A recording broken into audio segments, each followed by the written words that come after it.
Hello, everyone. I'm Old Man Build, and I'm here with Joe, and we're just going to talk a little bit of open mic day and go into some different physics and stuff like that. So, Joe, let's go ahead and bring up what we were looking at just a few minutes ago, and let's kind of walk through it, and then we'll stop and discuss as we go. Yeah, I'm very excited to share this. So a little disclaimer up front, I would say. You know, first of all, I don't claim that anything that I'm sharing is absolute fact.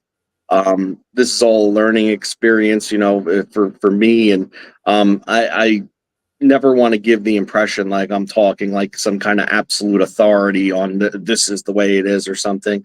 These are ideas that I came up with, um, that I was hoping might better assist some people struggling to visualize some of these fields, how things come to be, and tie together some of the concepts that, to the best of my knowledge at this time, believed to be in play.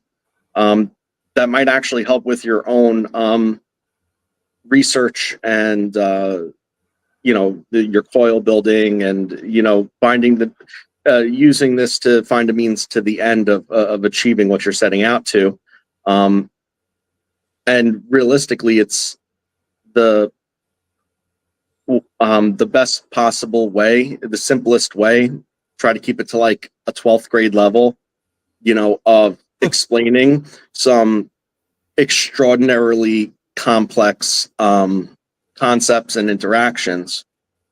It's my belief that um, most of what I'm sharing is actually something that could be applied in one way, shape, or form, even if it seems allegorical in nature. You know, to facets of life. It also has to do with our world and the solar system, and it also has to do with the energy and matter that we're working with here on Earth as human beings to try and achieve the ultimate goals that we're setting out to. And I'm hoping that this is a meaningful contribution. So, without further ado, um, we have this chart here. Fortunately, I have it larger on my screen. I'm hoping that you guys could follow along. But um, basically, what this does is it breaks down what I would consider to be the descent of energy to matter. Okay, and then back matter into the energy fields. Okay, Okay. so the precursor to going over this is that um, everything from the top at zero, okay, is omnipresent always in different levels as you descend down this and back up. In fact, if you were to map this out, okay, the ironic thing is it creates on a map exactly what it's describing, which is probably the most fascinating thing. It creates a spiraling torus that then recircles into itself, into the center, and the center is of the torus is where the interaction takes place, which, as I said, is exactly what this is ultimately describing. So So we're we getting to have the ether in the center. Then is what you're describing.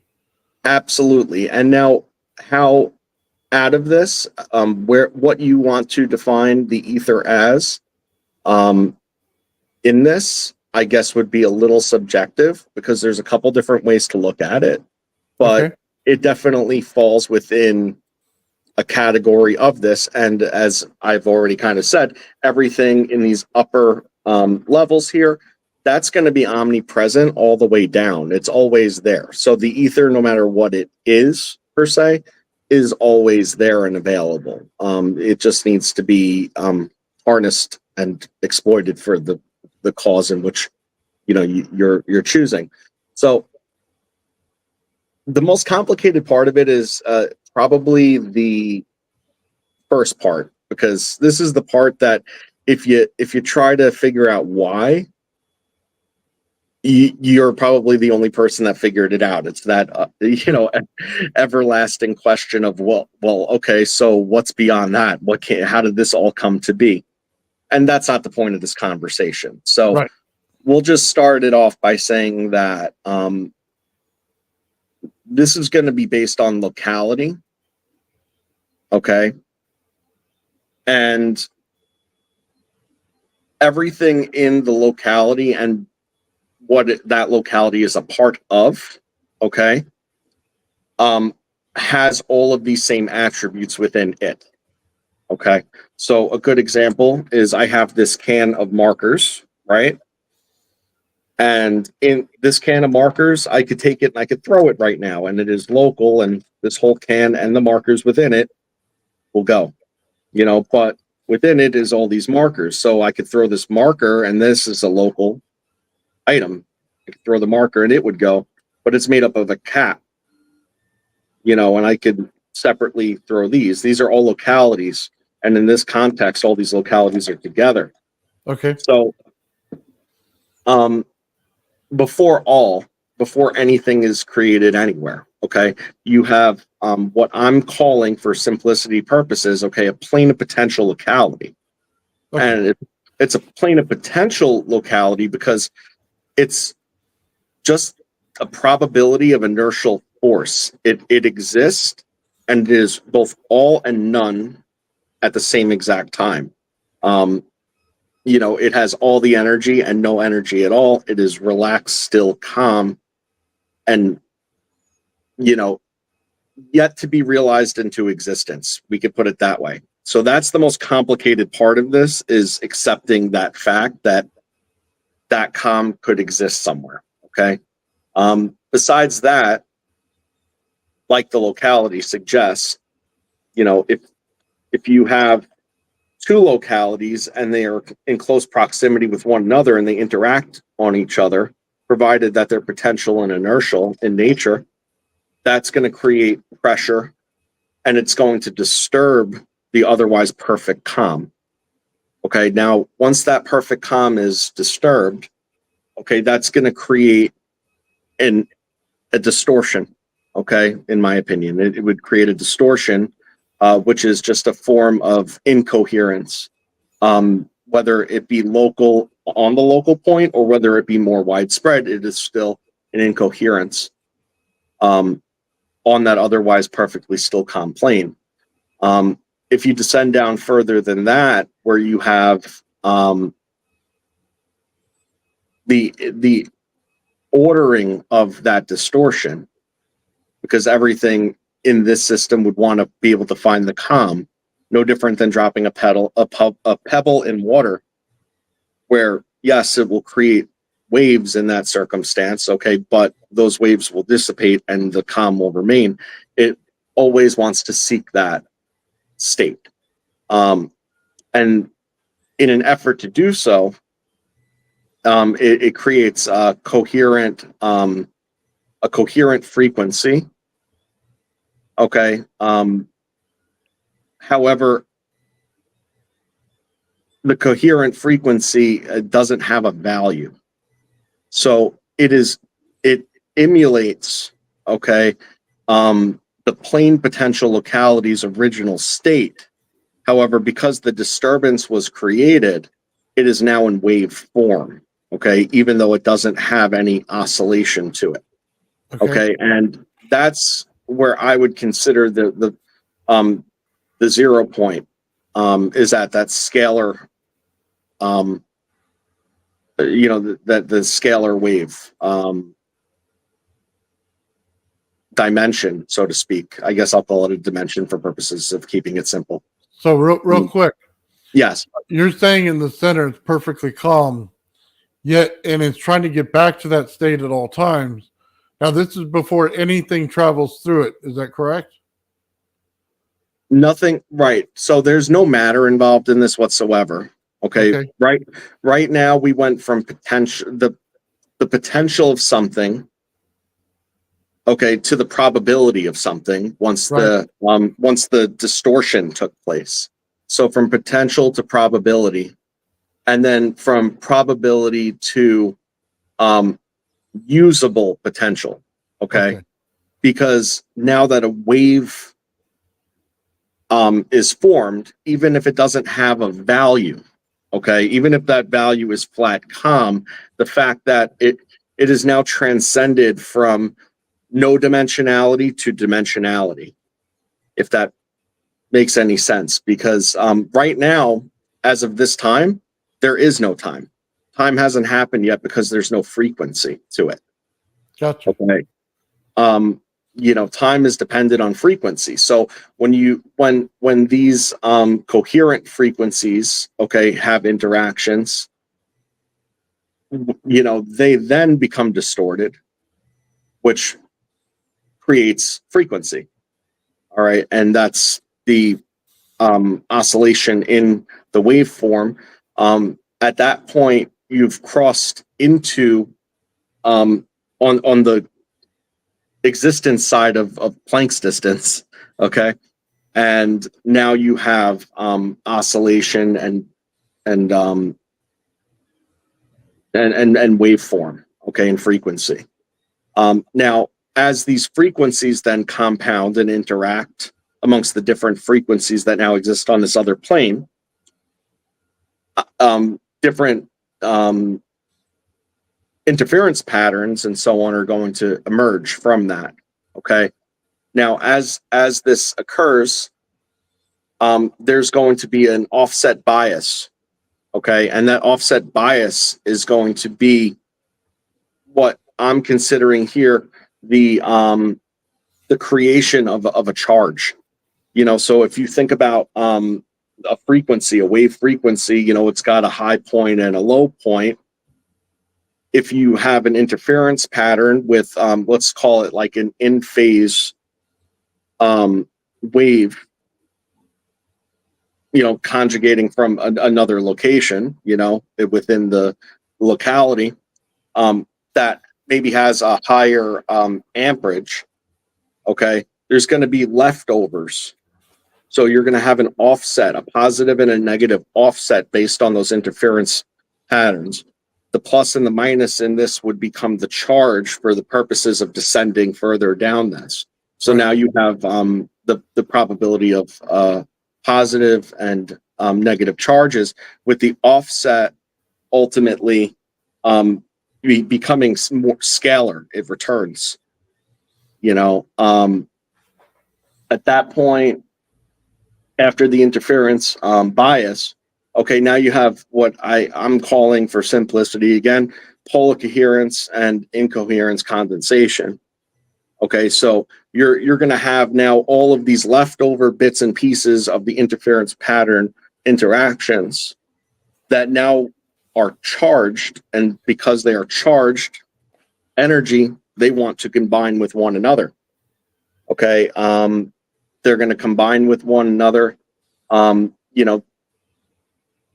to form poles, and the ability for it then to further descend to the last bit before you enter into the last form of dissension, which is interactive synergy field. Okay, I call it the interactive synergy field again for simplicity. Okay. All right, but this is where electromagnetism really takes place. Now, it's in the -6 and -7 of this chart, okay, where you're looking at wave frequency energy and things of that nature. Now, you're talking about radiation at that point. You're talking about light at that point, different types of radiation, but that's where then that transfer takes place between just waveform energy and other types of electromagnetism, and how they all become interchangeable with one another in the lowest realm of the energy dimensions. Okay. Now, if you follow the logic to this point, where the opposites are attracting and organizing, and then you're taking into context the fact that this is happening, it's creating greater pressure of the accumulation. So the more that comes from the top down, okay, it's feeding it, and more is combining, creating pressure for formation to occur. Now, there's a certain point in this where this accumulation becomes so great that rather than it just be energy organizing, now it's reached a state of condensation where it could form a particle, okay, which, as we know from physics at this point, a fundamental particle, a part of an atom, whatever you want to name them, it doesn't matter. They spin this way, that way, up, down, left, right, positive, negative. Doesn't matter what you call it. It's still a charged particle. Okay. These charged particles condense with one another. Okay. At that point, and then it forms an atom. Now these atoms, and now we're working into the matter scale at this point, because now we have charged particles forming an atom.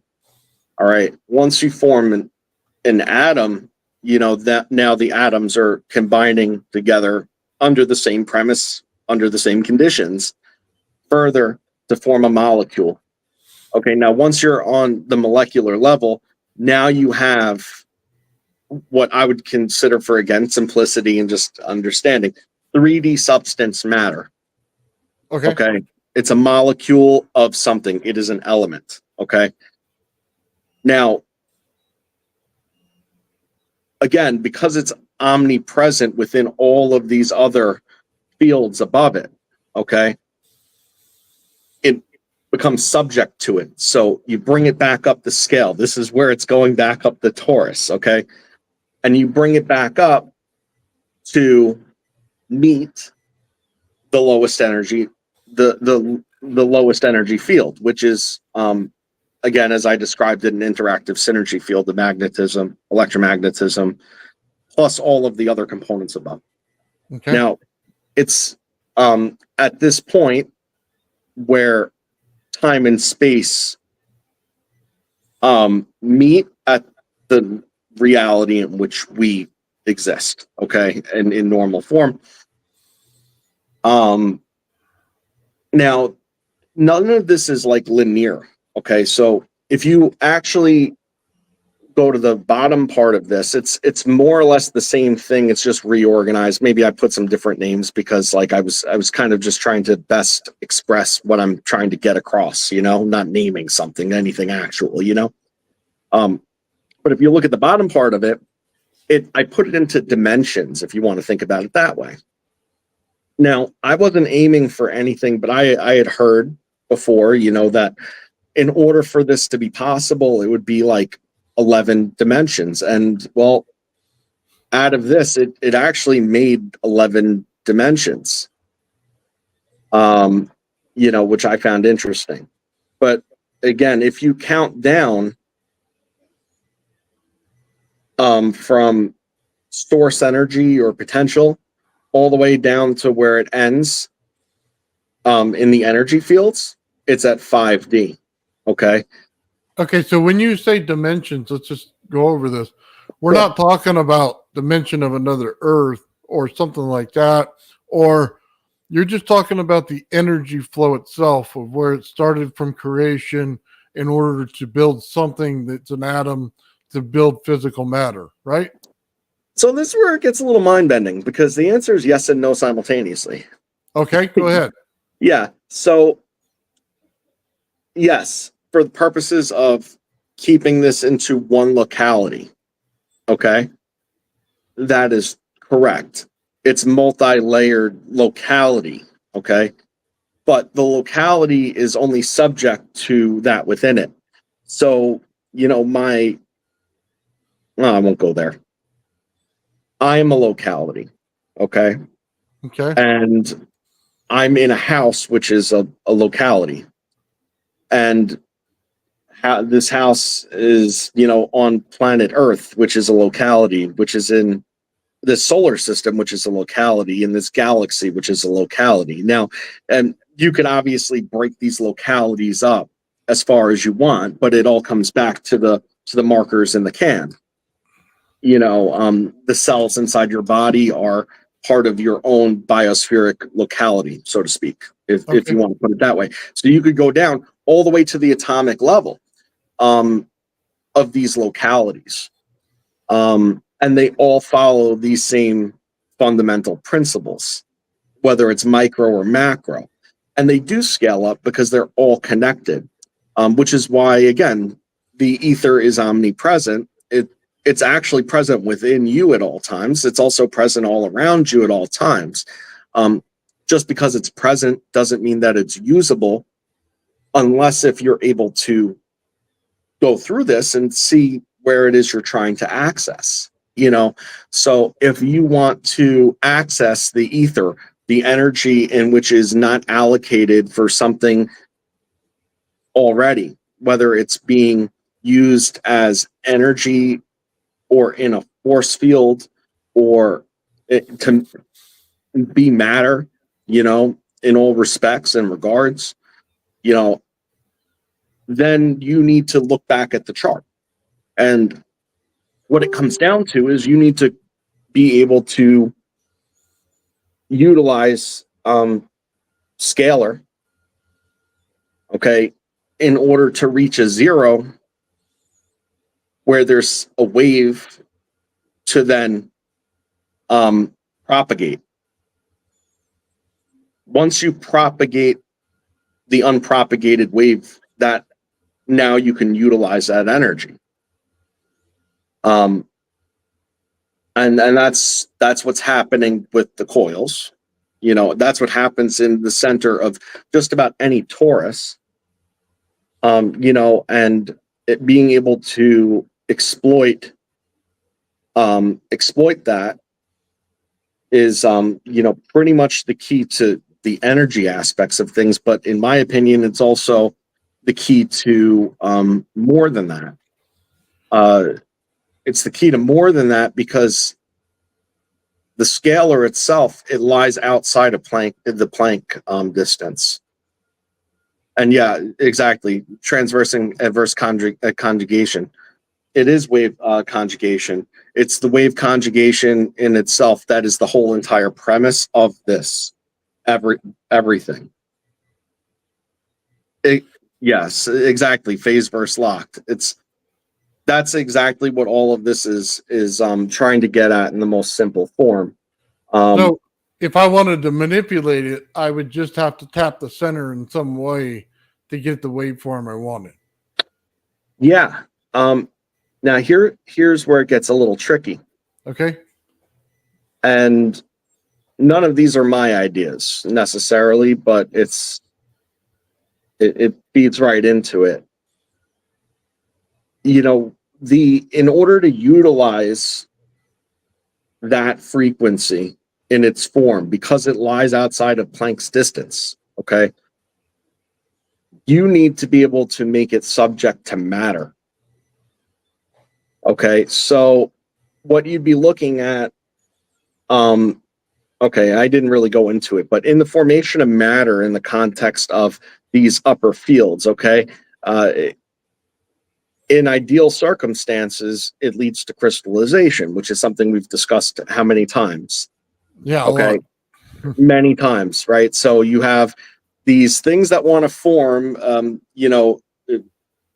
but plus minus, just like a magnet attracts, right? And it forms in proper and rational structures. Okay, so I think that if you were to propagate scalar waves, okay, through a crystalline form, and then you were to bring it on the other side of Planck's distance by utilizing plasma, okay, or plasma field, I think that's how it's exploited. Okay. Yeah, it's all about bringing what's outside of Planck's distance inside of Planck's distance in both time and space. Okay, so again, in order to do that, when you're looking at plasma. You're looking at a form of, they call it a form of matter, but they didn't for a long time, right? And the reason it's a form of matter is because that's what happens when energy strips ions from matter. So plasma is the interaction between matter and energy at the most basic level. So that is what bridges the gap. So it's the conception of energy into matter. Is that what you're saying? The plasma begins that process.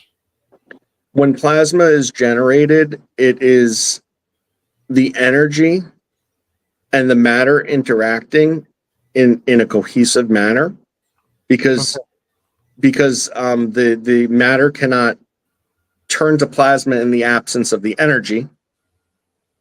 Okay, and the energy would have nothing to turn into a plasma form if it wasn't for the matter being able to be such a super concentrate of the charged particles. Exactly. Okay. Different viscosity. So everything. So that's what this all boils down to. All of this is different levels of pressure against each other and viscosity. In fact, when I was coming up with how to get my head around all this, okay, all I kept on thinking about was a pool of water. Okay, because that's what was just really making me understand it, was a pool of water, waves in water, wave interactions in water. Two waves of water collide. Have you ever seen it where two waves collide and a drop comes up and then the surface tension, okay, even though there's no difference in viscosity, this is what's interesting about locality. So think about this. Okay. Two waves collide, one of a higher amplitude, one cancels out, it leaves a bead of water in the air that comes down and then sits on the surface of the water over surface tension, despite it being the same viscosity. Right. Okay, so that's and that thought had come to mind because that's very UFO-like behavior. Okay, whenever you have something that is of the same, that naturally even would have like laminar flow, for instance, it's so connected and wanting to be with the rest of it, okay, that it just goes almost seamlessly. Yes. Yet here you are under this extreme circumstance of it now floating and riding on top of itself with nothing between it besides its own surface pressure, which is determined by locality. Gotcha. And the surface pressure in this instance would be the pressure of all of these other dimensional localities pressing in on it, which is no different than what you were trying to describe 100 times about your Graviflyer, about containing the force field, creating energy pressure. You want an energy pressure pump is realistically what you want. And again, it's all in here, in my opinion. I understand it to be in here. It falls right in here. But it becomes a little bit more complex because I had talked previously with you, about crystals and stuff like that. And I was telling you, like, I was a proponent of like solid state. I think that's really sort of where, because like that Macabre machine, okay, where you have all the sound waves coming into the middle, all on the suspender crystal. And I get exactly what he's trying to accomplish with that. And I'm not saying it won't. Like, frankly, I just haven't spent the time in my mind to actually consider to simulate that in my head, but that's actually what I use this entire logic process for, is to simulate how things would go in my head. Oh yeah, we didn't get there yet with the practice. I already said maybe stuff. Yeah, give me 1 second. I wanted to go over this real quick. Sure. So when I take that piezoelectric disc and I create a pulse wave into what would be the center of the ether of the field, I'm looking to bounce it. And that's what I typically say. You say it as a pump. So we're not too far off on the terminology right there. It's doing the same thing. It's like a balloon on the table. When you tap the top, it's creating a pump inside the balloon. It's making it expand and contract, and it's creating the pump. It's no different. It's just said it a little differently, but it's the same thing. It absolutely is. I mean, that's a pious theory. You know, that's what a lot of his technology is based off of. You know, you have to have. See, like and in my mind, I'm still there, but like I heard him kind of say it, and I was like, yeah, all right, I see where he's going.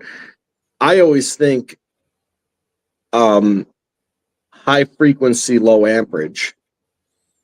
Okay. Okay. And so what Pius was kind of getting at, which again, it's in here, this is why I love this.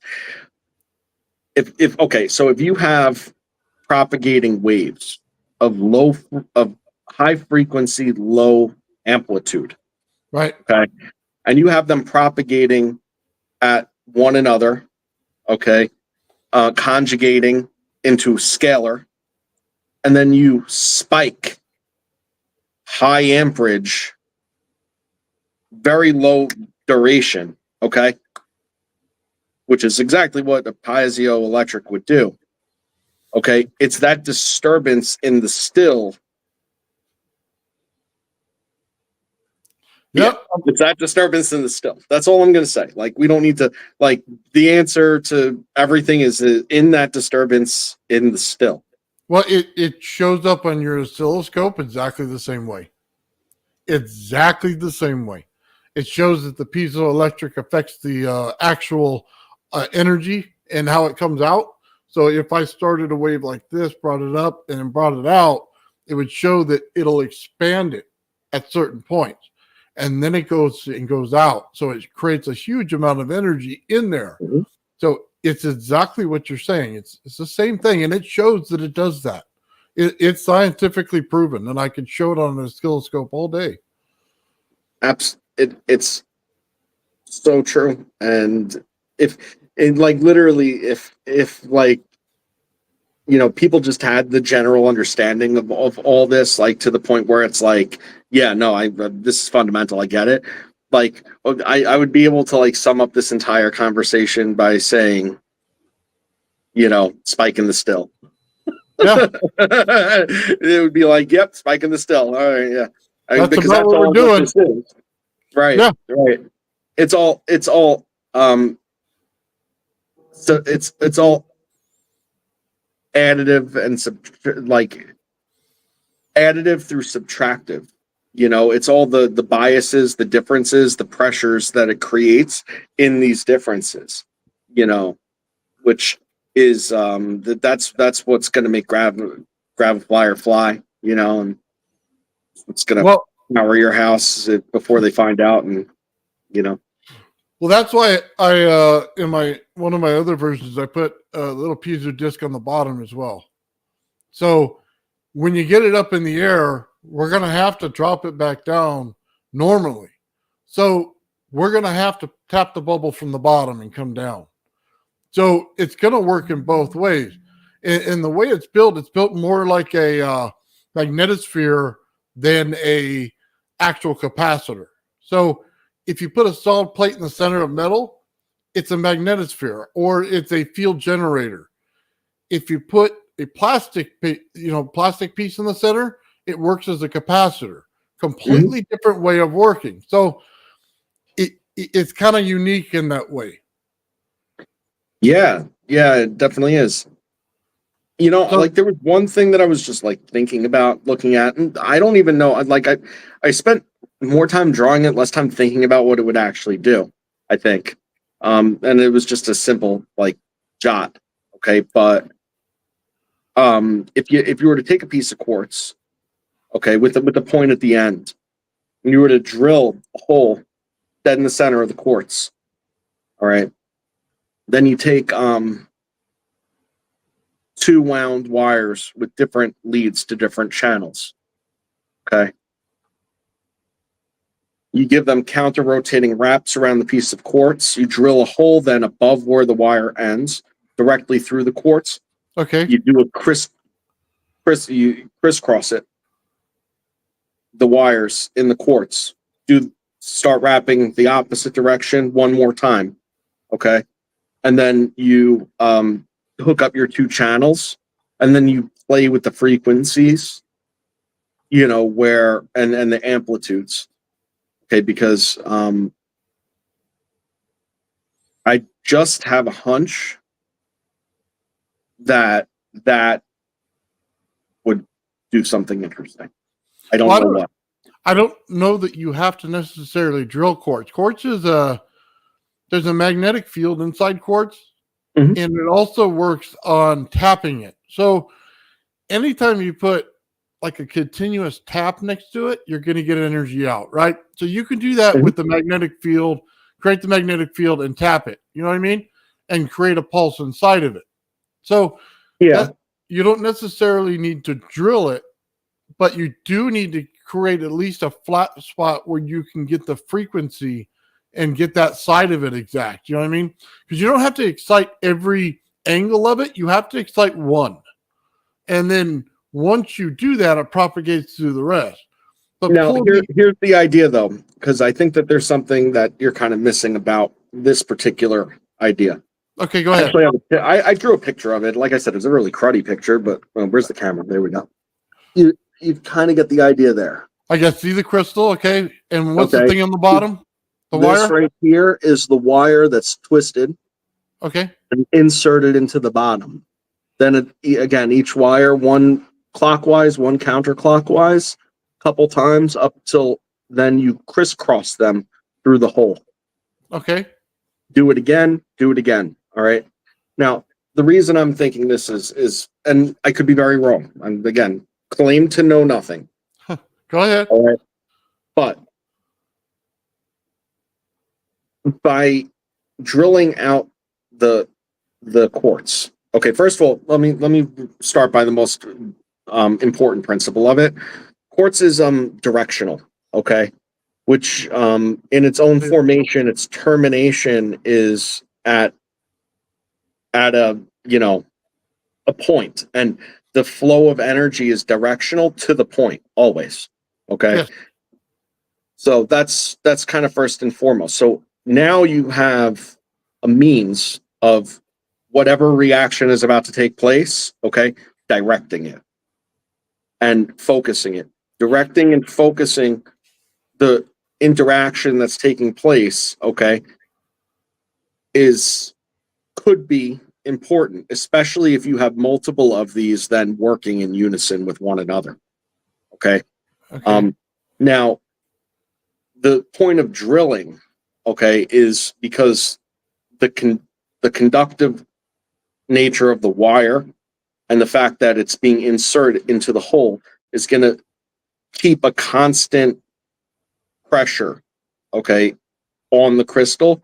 It will be in a constant state of piezoelectric effect at that point. So are you creating a magnetic field with the wire then and then pulsing it? No.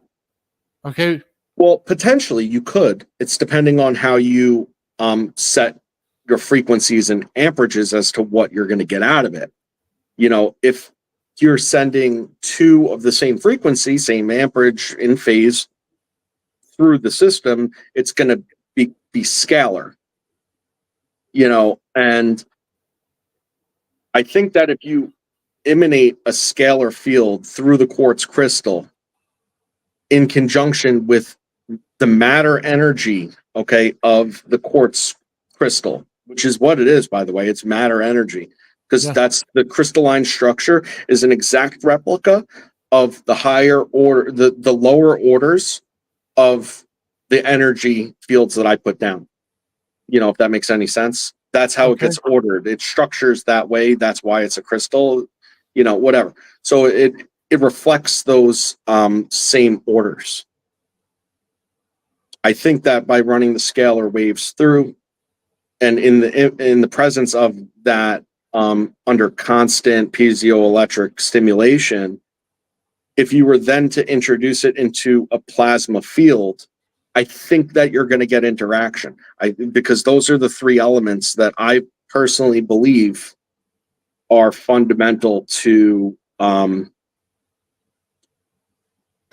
there's always more than one way to do it. I just feel that having scalar, okay, with matter, energy, and plasma in a directed force with more than one source into the plasma, okay, I think that those fluctuations of the quartz in the scalar fields, okay, in the presence of a plasma is a guaranteed interaction right along what's trying to be accomplished.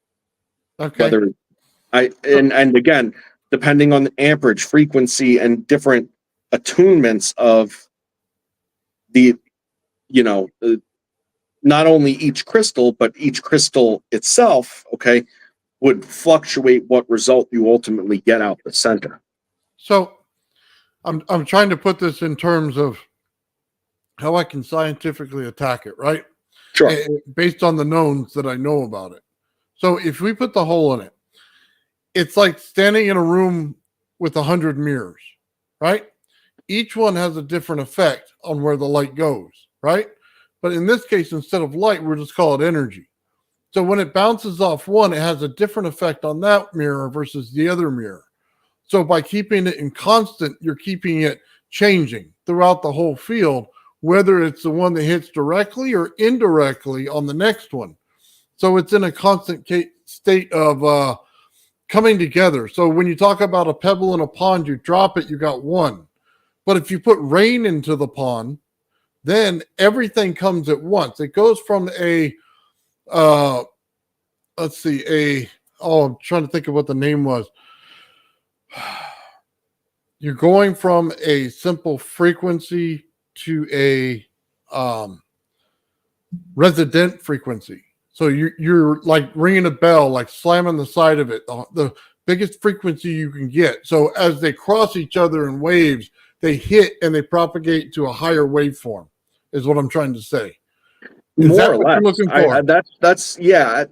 Okay, so if you think about go back to kind of like the beginning of the conversation where I was saying that scalar is really, if you want to think about it in the most simple terms that I can understand, it would be the usable form of the potential, the plane potential.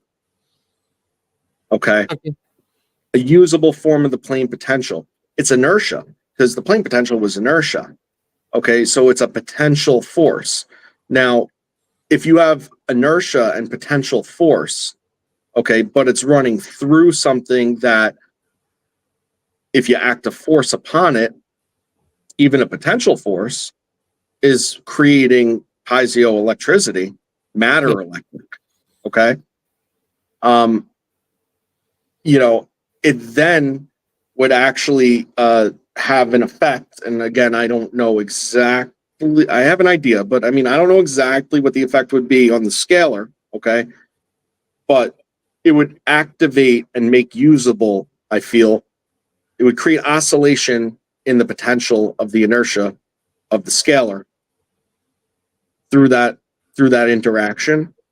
And because that interaction is in direct relation to a quartz crystal, a directional crystal lattice, which propagates out of a terminus, I think that's good. You're looking for a Townsend effect. You want to create the Townsend effect in the crystal, is what you're doing, so that you can get the highest amount of energy possible. And then have it a controlled chain reaction. More or less controlled chain reaction. And then once propagated into other of the same, or it could be different because the frequencies could be different. Right. Back to the chart. If you're running at different frequencies and now it's having different outputs, okay, the oscillations being different, you're going to have different offsets of what is coming into existence at that point. But that's the point of the Townsend effect, It's not the same frequency. It's multiple frequencies. That's why it splits off into multiple different directions, and it creating more and more. And then you're pointing it at another one, creating more and more. Right. And if you're doing it in a plasma field, which doesn't really know whether it's matter or energy, it doesn't. It's part energy and part matter, and doesn't exist without either, because of its components. All right. Now at that point, you're bridging the gap. You're bridging the gap between energy and matter to be able to defeat this system. See, because energy in all of its forms is present at every level from the top down. Okay.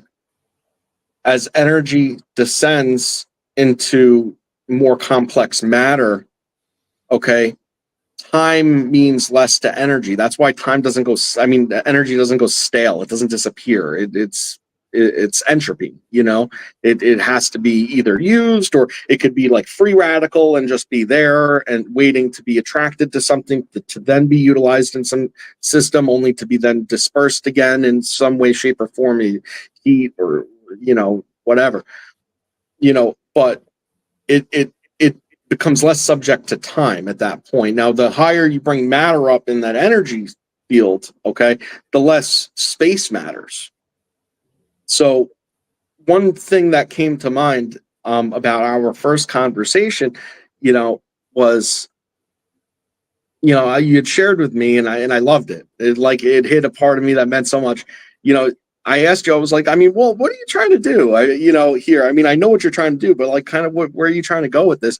And your answer to me was, Joe, if all I did was get to see the solar system, then I get to sit on my couch and drink a cup of coffee and be a happy man, right?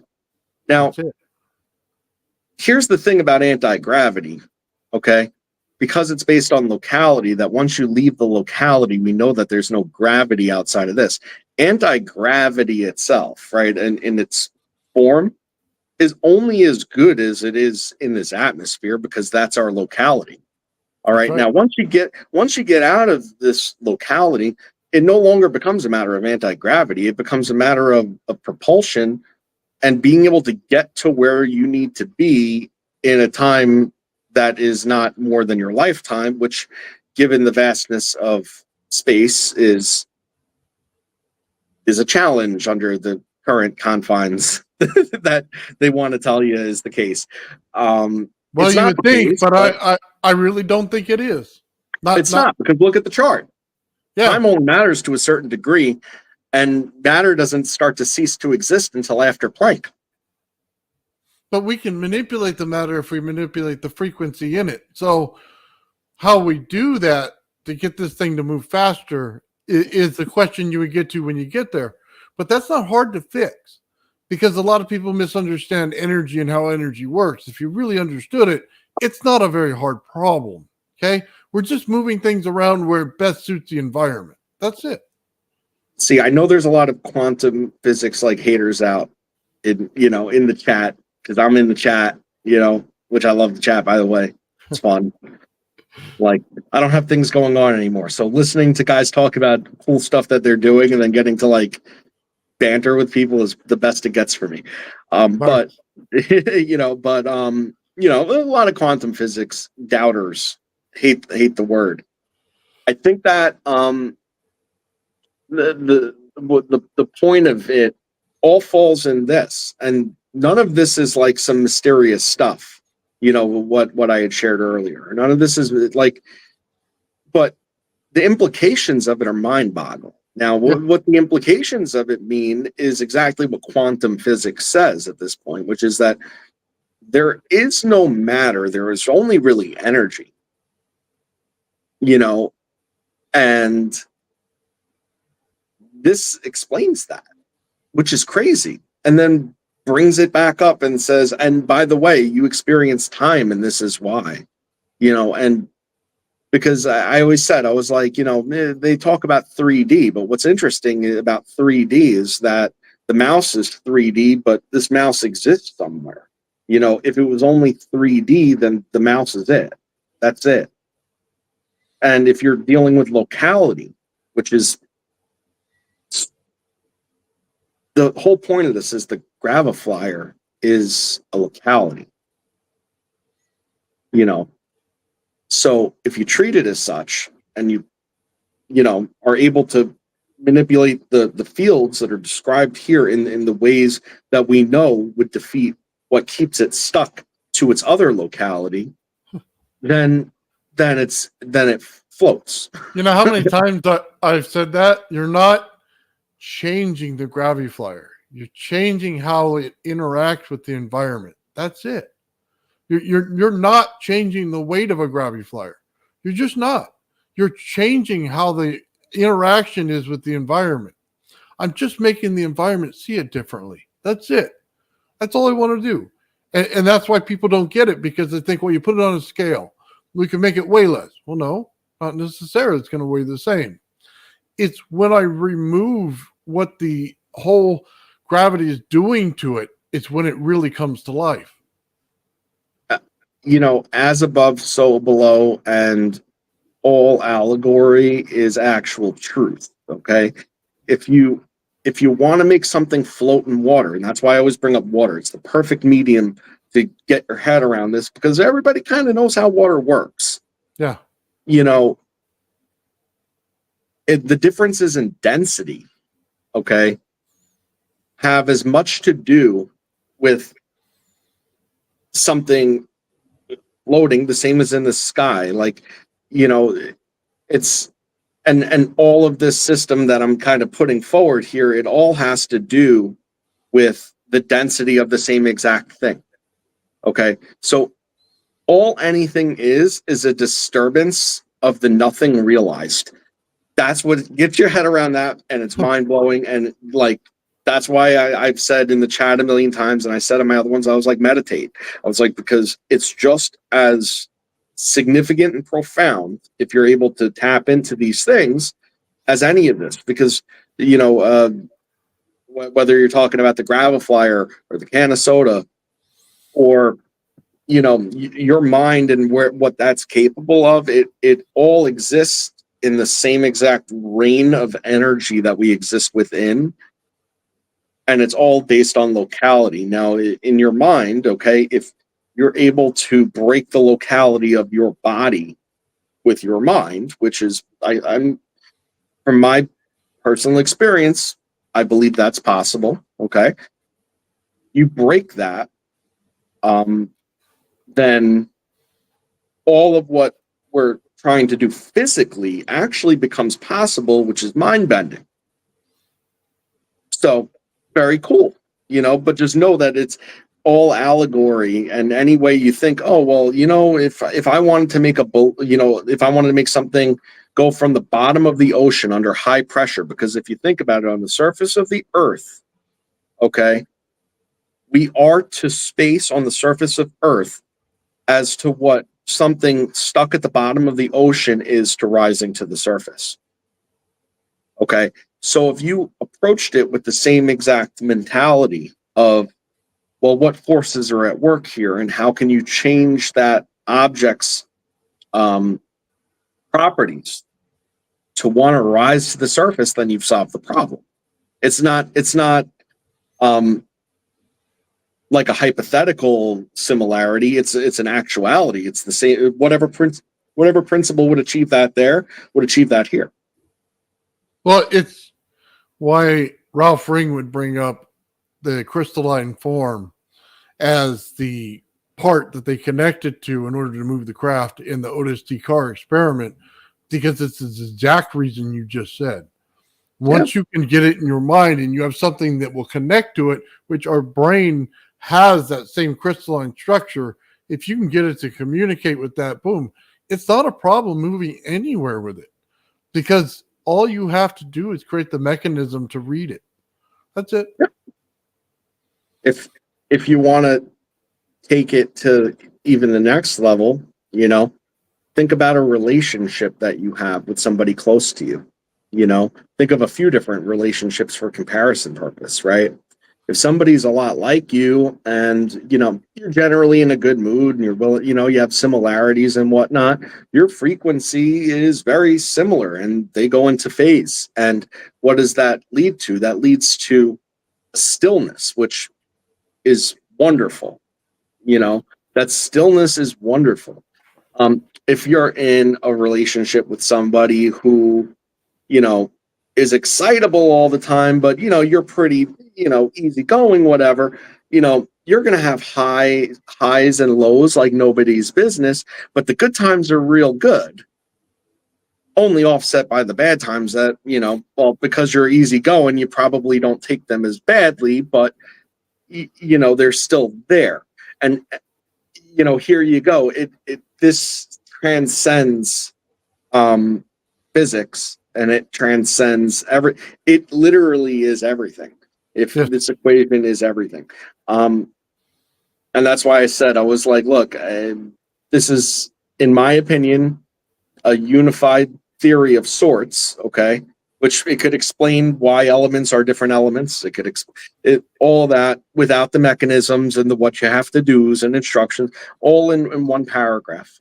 Because the most complex thing in the world, and it is hard to get your head around, is only hard to get your head around because it's so simple. Once you accept it as the truth. If you accept it as the truth, it's so simple. So But it's like there's got to be more than that. let me ask you this. Yeah. If we're all energy, and is there an Akashic record that you would tap into when you can reach a balance point? So, and I'll say it like this: when I walk around the park every day, right, I hit a point where I can just think about something and build it in my head.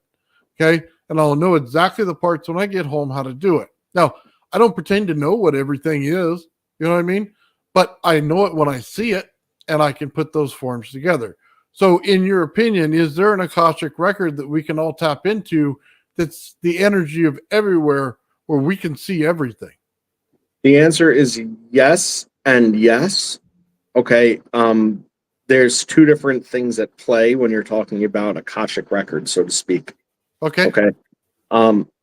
The first is the greater locality. It's probably like the one that you're referring to more or less, which is, when you take all of these energy fields, realizing that they're all connected and interacting with one another, and they make up a locality. Okay.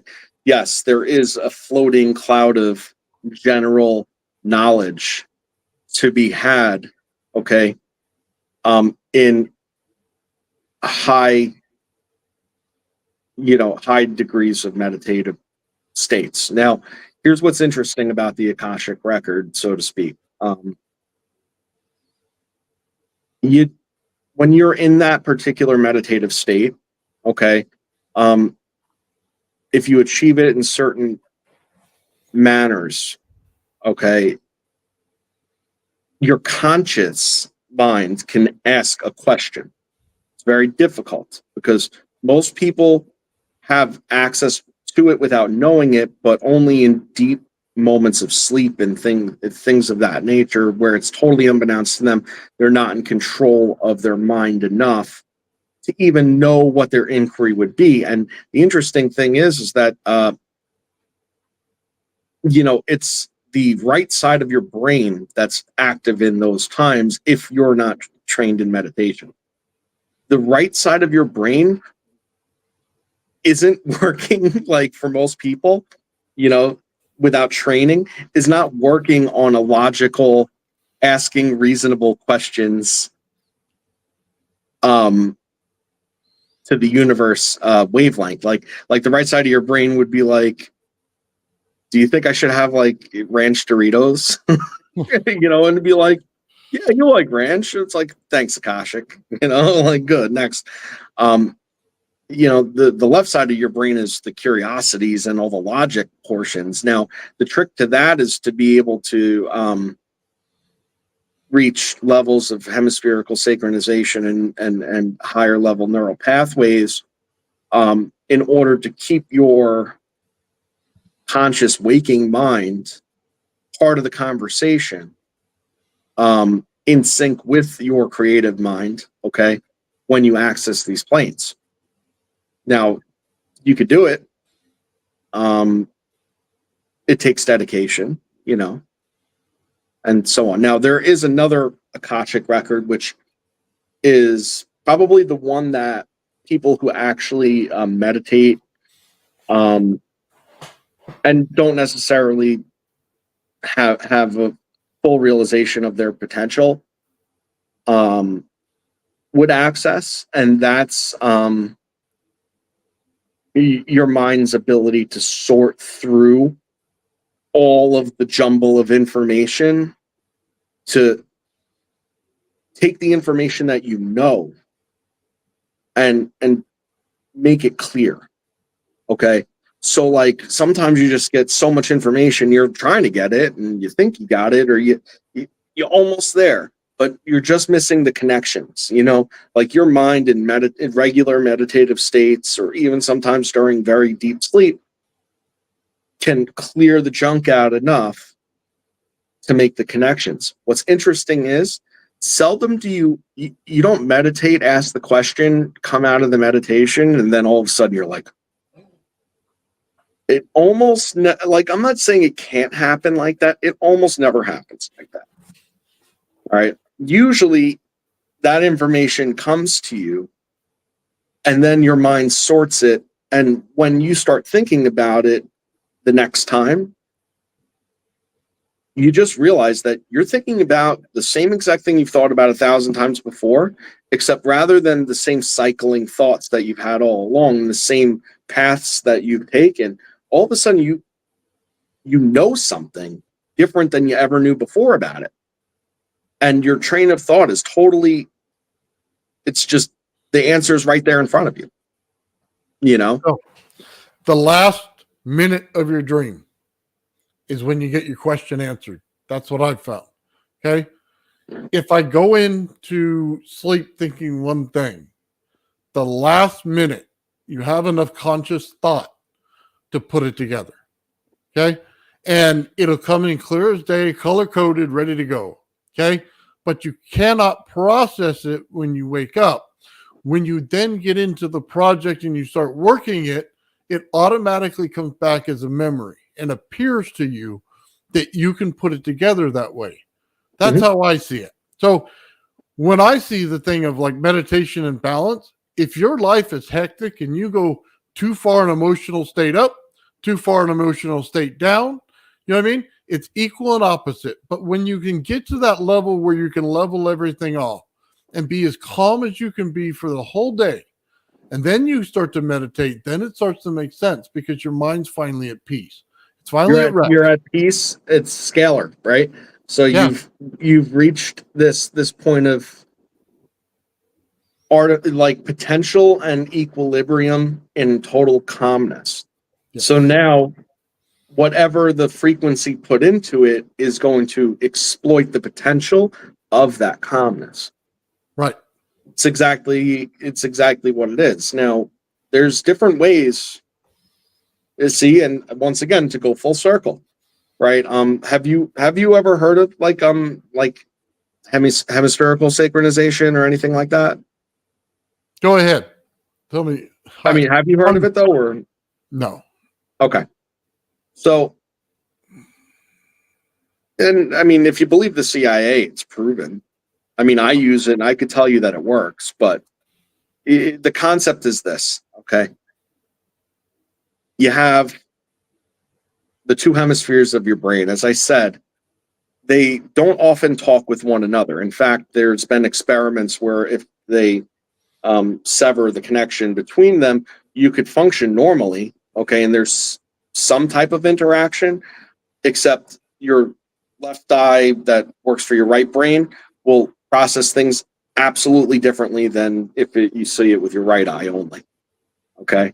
And things of that nature. Okay. So there's this definite separation. Now, what hemispherical synchronization does is through audio tones. Okay. They play a tone to one ear that works the opposite side of the brain. Okay. That puts that that brain through that sound pattern into a certain wave state. Okay. And there's different wave states associated with different forms of consciousness. Then what they do is they play another tone in the other ear that puts that other side into a similar state. Or I'm sorry, a different state, because it's a different tone. But now, because you're playing two tones and your ears automatically connect in your brain, merging the tones, okay, what your brain processes is the offset of the tone. So, just as a for instance, if you're playing 40 hertz in one ear and you're playing 50 hertz in the other, okay, two different effects on each side of your brain, but your brain hears 10 hertz. So through understanding the neurological pathways between right and left hemispheres of your brain, okay, and then manipulating these sound tones, what you could do is train the both sides of your brain to work in unison with one another by creating new neural pathways over time. Okay, now once you establish these new neural pathways, you could enter into at almost any time that you have enough wherewithal to do so into a hemisync state, okay, where your whole brain is working on whatever problem. You have your creative and your logic kind of working with one another. Now, you could use it to go into higher states of consciousness by manipulating the brainwave patterns based on the frequencies that you hear and the offset that they create in the brain. They have certain programs and stuff that you can take where it progressively changes the frequencies as the track progresses. All right. And then coaxes through like a set of meditative skills that it teaches you, coaxes your brain into your logical side of your brain being asleep but aware. Okay. And then on the other side, it being free to roam. Then it brings you into delta and theta state brain waves overall. So your overall brain is in deep meditative state. So now you're in a situation where your body is sleeping, okay, but you're consciously logically aware.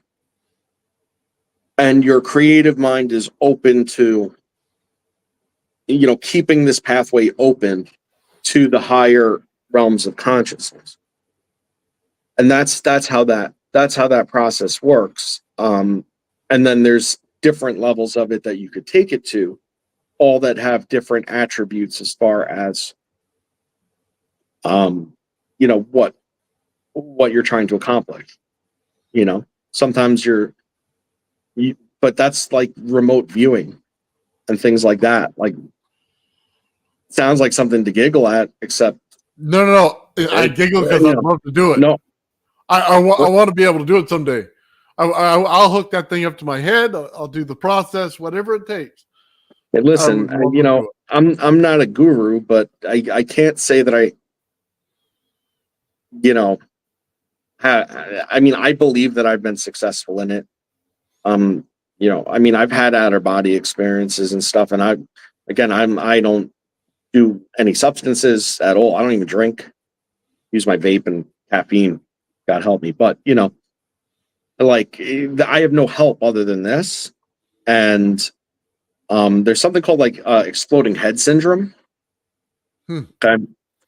And some people are more sensitive to these things. But we had talked about that before. Yeah, we talked about your rock. We talked about the sensitivity you have. Energy sensitivities and this and that. My whole life, and I didn't even know it for a time. It was through retrospective realization that I was like, wait, this is all sensitivities to sorts of stuff and the ability to harness it. But when I started doing this, an occurrence that I only had very, very infrequently started happening more frequently, and it's kind of scary. What happens is, if you reach super deep meditative states where you reach scalar, but you're still awake, It I goes do like that. it goes like this. Watch this. Like that in your head. And some like it'll scare you so bad because like you're not expecting it that like usually you'll jump yourself out of it. But if you realize it's happening and then you let it happen, you're there. You're on the other side. Okay. So let me That's tell you, wild. let me tell you some wild stuff that happens. Okay. I start fasting for a couple of days, right? I go back and forth with weight loss and I'm irritated because I had pins in my back that won't allow me to work out properly, so I can't drop the weight like I'd like to. So I fast for days, and then you can sit in a state where everything is perfectly still, not around you, but in your head. Okay. And it feels like the last time that I, smoked some funny stuff, and it felt like warp drive was happening around me. Like it literally was like lights, everything fly past, and then it stops and it Mm. stays still. And you just get a feeling of you of just complete calm. Okay. I get that weird feeling everywhere. That's when I truly get my mind in the right place to work on something. And it's so difficult to get there because, like you said, it's so easy to find. Okay. That's why it's difficult because you constantly overthink things. You bog yourself down with this, you bog yourself down with that. You can't get to that place where everything stops. That's my experience with it anyway. Yeah, no, that's exactly where it is. And I mean, if you let it happen, and if it happens under the right conditions, it could be profound. Like it's definitely out of time space because you could, or at least beyond the point where matter and energy are super relevant to one another. So if I look at my little chart that I made for myself, I mean, basically you're at that potential, the potential incoherence phase. Now, I mean, could it even be further up that scale? Because can you pull up the Mandelbrot sets? Yeah. You want is it the picture or what am I looking for? I mean, I don't know. Pull up one of them. Okay, so cool. So this is a Mandelbrot set. So when I was talking about locality before, the Mandelbrot set is just endlessly repeating localities, basically, at that point. okay. Now what's interesting about this particular one is this is the Mandelbrot set of a torus. Okay. So if you were to take a torus and have it be a repeating torus over and over and over again, the torus would open up where the inside is out. That's like your center in the middle, Okay. because the torus would create a torus just in its inverse form.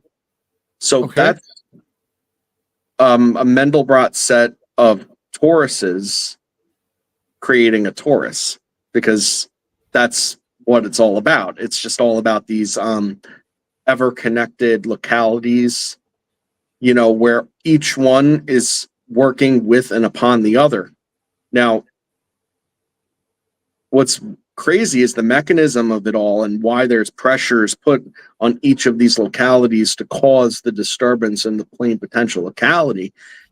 That is unknown, but if you put like a drive in the right into the middle and you turn the thing, well, then every single thing turns in unison, like a universal gear would, Yeah. That's how it. And if you ever see one animated, that's exactly what it looks like, which is crazy. So the mechanism of the creation is the fact that it's created. It's that's what's crazy about it. Yeah, there was another couple of them though that might. Give me 1 second. I'll But pull another one up. Okay.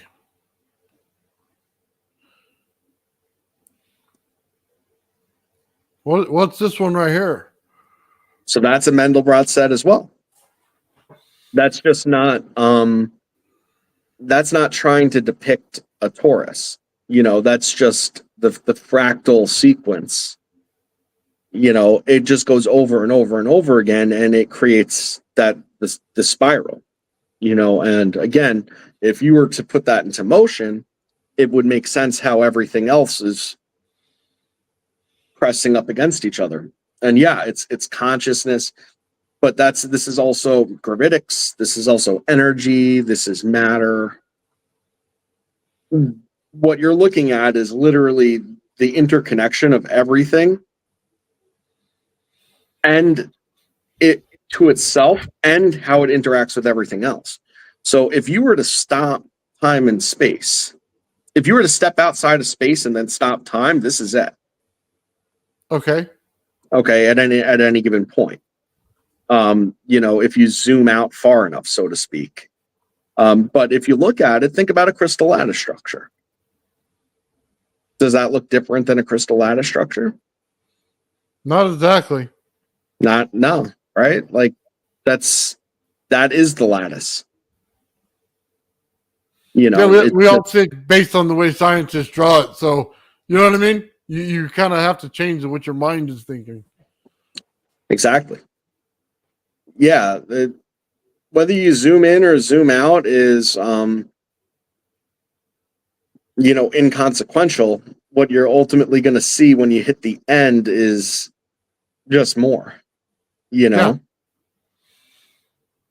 That's so cool. So there's that. But now what was interesting, if you pull up that Taurus one again for 1 second, and then you go to the picture of the galaxy or the universe that I sent you, I want you to see no, Okay. the Mendelbrot of the Taurus, sorry. This one right here? Yeah. Okay. Just absorb that pattern for 1 second, right? Like you have a black spot in the middle. You have 4 black spots surrounding it, and then toward the end you have 4 more black spots, you know, and then you see the general dispersion. Now I sent you a picture of the best map of the universe, which is basically an entropy map. Okay. If you could click that now. Okay, give me 1 second. Yeah. This one. Is it this one? No. Okay, because I only have this one. Oh, maybe you didn't get it. Okay. Yeah, I don't think I got it. Well, I mean, the point I'm trying to make is that there is a map of the universe that they took based on you know, radiation, more or less. Now, the thing about it is that that map, it can't be super accurate because you have all these different distances and times for the sensors that they're using to be able to capture this. So you have a lot of stuff that's older the further away you go. So it's not really adjusted for time. But what it shows is the proposed entropy of the universe. And if you look at it, it follows the same type of hot and cold spots that you would see on that Mendelbrot set of the Torah. So it's interesting because, you know, that kind of makes implications that, you know, the universe is a locality, right? We know that, but the universe is a torus. Now, when you're talking about what is, as I said, it's inside the torus.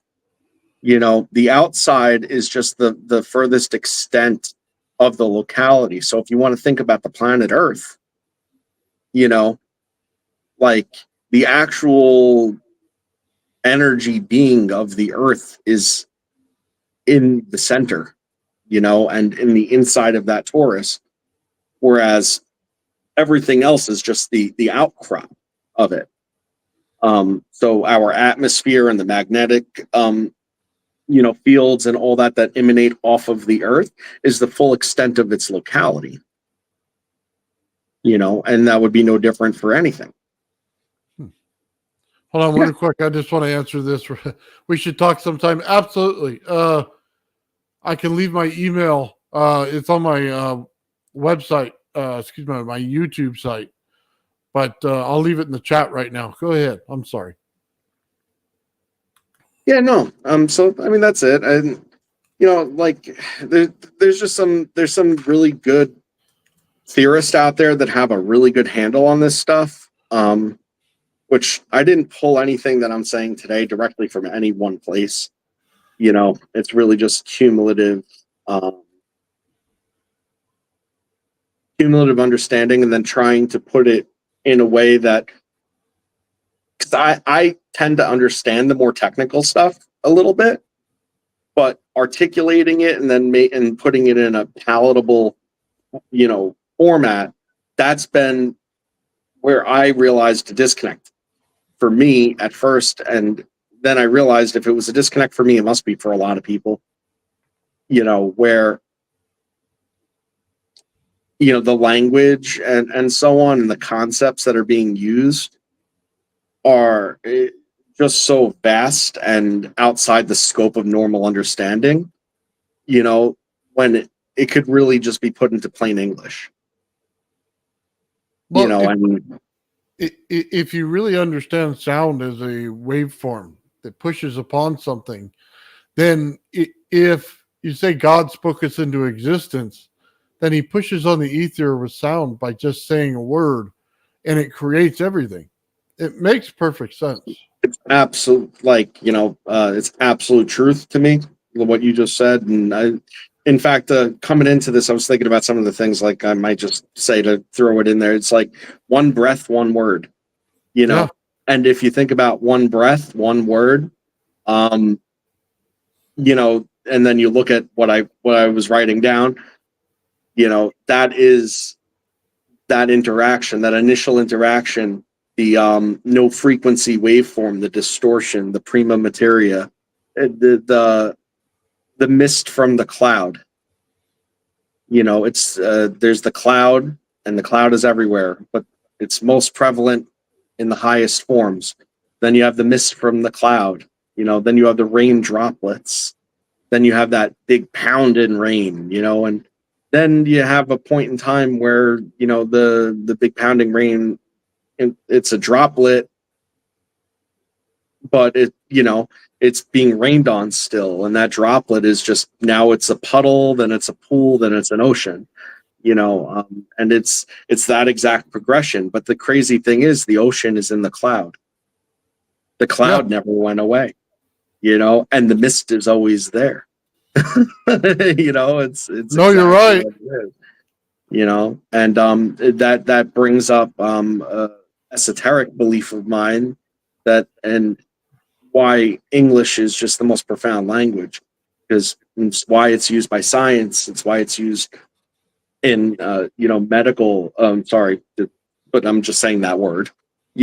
Like terminology and so on, is because it's one of the only languages that pick and chose all of its roots, prefixes, and suffixes to create professional terminology that dates back to what it actually was supposed to mean in the first place.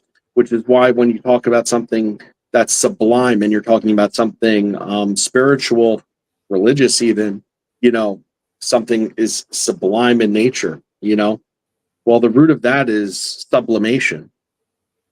To have something go from solid to gas, from dense to undense. That's what this entire thing is. It's a cycle.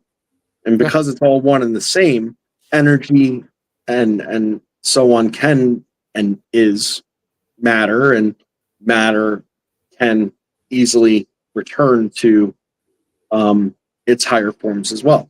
I mean, Well, if you think about it in simplistic terms, we are energy, and when we return to the ground, we become energy still, and then we get back to the ether as energy, and then we just come back in a different form. That's all it really is. It's a yeah. cycle for us as well. Now, if you look at the Mendelbrot set, and you look at the fractals that are involved in it, and then you think about higher dimensionality and localities and so on, and you think about the fact that here we are, energy matter beings that have, in my opinion, energy matter and energy minds, you know um it it makes sense that when the matter comes back up, okay, as far as it's going to, and it meets with that energy in that field that creates time being relevant, right? Um, that's what life is, and the higher up in that, the further away from matter you are while still maintaining a material presence, you know, the mind is of the upper um energy planes, not of here. So the higher you are up on that energy plane while maintaining your physicality, okay, is the better that or it doesn't necessarily make you a better person. I think there's a difference between morality and high high locality resonance, but you know that's sort of in essence what might be the difference, let's say, between a human being and a hamster. I don't think that a hamster is as high on that energy level field as a human being necessarily is, but then who knows, maybe they're all psychics and they just you know It feels like like the squirrels out back are psychics because they know exactly where I'm at and where I'm going. That's for sure, and where all the food is. well, remember, time space is local and it's subjective. Okay, so when you look at a cat that jumps out of the way of a snake bite, and that a snake can strike instantaneously, yet the cat could see it coming and anticipates it and gets out of the way, and its reflexes are just simply that much better. We're not seeing from the perspective of the cat and how their locality of time space is necessarily processing. Their whiskers pick up the frequency before it even gets to them. It's just like hitting a fly on the wall with your fly swatter. Did you know that if you whack it real fast, it has a chance to move? But when you go extremely slow, it doesn't, because it can't pick up the different frequency pattern in the fly swatter. So Right. it's so much easier just to go super slow, like in slow motion, and just cover the fly, and you'll get it every time. Right. And that's why if you have an electric fly swatter, why you whack them, and as soon as you feel that little tap, you hit the button. By the way, I gave myself very bad tennis elbow one time with that. Blew it out for like a month. Oh my god, that's so funny. Yellow jackets in my backyard. I wanted to yellow jackets. I had a bunch of them on my back door one day. I'm out there with a vacuum cleaner. My wife thought it was the most hilarious thing I ever. I'm out there with a shop vac sucking up a bunch of bees. Anyway, I was going to show this to you, and I just wanted to see your thoughts on it. Yeah. And we're looking at kind of energy patterns, and I always thought it to be the straight lines means how you build it, and the curved lines are how it flows. So anytime that I see a mandala somewhere, I see the differences in the two. I don't know if it makes any sense to anyone else, but this is kind of how I see it. How do you see these things? Well, I think that the factor that would really make the biggest difference is how many channels and what you're sending down them. Just because all of the interactions would be very subject to that. So what are you talking about sending down it? See, we're building oh man, I moved it. Hold on one second. Something like this. Okay. Yeah, I saw that. Right. So you have the red wire and the green wire. So are those two separate channels? Yeah, they're two separate things, and I built it that way because it's just like a demonstration model. I just wanted to see what the patterns were, right? So every time we build it, there's patterns and energy flow to it, and exactly how you created each shape, right? And it produces a field that comes along with it. And we were talking about in the pre-show where the energy goes from one thing to the next. So as I look at this, right, if I took out an individual wire, and I took out a and I just told you that the energy pattern went here, but then it went back to the other side here, right? Mhm. I'm creating an energy flow, but that's in magnetics. So as magnetics go, then static electricity goes. So then it goes in a flow. So you have the straight lines that create the magnetics that go through it. Then you have the energy flow on the outside, which is the static that goes over top of it. So it's also influenced by the magnetic field, the whole thing. So it constantly creates a torus structure, even though it's built in flat layers. Well, that does make sense because of the way it's wrapped. Ultimately, you're gonna have some directional flow in it. I mean, the magnetic fields generally, anytime you're dealing with magnetism as a whole, you're going to be looking at toroidal fields. That's just how they act.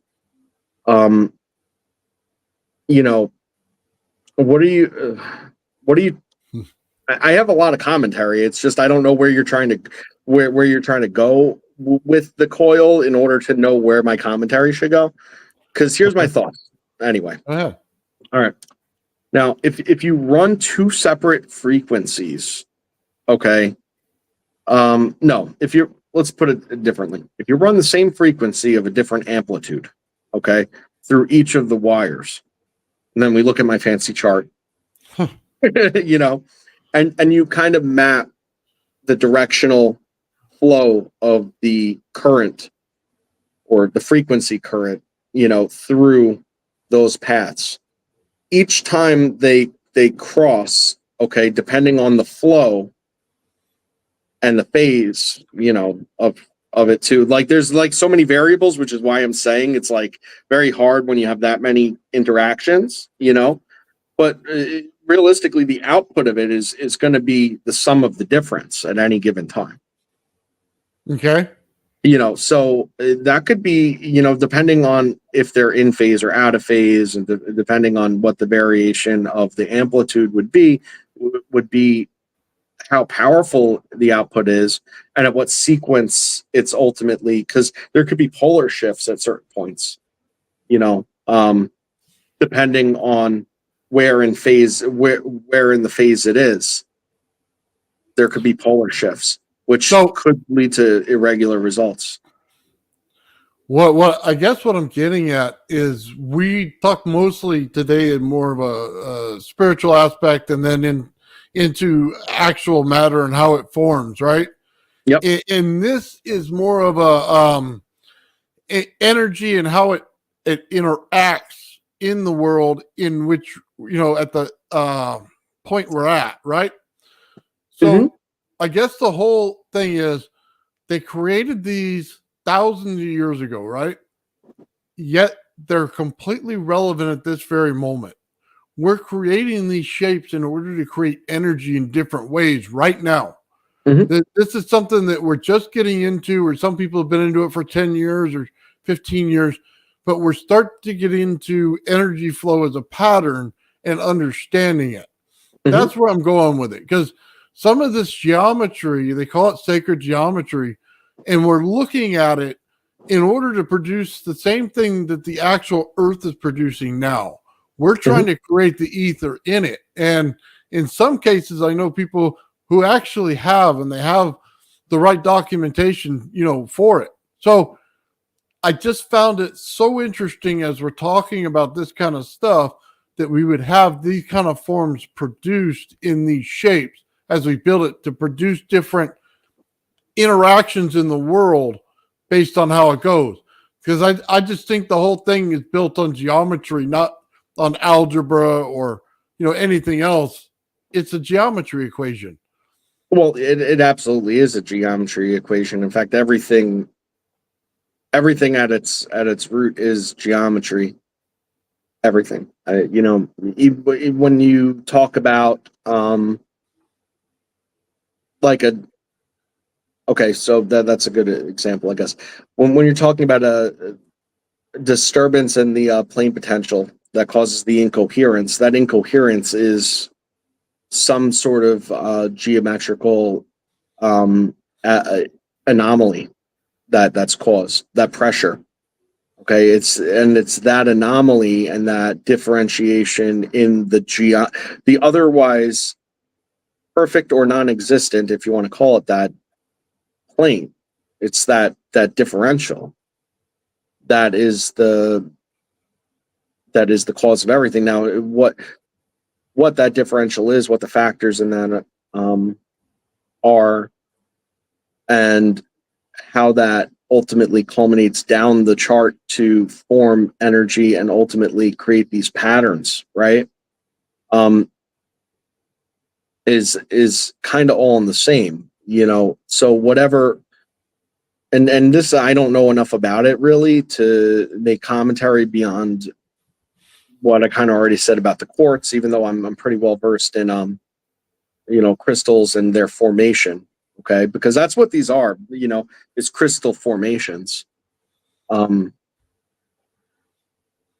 should always think in terms of that when you're thinking about geometry, especially sacred geometry, because it's these repeating fractal patterns that create those patterns in the first place. I only assume that the exterior forces of other localities in conjunction with internal locality forces, somewhere down this chart, are main influencing factors on those formations.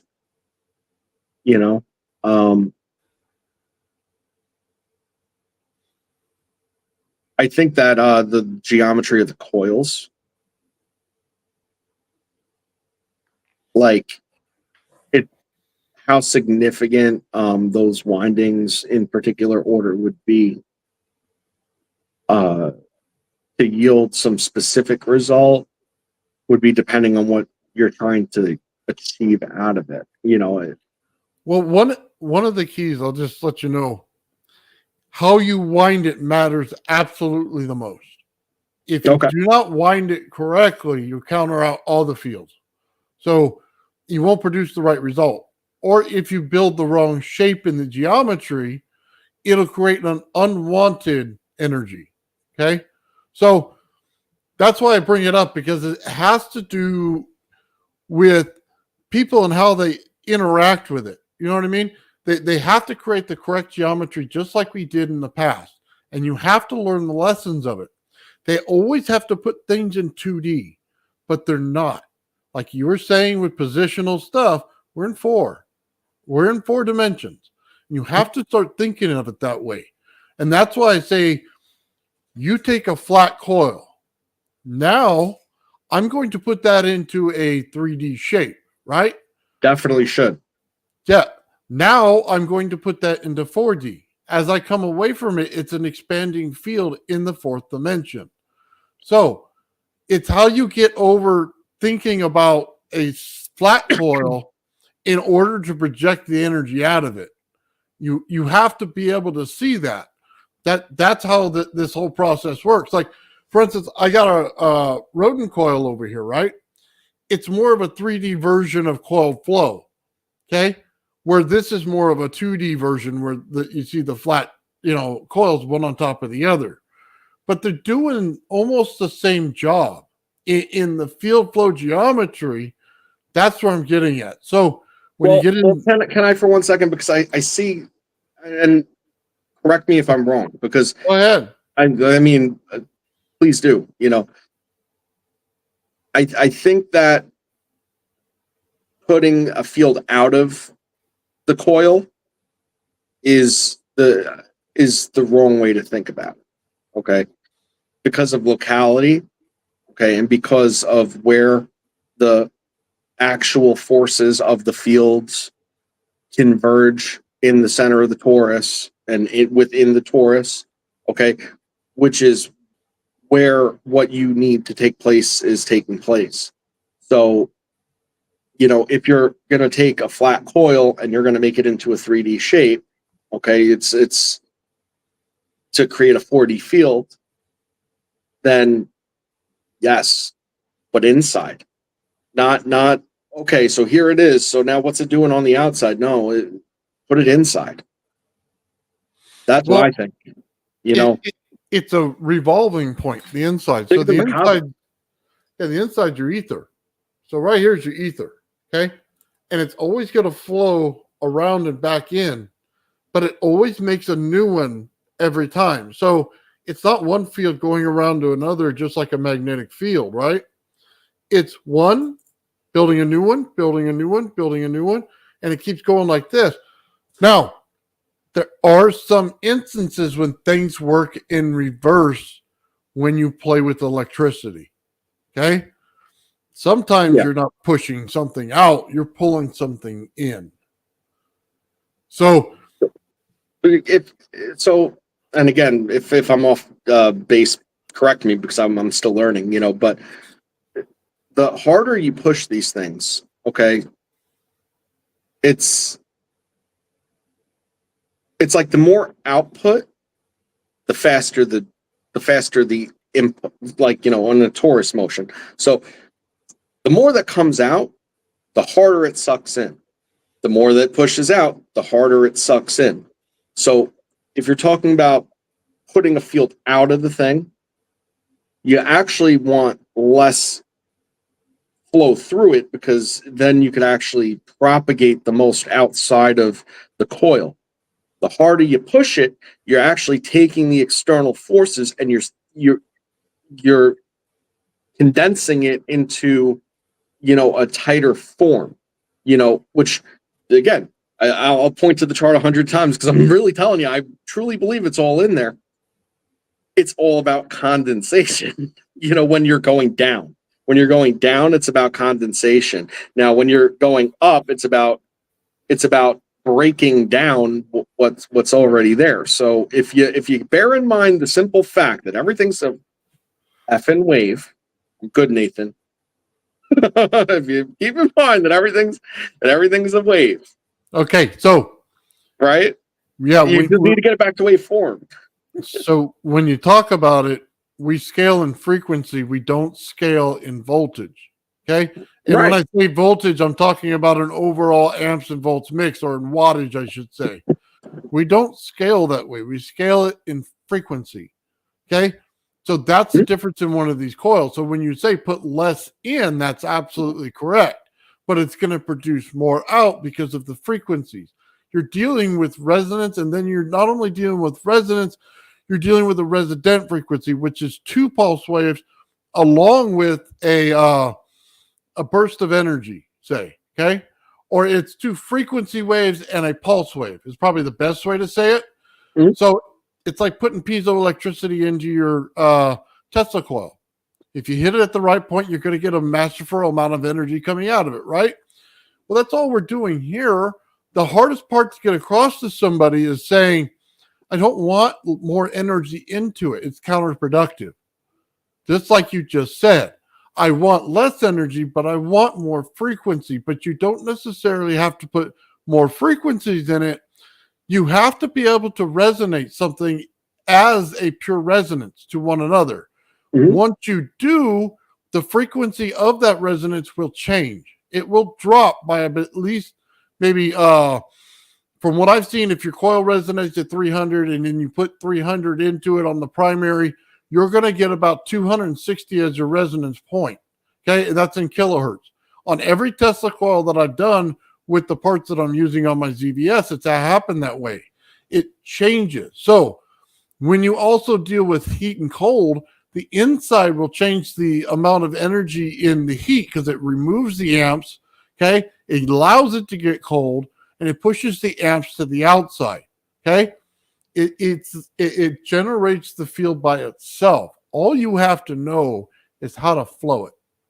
Well, isn't how to flow it just based on harmonics? If you set it up that way and build each one individually, yes. Well, yeah, but I mean, everything I've been talking about has been 2-channel, or That's you know what I mean? Like, I'm not like, to think that you get it done. You could create portions of it with one input. But You it won't cannot be right. Right. You create portions of it with one input, but you need more than one in order to get So the effect. let me just tell you, Gerald, who you've probably seen a lot, Oh is yeah, a master at this.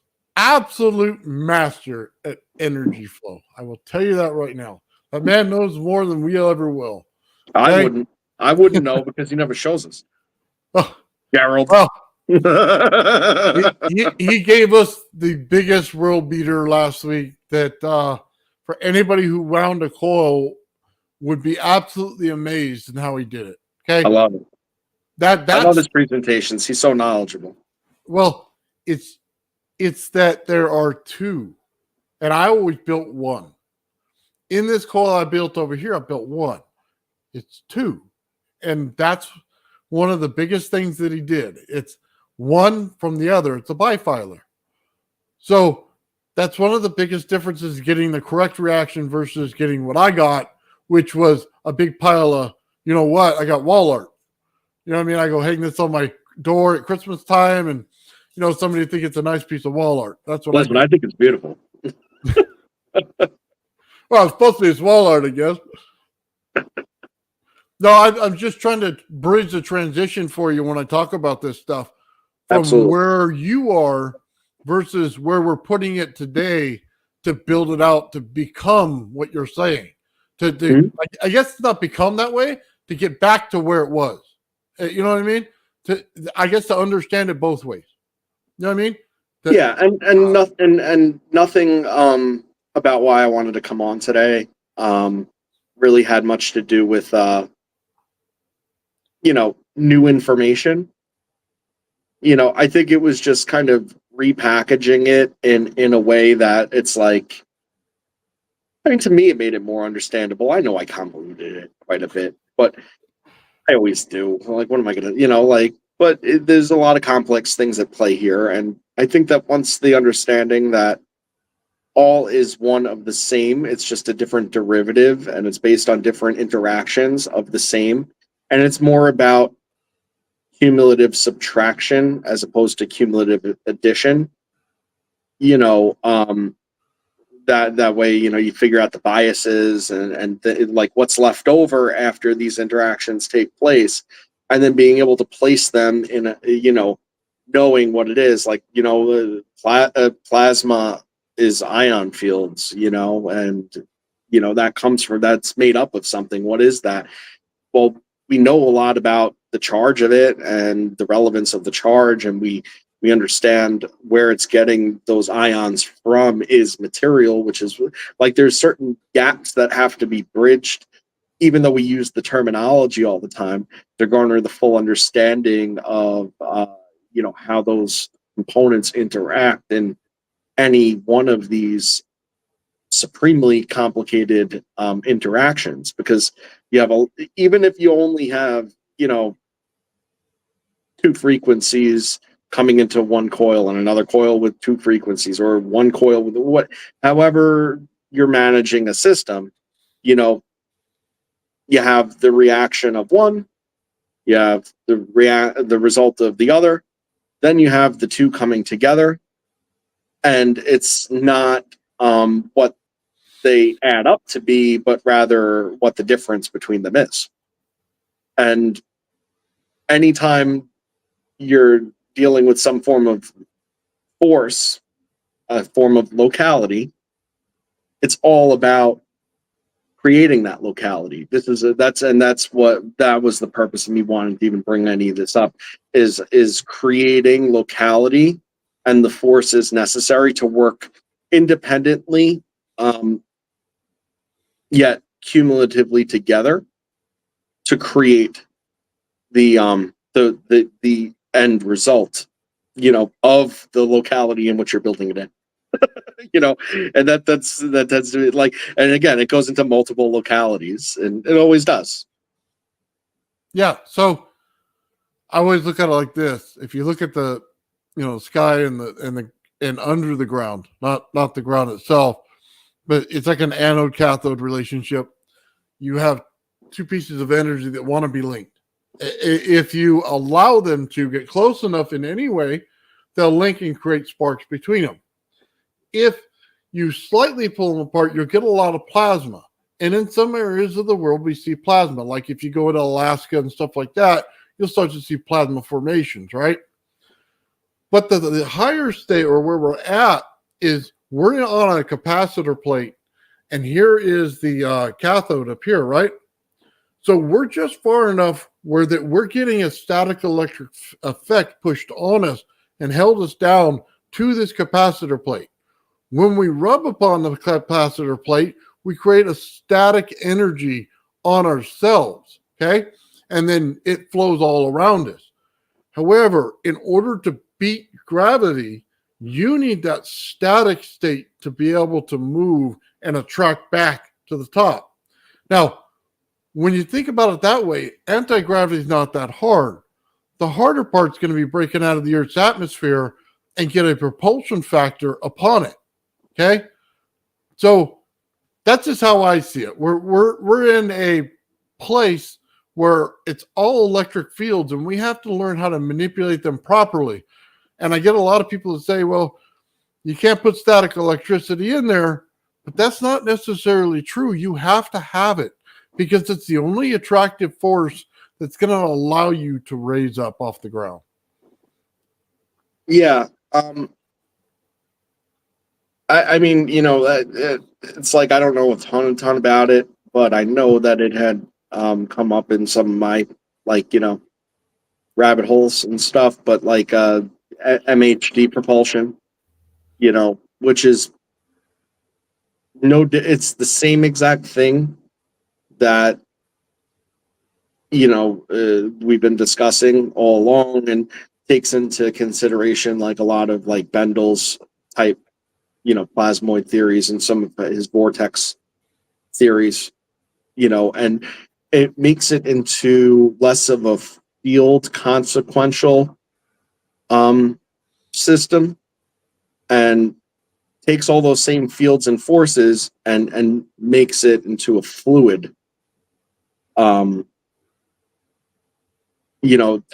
of force. So when you actually move the fluid, it's the fluids creating the fields, because you have one conductive electrolyte, and then you have one ferromagnetic solution that's charged opposite and counter rotating in basically a pump, and it's those interactions of those fluid fields at that point that create thrust. They create thrust, but they also create lift. Now, I mean, look, if it was as simple as just as described, well, I mean, I would love to believe that it would just be happening already, like on planet Earth. But realistically, my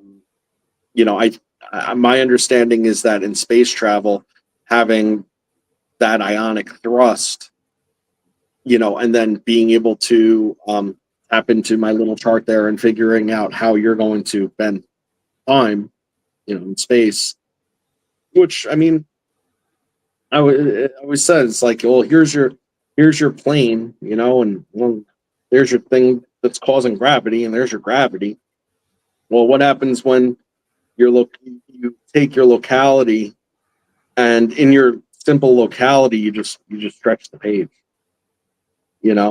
I mean, I've heard things like, well, you bend the page, in your locality, and well, there's all sorts of cool ideas, but it all comes off of the same exact thing, which is you're not trying to change everything. You're just trying to change the interaction in a small location that allows you to fulfill your needs. So yeah, floating up out of space in this atmosphere, yeah, tough, but if you figure that out, probably less tough to figure out how to breeze through space. If you figured out how to get the mass off the ground without propulsion, I think that that's the same exact mechanism that ultimately brings you somewhere faster. I think that one and the other, they're the same. I don't know them to be any different. It's the field you create, because let's go back just a minute. You cannot build enough static electricity anywhere to get anything to lift. Okay, let's just get that out there for everybody knows it. You cannot put enough force on something to get it to lift with electrostatics. It doesn't work. Okay? You have to create a bubble around it. And you have to pressurize the electrostatics into a spot. That's the difference. That's where a lot of people lose the understanding here. They think, hey, get electrostatics, we can create a charge on the thing, we can take the charge and manipulate it to one side of it, and that'll create enough pressure, that'll reduce force, and we're good to go. Well, that's just not the whole answer. You have to create the field around it in order to pressurize the electrostatics, in order to get things not to go upon it. That's why I always say gravity is like snow. It falls, it falls, it falls. And if you create enough resonance, okay, and you create a field around that with the resonance, it cannot settle upon it. It cannot stay on it. Therefore, you can manipulate how you force against it, okay? Or if it even forces against it, it may just rise up without any force whatsoever. Without any force, right? That's the monks. Yeah, it might just go right up without any force because it's completely not in this environment anymore. It's in its own environment. And that's the whole key there. I've seen a lot of people, and I've seen NASA explain it as static electricity. Well, yeah, you could put a lot of force. I could put several pounds of pressure on an item that weighs grams. But you know what? It's still not going to lift in the air. Not even a chance. Okay? So you have to create that Tesla coil field. You have to have a rotating Tesla coil field. And I'm not talking about the wire going around it and rotating. A physically rotating Tesla coil. It's what you have to have, so it thickens the field on the outside. It's the only way to contain all of that static electricity, because remember, the fields are not, how do I say this? They're not where it's not permeable. Okay, it's going to allow things in and out. Okay, no matter how you do it. Okay, so you have to compensate for that. Okay, we were talking about this before. It's going to have some leakage, and no matter what you do to it. So your best thing is get the highest amount condensed possible so that the electrostatics themselves will change the environment. It'll also create a little heat on the outside, which we all know when the heat gets there, boom, raises straight up. Oh, so, I can't wait to see it. I know it's coming. Well, yeah. Yeah. I just got to get people on the same page with me because they're not there yet. And it's probably because they don't know how to manipulate energy the right way. They keep converting watts instead of breaking it down to, you know what I mean, what it's supposed to be, the base. I mean, look, I don't claim to know anything. I've said it 100 times, and it'll be 200 more as long as you ever talk to me. But in this whole entire thing, you never heard me mention voltage one time. You know, I know. Or and there's a purpose for that, because I mean, listen, voltage is a thing, but its derivative is what you're after, not the voltage. You're Exactly. after the potential or ether, whichever, however you want to phrase that. That's what you want. Yeah, and you know, it's going to happen, and you know, I mean, I do wish I was in a place that, and I wish very little, you know, but like I do wish I was in a place where like I could actually hands-on like do some more of this stuff and like kind of put my ideas, you know, into greater practice. But like frankly, I'm just having fun playing with it in my head right now anyway. And I mean, you know, I would really like to see somebody, you know, create a couple scalar crystals and shoot it into a thing of plasma. Frankly, if anybody's going to want to take advice from me, you know, and wrap it in a dielectric,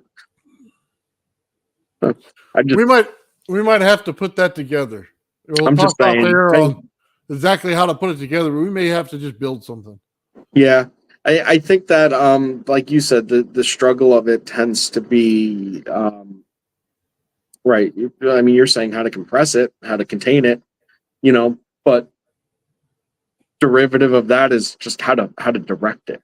how to focus it. Yeah. If you know how to hold it and then you know how to point it somewhere, half the battle. Frankly, I think that we should just shoot a whole bunch of this energy into each other and be like, yeah, see what happens. All right. No. When I try that, things blow up in my garage. Okay, if I have an uncontrolled amount going into one thing, You, I have. say you'd end up on the news if you try what I'm telling you, but the news crew might be going to your house and get sucked up into what you created. Yeah. Oh, I'll definitely look. I live between two Air Force bases. They would definitely be here in seconds. Okay, you know what I mean? That I wouldn't work. What But was that flight 828 Manifest? You ever see that show? No, I haven't. Oh wow, that's a good one. I ought to watch that. It's about Oh, ball lightning and made a plane disappear, but then the passengers came back mysteriously. But it was 5 years later, but they hadn't aged a day. wow. Now I'd have to see that. Yeah. Cool. Yep. Then they had a death date, and they had to try to basically make peace with their situation before their death date.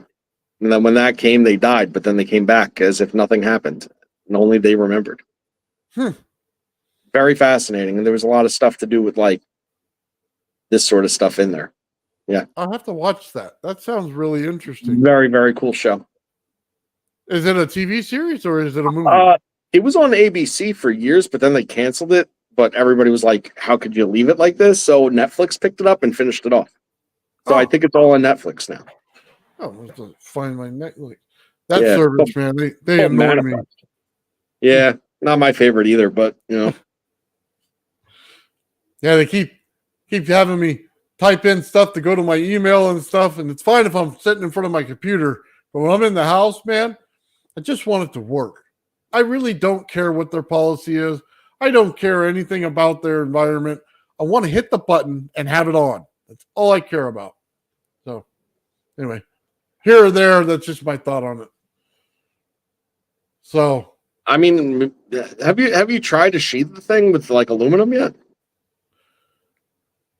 So, yes, I have 4 different versions.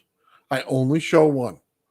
And I try to keep it simple because everybody will mix every version up. Okay. So I have a plastic plate in the center of one. I have a solid steel plate in the other. I have a solid state version, and I have my old school version that my second one I created, not my first one. That one's in pieces somewhere in my garage. Okay. God knows where that one is. I do not show the other 3 versions, and it'll just confuse people. They're for general testing. You know what I mean? But yes, yeah. I have done it, and I have hooked my Tesla coil to it, and I have spun it really fast. Okay. And I have seen the field come out in there, and it holds in a whole bunch of stuff. Okay. So, yeah, I've done every test to it with that. I've done fog. I took my granddaughter's little bubble maker, and I shot a bump of bubbles at it. I wanted to see where they were popped, if it would actually start to take on the bubble a little bit, if there was any kind of interaction with it, with the voltages or anything like that. So, yeah, I've done a billion tests, and that's why I don't know if, like, what I'm saying really got. Did you try to cover it though? Like the inner work? Yeah. Oh yeah, that's in the solid state version. It's the solid state. Oh, okay. It's a completely covered shell. It completely covered. So I'll bring a picture of it. Let me see if I'm sorry if I didn't see that one. I saw your latest one. No, I didn't pull. I did not put it out, and we got a spoiler. Yeah, do not think I will, but I will show you one of the next parts of it. Give me 1 second. I'm trying to find it real quick. Mm-hmm. And I showed this before, and there's very few parts in it, and there's a good reason for that. It doesn't really need a whole lot. So this is what my CAD version looks like. Oh, cool. Yeah, that looks good.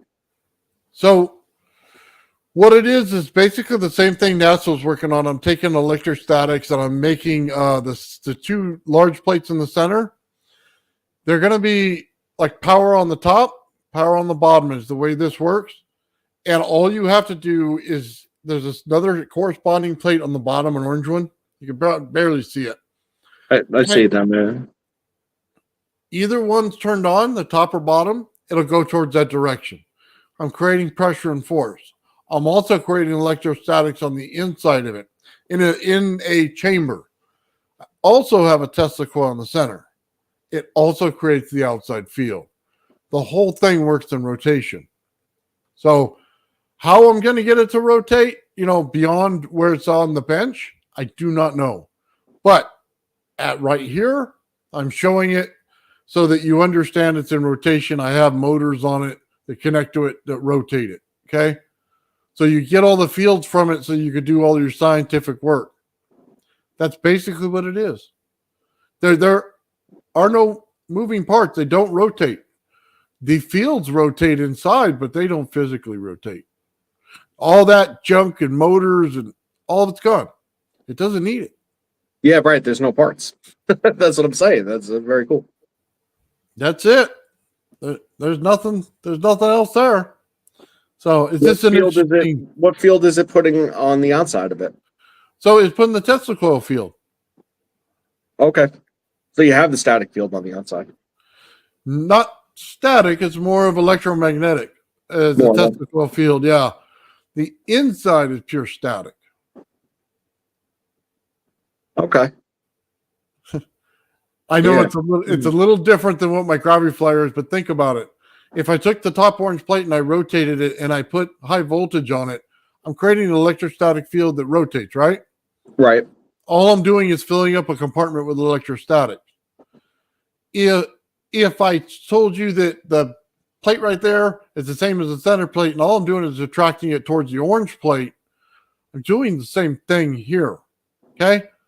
All I'm doing is simplifying it. My rotation is how I build the actual coil that goes on for that big black plate right there. That's it. All right.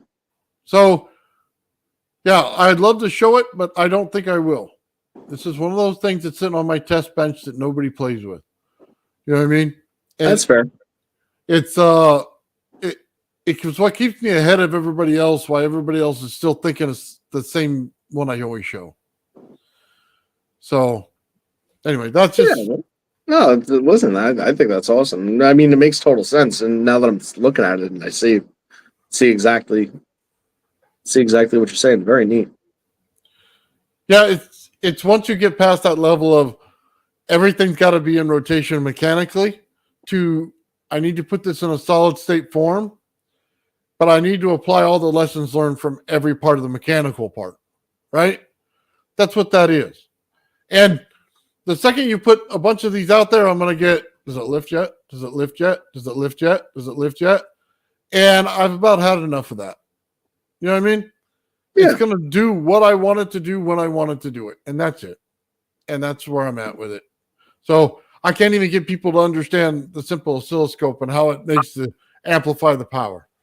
So they still think high voltage is all the power goes into it. And that's all they think about these things. And I'm laughing at myself going, are you kidding me? Did you even listen to one video? Because then you would have understood nothing works without the electrostatics and nothing works without the Tesla field.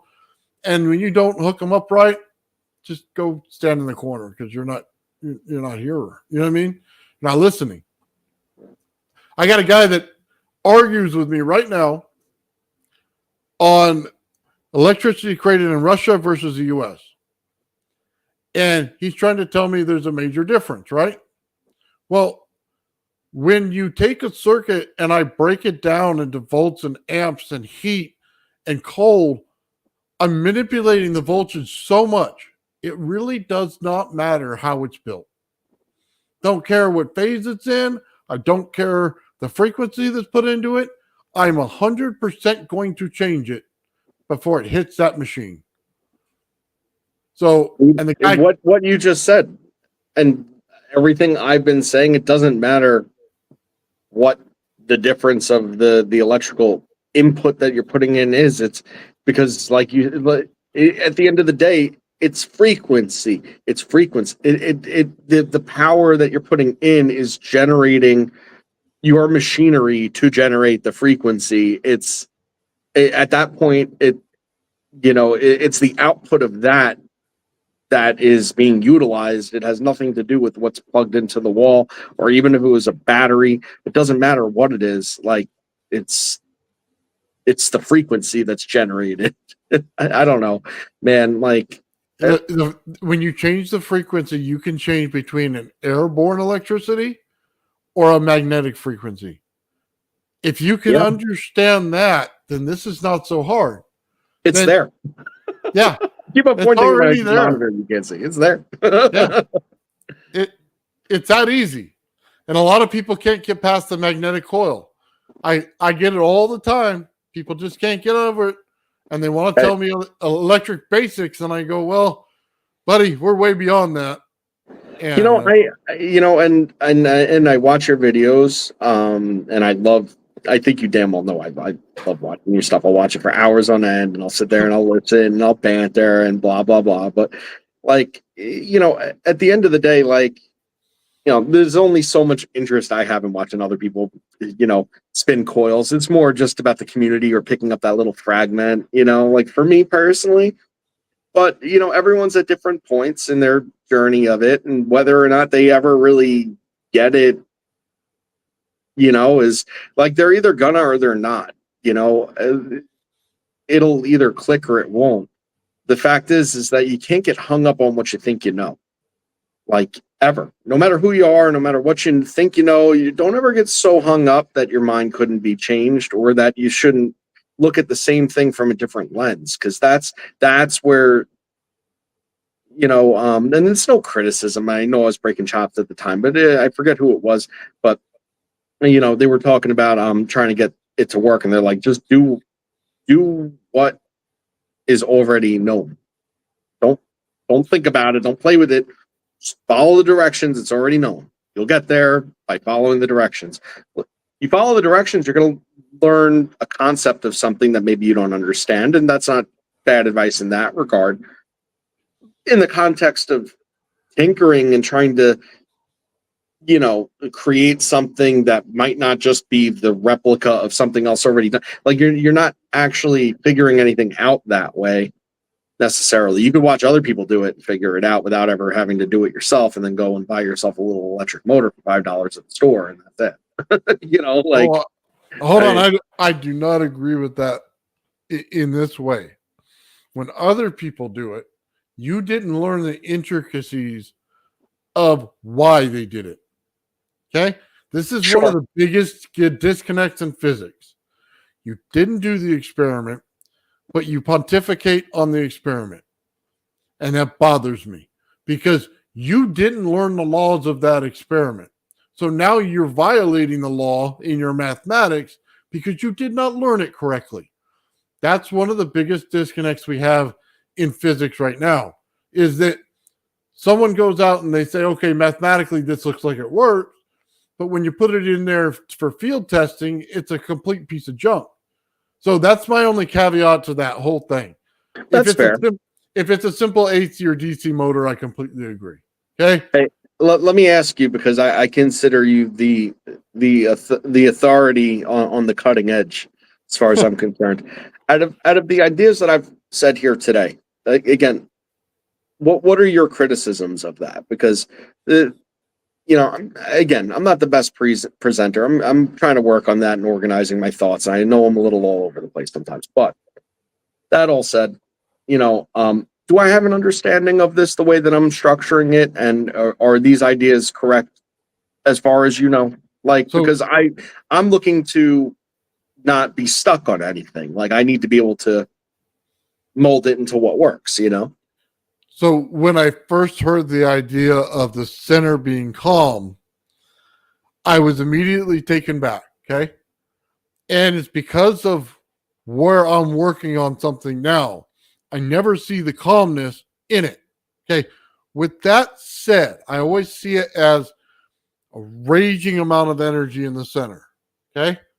However, it makes perfect sense because I'm skipping ahead steps. So I'm on step 10 right now in my head. I never took the time to go back to step 1. Okay. And it made perfect sense when you say it's completely calm. Then we get the first resonance in it. We get the first frequency. Okay. Then it makes perfect sense. Okay. I had to get myself around the idea, as you spoke about it in the beginning, of stop what you're thinking about all the energy already being there. You have to start to think of where you started with the energy. How did it come into existence? That blew my mind because I'm sitting here listening to you for the second time because we talked about it before. Then we talked about it on air, and it was hitting me as you're saying it. We're not in that level of it's already there. We're in the level of it just not being there yet. You know what I mean? There's nothing. Then there's something. So it blew my mind completely. Okay. Right. It's potential. That's Right. that's what it all boils down to. And that's why I said about the quantum stuff too. It's like it's here and it's not, and it's maybe it's here and maybe it's there, and it's not until you measure it until you know, and blah blah blah. Well, that's in there.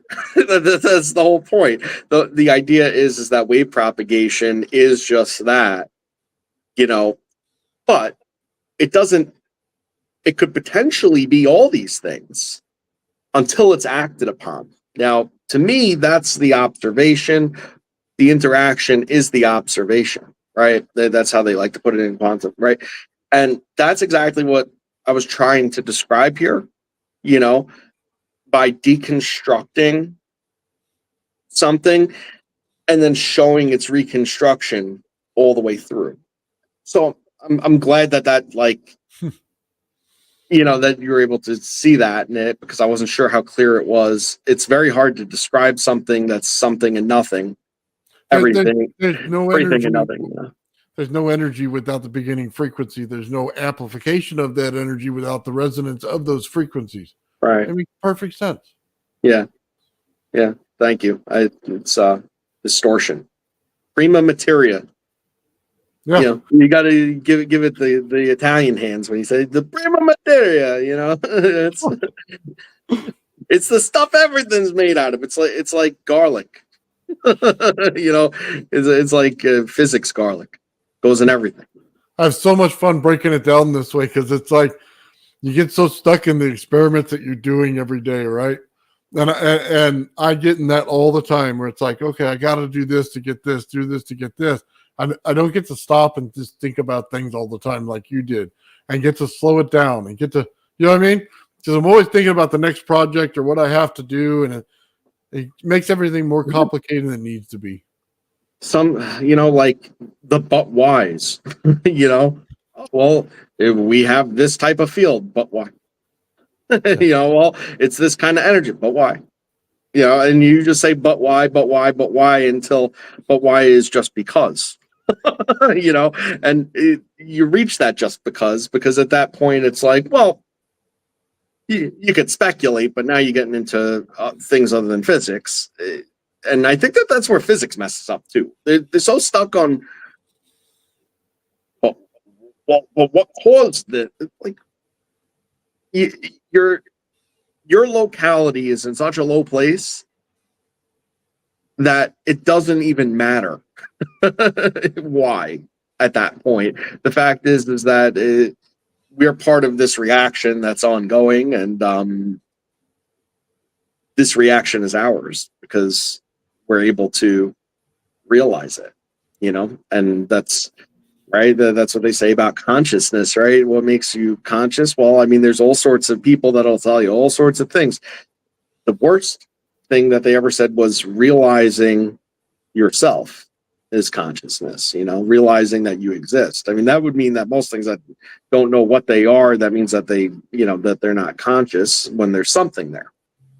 But, like the thing about like Tesla saying, like a crystal is conscious, well, there's validity to that too. But if you look at the chart, the lower you go down on the chart, as far as simplistic matter is concerned, with a crystal being, although the most organized, pretty much in its pure form, the most simple structure, because it's it's organized. It's organized as dictated by the higher fields, right? It's not really subject to space. The same as energy is not subject so much to time. Though that those little forms of matter are not subject to space. Oh, that brings up something we talked about. I just got to ask you. We're talking Yep. about this space time or frequency equals 1 over time. What do you have? I'm a proponent of space time because I believe, okay, I'm putting it out there, belief, not whatever, that there's a gradient. There's a gradient that exists that's actually in the chart between time, space, and how much it matters to matter and energy in its constituent forms, in those actual physical. So, like, for instance, there's a certain point in time where when you cross over Planck's distance of time, where time doesn't exist at all. You're outside of time at that point. At least as far as, remember, it's local. Okay. So just because you're outside of local time doesn't mean that you're not in some other time. Okay. But you're outside of that particular time locality, right? And once you cross Planck's distance, which in my opinion, again, occurs after frequency is propagated in a waveform. Okay. So that's when time doesn't matter any longer. Now, everything from that point downward, okay, time becomes more so significant, okay, to the energies that it interacts with and the matter that it interacts with. Then when you look at the other side of the spectrum, there's a certain point in time where and I'm sorry, I said that the wrong way. I've said a lot of things. So it's Go on. Time does not no longer matter to matter, okay, at that scale, at that Planck distance at that point.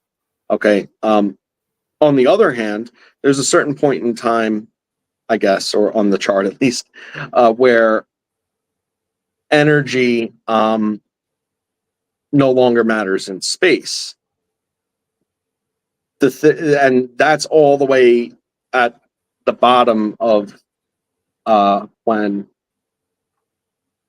energy descends to matter in a 3D substance form, and that itself is the mechanism to which it rises back up to then meet at that equilibrium point where time and space both matter to the matter, in equal forms, our reality, in other words, and that they're working off of each other, time and space, like this,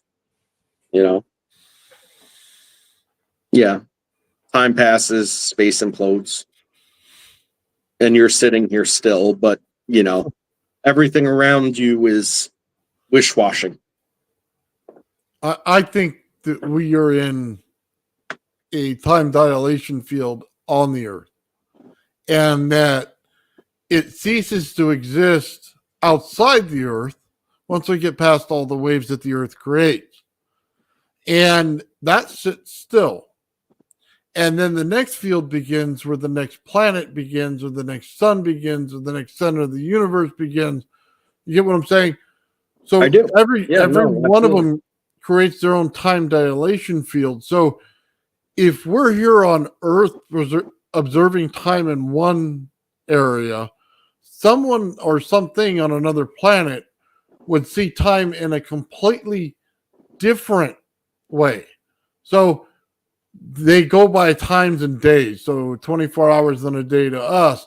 Take a planet somewhere else, it may be 36 hours, it may be 48 hours, but they're observing time differently than us. So we're in a time dilation field on the Earth itself. So Correct. when you bring space into time, I don't see time space as a moving object as much as the Earth would be. So I know it does, however, move. So any kind of movement is frequency, right? As soon as you rotate something, it has frequency. So frequency becomes 1 over time, always.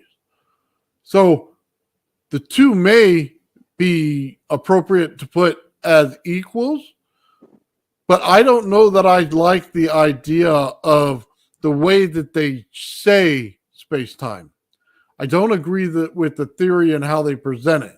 How they keep presenting this, basically sheet, and then you put a ball and it rotates around and it goes down the center hole.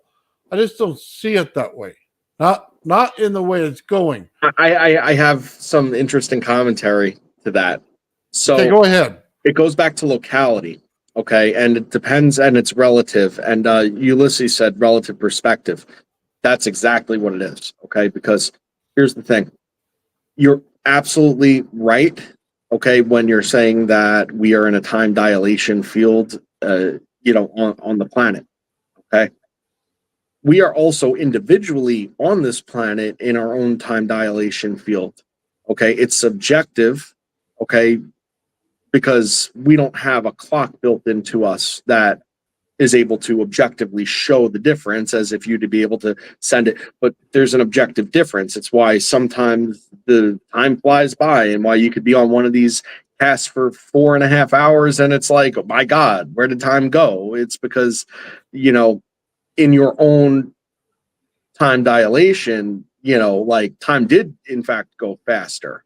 Like it did. In fact, it's subjective, but it did, when you're talking about locality outside of the planet, because, I think we could, if we're all going to agree on one thing, it's that, the clock at, at ground level, at sea level, barring any anomalies from other things that we didn't get involved in this conversation, but did previously, like cavernous materials and this and that, like other phenomena that exist because of the chart, and other localities, once you go outside, that the clock is going to tick at the same 1 second objectively. That's the measure. Once you exit this locality of Earth and its immediate forces, you're still not escape of the forces in which this locality is interacting, because we are in a solar system. We have lunar interactions, okay, that have localities and time dilation effect. You have outside of this, you have the fact that all the planets are orbiting the sun and moving in some type of helical trajectory, and that's another locality in onto itself. Then you have all the objects in space that, are similar interferences. So one thing I will agree with is once you get outside of this, okay, well, then what? This solar system likely acts with another solar system. Well, the galaxy, okay, cool. Now you have another locality. So the objective measure of time in each of these localities may be different, but by virtue of wave propagation through space, the fact that there's wave propagation in the first place without being dismantled, okay, is, I think, proof that time must exist, because you can't have frequency without time. Now, how on that wave propagation, how time affects it through space. I mean, listen, I'm not an astrophysicist. Like, I'm literally a guy with a high school diploma. I used to Like I went to school for welding and to be an electrician, and I didn't like electrical work. Like, like it just is what it is. But, like I don't know how that affects it, but I'm going to say by virtue of transmission and receival that it doesn't break down. Okay. So I don't think that there's no time outside of it. There could be a place where you break out of that there is no time dilation whatsoever. Like if you want to think about it, like outside of all the membranes, okay, or in between membranes of localities, there could be voids in between membranes of localities, where time does not exist because you've crossed Planck's distance. But that's the key is Planck's, like I don't buy all of the math all the time that I hear, but that's one thing I do buy because there is something in relative to your experience, mind you, that's what it all is, relative to your experience or the experience of a wave or the experience of something, anything, right? Like there is a point where it's just too small to matter and too big to matter. To the effect, the direct effect. The effects would become so subtle because of how far removed it is that, whatever, but, not necessarily no effect, maybe no measurable effect. I think for something of our size to not be subject to any time physically is physically, okay? I don't know that to be possible. Time travel being more likely than the ability to be in no time physically. Mentally, I believe that you can transcend that because you're talking about energy, mind energy, as opposed to physical matter. Okay. Like, yeah, because there is a certain point in time where these things, they just all break down. There's a point in time where matter breaks down into plasma. Okay. Once it becomes too close to being out of time, it would vaporize. At least according to my stupid chart that I don't know. Right. Well, I'll say something like this. We were talking about water earlier, and if you understand it just like you do the sky, and you were making that correlation, if I said space was like that, and all I had to do was understand it in the viscosity of the space, then time isn't the same thing as it would take to get a rocket to the moon.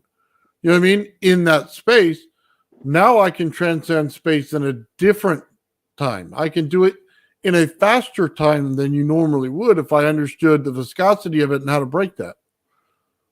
Well, if you think about locality again, and we actually touched on this another time, but like not in the context that we're discussing it now so much. But if you have a locality, so your graph flyer's up and going, and you broke the atmosphere and overcame the radiation belt. Okay, you're just out there at this point. Okay. If you were to manipulate the local time of the craft, okay, to a point in time where it was slower than its surrounding relative environment of space, okay, then technically speaking, you can go faster than light because you've changed the curve. So you're never going faster than light. You're going light speed, okay? But because the subjective time is different, okay, you're actually traversing more distance, okay, than the light would have otherwise have traversed. In fact, it's in that book that I sent you. It's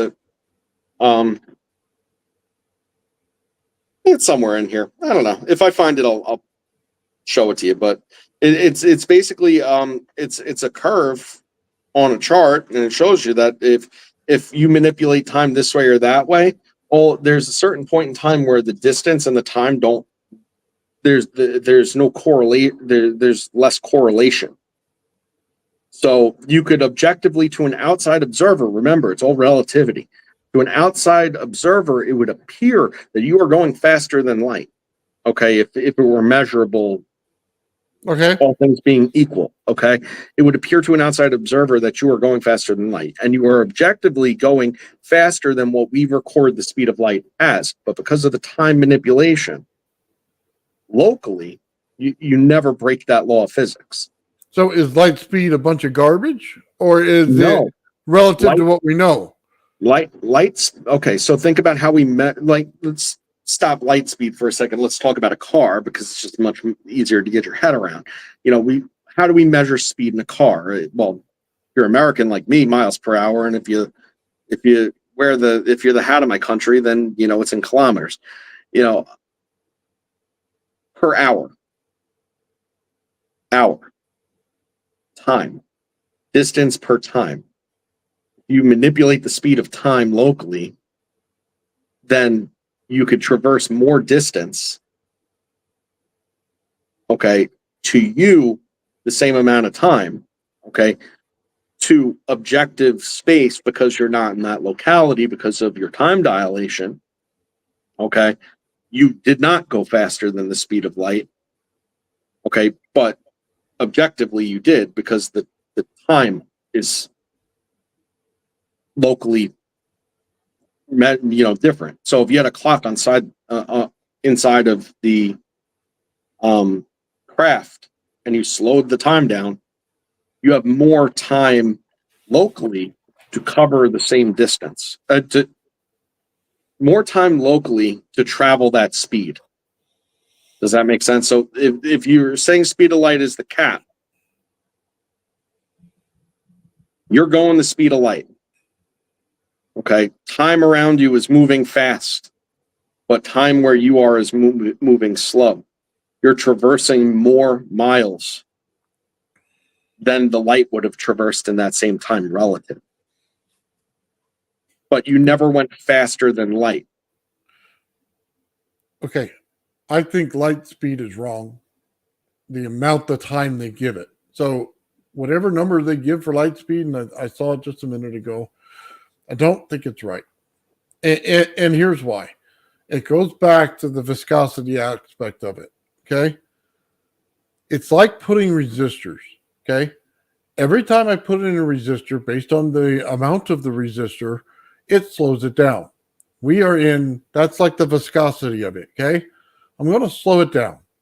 However, when I get into space, I have very little resistance. So I have a very tiny resistor, right? The more that I can remove that resistance, the faster I go. But it doesn't mean that the light itself doesn't go faster as well. Okay? Right. When there's less resistance to everything moves faster. When there's more resistance, it moves slower. Okay? That's just the way that most things work. So if you're looking at light speed, you don't have to bend the paper, okay? Because it's already like built into it. It's already built in because it's way faster because it has less objects in its way. You know what I mean? So it moves. Well, I do. Yeah. I mean, but if you were dealing with a no resistance like electrical circuit, okay, electrical circuits still work faster than light because they don't work off of everything works off of the same principles but not the same rules, because of medium, the locality of the medium that it's traversing at that point, so the same as the electric, the charge itself and the fields that it creates and so on. It's not inside of a copper wire. We've discussed that 1,000 times. We know this. It's outside of the copper wire. Well, what makes the copper wire, move the electric? It doesn't. It's conductive, and the nature of something conductive is that it has free electrons. So when you pressurize the system, it moves the electrons. So, like it's like a pressurized system that's always going to be ready to blow friggin' power out the other side. It's I don't know that electricity with no resistance has speed. Like, I think that's indefinite. I think that's instant. It's, if you want to call it quantum, it's it's what it is. I think, I don't know, like, but Well,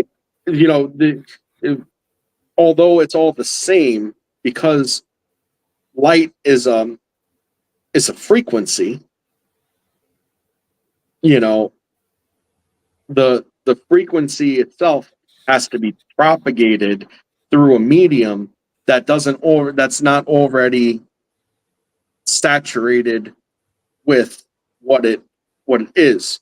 So it has to propagate and actually travel to wherever it's ultimately going to hit. Now, what's interesting about light is that if you shine it from one very far location, and you have no particles or anything in the way, it'll go, and you can't see it in the middle. There's no light. You're like, wow, look at that light. No, you can't see it until it hits something. okay. Light, But I think when they say light speed, it's a misnomer. So, like you just said, there is nothing there until you can see it. So until the energy is being used, you don't see it.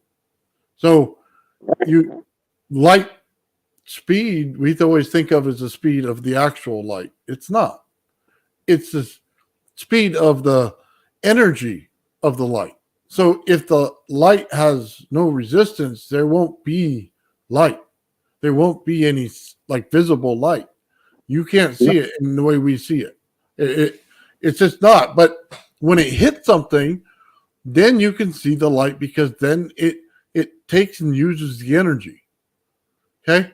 Right. Well, it's the delay of the delay of propagation and measurement. And the measure, it has to be manifest in order to be measured and not dispersed. Because but the dispersal is only done through interference, which it can. Think about what all I'm saying here. There's no clean space. There's no such thing as clean space. Space is filled. Oh, I agree.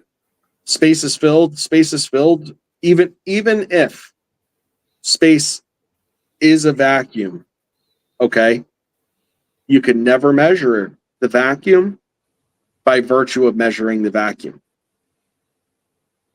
Because anything that's at that level of stillness, okay, anything that could either exist in that space, okay, energy or material, disrupts the tranquility of the potential, therefore causing the rest.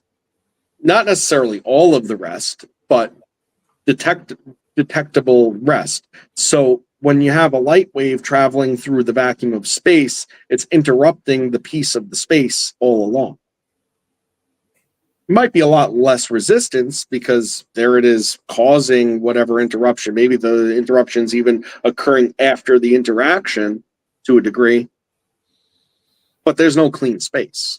But it also changes our perception of distance and how far we think things are away. Because they measure it in light speed, we could have a total different distance of how far the universe actually goes, or where the next solar system is. You know what I mean? We could have a complete blank there. It could be closer than we think. It could be further away than we think, because we're measuring in the wrong way. I agree. I agree that we're measuring it in the wrong way. I think that's a very unreliable. There's too many variables between point A and point B to be deterministic like that. Yeah. Like, oh, look at the redshift, and listen, I'm not saying it's not a thing, and I'm not a physicist. I don't know, but there just seems to be an awful lot between point A and point B. I mean, you want to talk about something interesting? Talk about mixing colors of light, because that doesn't mix like a paint palette. And what's interesting is, look at the chart. You know, not only does the frequency change, and that therefore the color changes, maybe to an unexpected color, but certain other colors will be brighter based on the bias offset of the interaction of the two different wavelengths. And that's if you're talking about two coherent light sources, I'm saying, you know, but even if they're not coherent, you just have more melding and stuff. You'll see stuff that's super fascinating that you're like, how come that spot's so bright? It's not like there's more light going to that spot. Well, the answer is because the offset of the wavelength propagation, you know, said that, well, at that point, a lot of it canceled out, became, you know, scalar light, so to speak, you know, became white light or, you know, mixed color light. But other points just got brighter because, well, that was remaining. Yeah. It's like how something you look at in anyday life, if you see something that's green, it's actually like whatever the opposite of green is. I forget off the top of my head in the light spectrum, purple, you know, like we're seeing green reflected, which means that the damn thing's purple because that's all it's absorbing. What it is made of is purple, but you see green. Right. Oh, red. Okay. Thank you for correcting me. Yeah. They got it mastered. I tell you in the chat, every time I need the answer, they have it. Look, I want nothing more than to be corrected. And if somebody tells me that I'm out of my mind and totally wrong, that's what I want to hear. You know? So. I love it though, because I love how they always, and I love watching them, the solar system shows. You ever see them, how they make this such a beautiful looking world, and then you get like so entranced, like, oh my God, this is so great. I'd love to visit that place, right? And you realize when you're all done watching it and you go get a beer that they were totally full of it. They have no idea what that planet looks like, but they painted such a beautiful picture that you just want to believe it. Hey, sorry, Nathan, I can't hear you. That's all right. Camera giving up on you? Can you hear me now? It's very low. I don't know why. Oh, no idea. Well, the government's coming for you. I'll tell you what. I mean, I don't know that what we discussed today, you know, if there's any questions I could answer, but if you want, what I can do is quit out, come back, see that the audio's back, and then if people have questions, I have the chat up. I can answer anything but again, I don't know anything. So yeah, pull out real quick and then come right back in. You know what I mean? Pop in and pop out real quick, and hopefully Crypto will join us as well, and we can continue the conversation. Okay, yeah, give me 1 second. Okay. Sorry about that, guys. We all have a few technical issues once in a while. I know that I'm subject to them.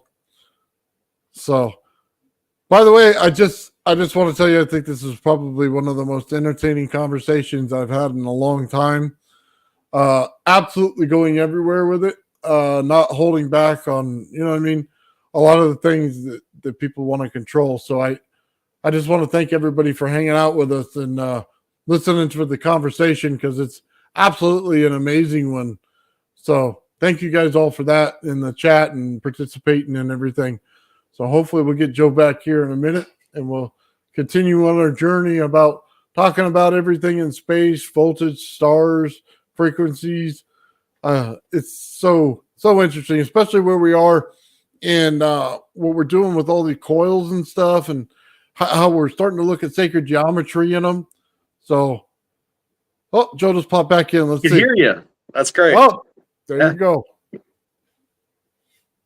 Anyway, I was just telling everybody how cool it was based on what we're doing and how we're going through everything on the channel with the coils and everything, and then how we're talking about this stuff and the ether and how it all ties in together. I just thought it was so interesting. Yeah, I'm as always very happy that you included me to be a part of it. And I mean, it's not like I prepared an awful lot for this, but I had to, at least have enough organized in my head that I wasn't off on all sorts of tangents. So I try to take it as seriously as I possibly can, for still having fun. Yeah. Sorry, I'm putting up the chat right now, showing people Cool.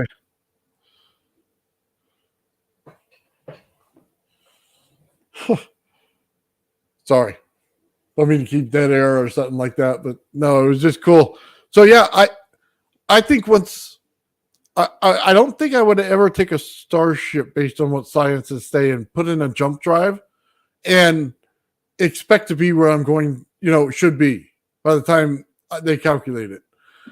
I think once they get in space, I think they'll have a better understanding of what it is and we'll get a lot closer. So when we always hear like, your civilization's too young and you say, no, we can go out there and do things. Well, I think the first thing we need to do is just travel our solar system and take out the measurements the right way. You know what I mean? And I know they have satellites that done it and all this stuff like that. Guys, we got people that don't even believe we've been on the moon. So, you know what I mean? We're going to have to do it. And, we're going to have to put on like a halfway Star Trek show to go around the whole, just our solar system so people understand it. You know what I mean? So we can all be on the same page. There's still people out there that believes we're on flat Earth. They don't believe the Earth is round. Well, you know what's difficult about measuring objects in space, like for what it's worth, is that forget anything you know about measuring anything on Earth because that does not apply. It can't, because you can't run a tape measure from point A to point B. Plus, there's curvature, and not for anything, the movement of the solar system, okay, is so much more complicated than your elementary school like science fair ever led you to believe. Like, it's not that there's no truth in it, it's just simply that you have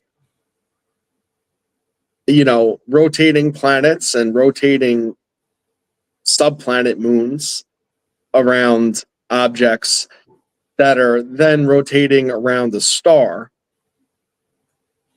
But what's generally missing from the equation is that our locality is attached to a galaxy which is spinning. So basically, our planets are spinning while chasing a star and spinning around the star in a chasing fashion. So first off, distance is going to be subject to all of that movement and is ever changing at any point in time, depending on the depending on the orbits of the different planets and so on. I think that getting the best measure of the solar system, if you want to think about it, should probably be the widest orbit that we have, okay, of planets, measured in a circumference, and measured then by the overall furthest point of length from the sun and its effects on, mass in the solar system. So let me ask you this, since you brought that up. What do you think about a 9th or a 10th planet? So, I think that anything like that's in the scope of reason. I mean, I know that they say that Nibiru comes around every 35,000 years or 32,000 years or whatever it is. They thought Pluto was a planet, then they said it wasn't. Now they think it is again. Then you have the Kuiper Belt, and frankly, like trying to look for a planetary object within the Kuiper Belt is like, I'll be a little risky here without aggravating YouTube. It's like looking for a good moment on a blue static screen from back in the 90s. You know what I mean? Like, you know what I mean? Like, I think that was, maybe, I don't know. Well, there, it's gone. Forget it. You know, like, I and get it. that's sort of, right, and that's sort of what the Kuiper Belt is, because you just have trillions upon trillions of celestial objects at that point, and uh, like a lot of these interactions we're discussing, just the dynamic of their local interactions, and then in conjunction with the solar system interactions, are mind-bendingly difficult. I mean, that's why, like anything else, that's why they propagated out to the end of the solar system, is because if you want to think, like centrifugal, like um, type forces and stuff, they do exist. And when anything accumulates in any one area and it's like similar type stuff, we've already look at the chart. Um, it tends to clump up together and kind of hang out there, So, uh, yeah, I mean, I think ninth, 10th planets, sure, why not? It's not outside the scope of reason. I always had a theory that when it comes to planets, like there's got to be a spot where they're born, there's got to be a spot where they disintegrate, and there's got to be fields, because anytime you have a rotating mass with any kind of electricity in it, you're going to have magnetism. So there's going to be fields. So there's going to be different spheres of energy, right? And I always thought that at some point, if a planet hits that sphere, right, of that energy, does it just strip everything off the planet? And will it then accumulate gases until it rebuilds itself? So if it's Jupiter, was it once a solid planet and then had everything strip off of it, and now it's gaseous on the outside where the core is still solid? Because I don't know that it can be gas in the center of it. There's got to be some solid mass somewhere. Then if there was a planet between Jupiter and Mars, did it get destroyed because of this? Did it have interactions with its moons that destroyed the planet? You know what I mean? Yeah. Will we get, is there another field on the outside out there when we talk about, our asteroid belt, then the Kuiper Belt? You know what I mean? Is there a planet beyond that had all of its gas stripped off of it and still survived that point, that did not break up? Okay. Is it out there, that which would be the ninth planet? So I always have that feeling that there's something more to this that they're not telling us. And there's always an instinctual thing of humans to get off the planet. You know what I mean? To go to the stars, to travel the stars. Is it that reason? Is it because we're headed towards something eventually in the future that may destroy us, and we may need another planet to go back to? Will Venus become a corrected planet? Will it gain a moon? Will it, be the next level of us? So, if there is time traveling aliens from Venus, would they not be future people from Venus, not people now? I mean, I don't know. I always get a weird feeling when they talk about the solar system, because I think it's just not the same as what they tell us. Even our own planet, most of the planet doesn't make sense until you put water on it. Right. If you look at like 90% of the caverns around, fill them with water, and then they'll start to make sense as land surfaces. You know what I mean? That's really, something that's an inconvenient truth about our whole planet, that the water level is more under the surface of the rocky part that we live on than there is above it right now. And at any time, if gravity gives up just a little bit, that water comes rushing to the surface, and we're all underwater. Now, I think that it makes sense that, all things being the same, if we follow kind of the train of thought here, I think it all boils down to the solar system itself is no different than our star, okay? Except for the fact that it's in different stages of creation. Now, the reason I say that is because, our star is the prime example of fusion. We measured plasma off of it. But it's realistically charged. It's compressing all of that energy and its constituent that it produces is hydrogen. And I think that, being that hydrogen is the most simple of elements, hydrogen itself is actually, as far as matter is concerned, is the primary constituent of all other matter. So it's so volatile and it wants to break apart. It wants to go back into its energy state. It wants to burn up and become energy again, and just basically cease to exist. Be a free atom of nothing that at some point it just doesn't matter. But it also wants to combine in fusion. Once you have enough of these fusion processes that go and output derivatives of the hydrogen. Mind you, that's what all the other elements are, is derivatives of, progressive hydrogen reactions. Once it turns to hydrogen, it goes to helium. It's then the forces at work, the energetic forces at work of the solar system that condensates these elements. Okay. And once the condensation starts, think of it as a seed. There's one, well, now there's two, and then, it's multiplicative. And then once you have enough, all of a sudden, now the dynamic is crazy. And, all of a sudden, this one's bombarding that one, and this one's bombarding that one. And it's just endless consolidation of all this.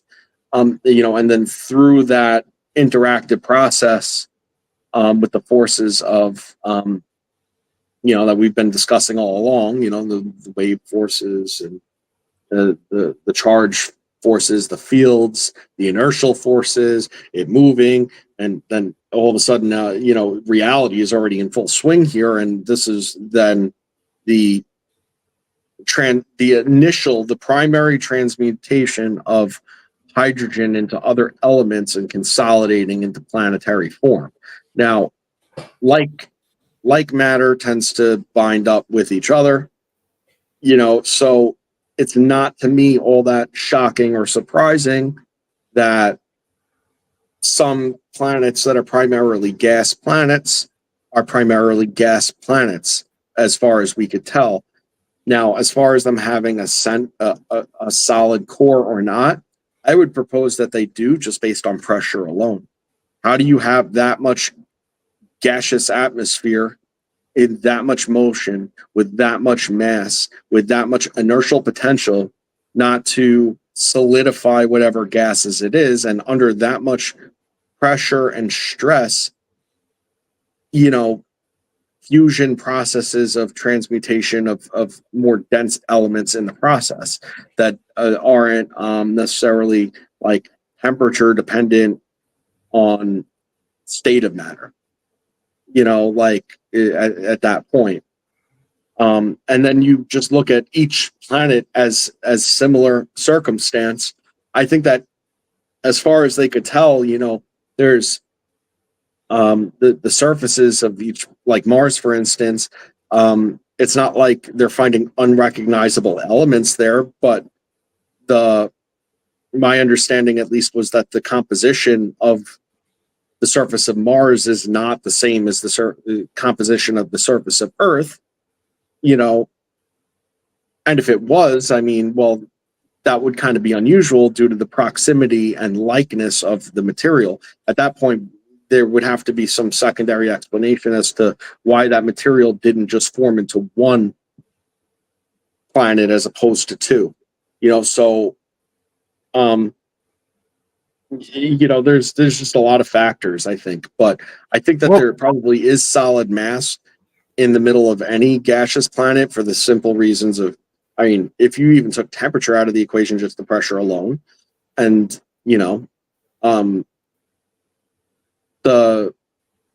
Venus and Mercury are smaller than us,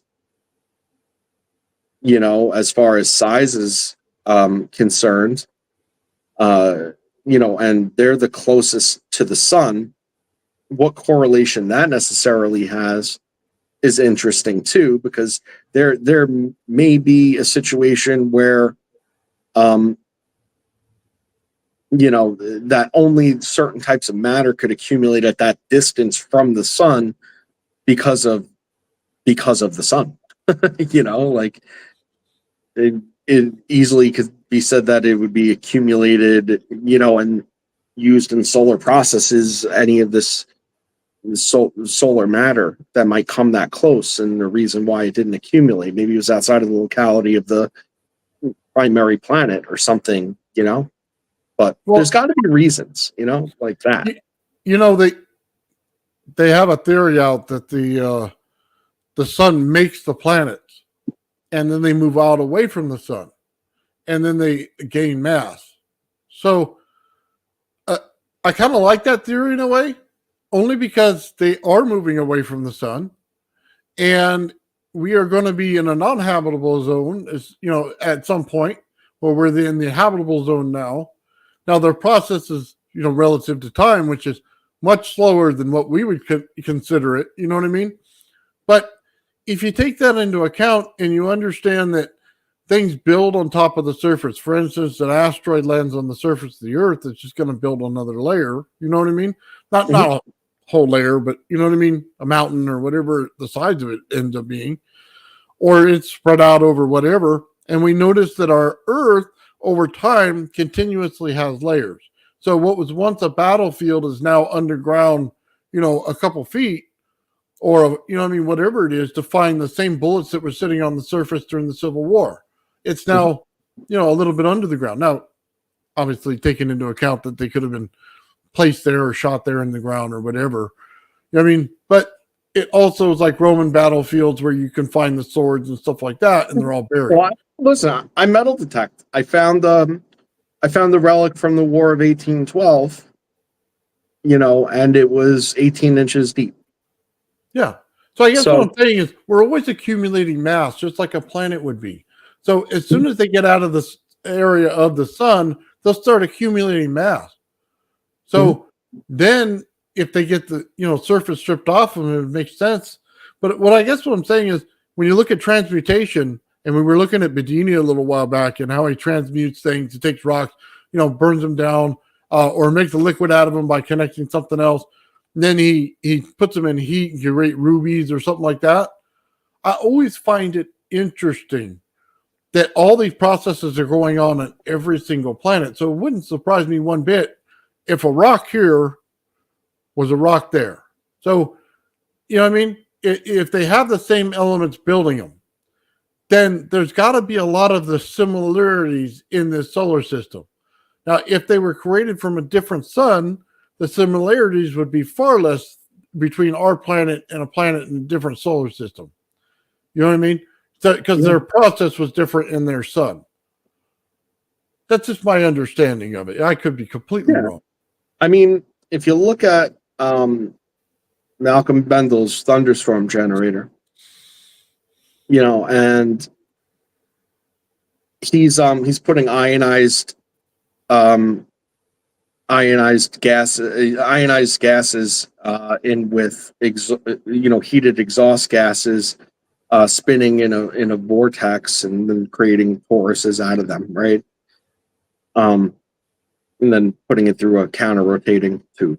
That's more or less the concept of this whole thunderstorm generator.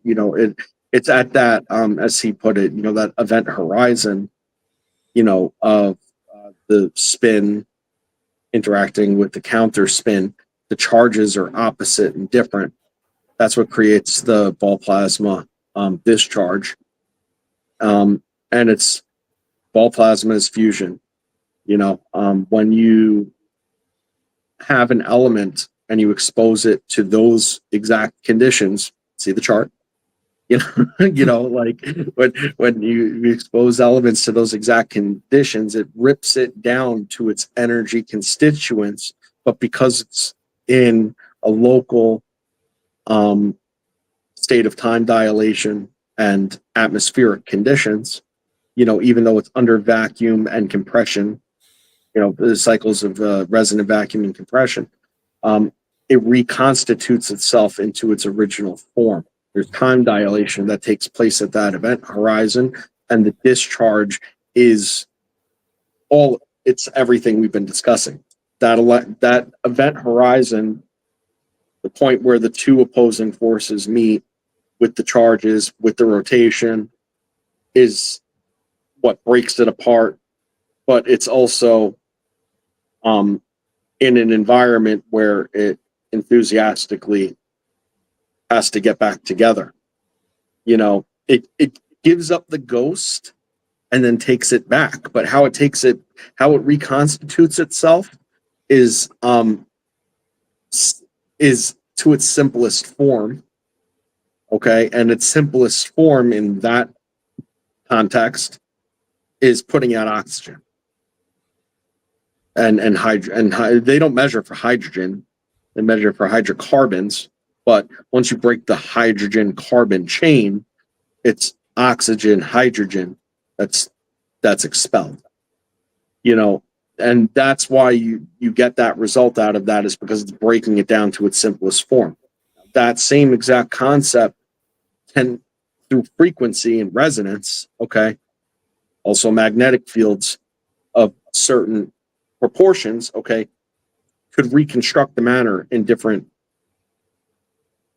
ways, okay, because the way that it's doing it is the purest form. It's just basically putting hydrogen out. He's not measuring the hydrogen, he's measuring for oxygen. Oxygen is proof of the hydrogen being free. Okay, like I said about hydrogen, hydrogen's the simplest element, and it's volatile and can be transmutated into other things under the right conditions. So if you expose that system to different aspects of energy, that could create conditions where other elements are formed. And I think that in the test bed of his spherical thunderstorm machine thing, when they cut one apart, the plasmoids had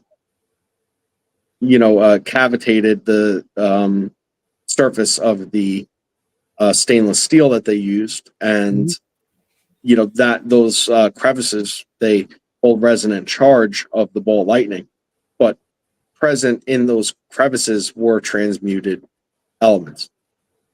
So if you think about that just coming out of a generator, Honda motor with a tube, and then you think about the complexities of our planet and planets in general and all the forces at work, it's not all that shocking that our planet, under the ideal conditions that we currently exist under, would be abundant with the variety and be advantageous to holding an atmosphere and things like that, because we have a lot of the constituents for life. We were talking the other night on the League of Extraordinary Inventors about water and how you get hydrogen. And I never thought in any way it was hard to get the hydrogen. Okay. It's a real simple process. You just have to break it from the water. I think the harder part about it is separating the oxygen so it doesn't reform back into water. Because they say, well, once you use the hydrogen, all of a sudden you get water coming out your tailpipe as a byproduct, right?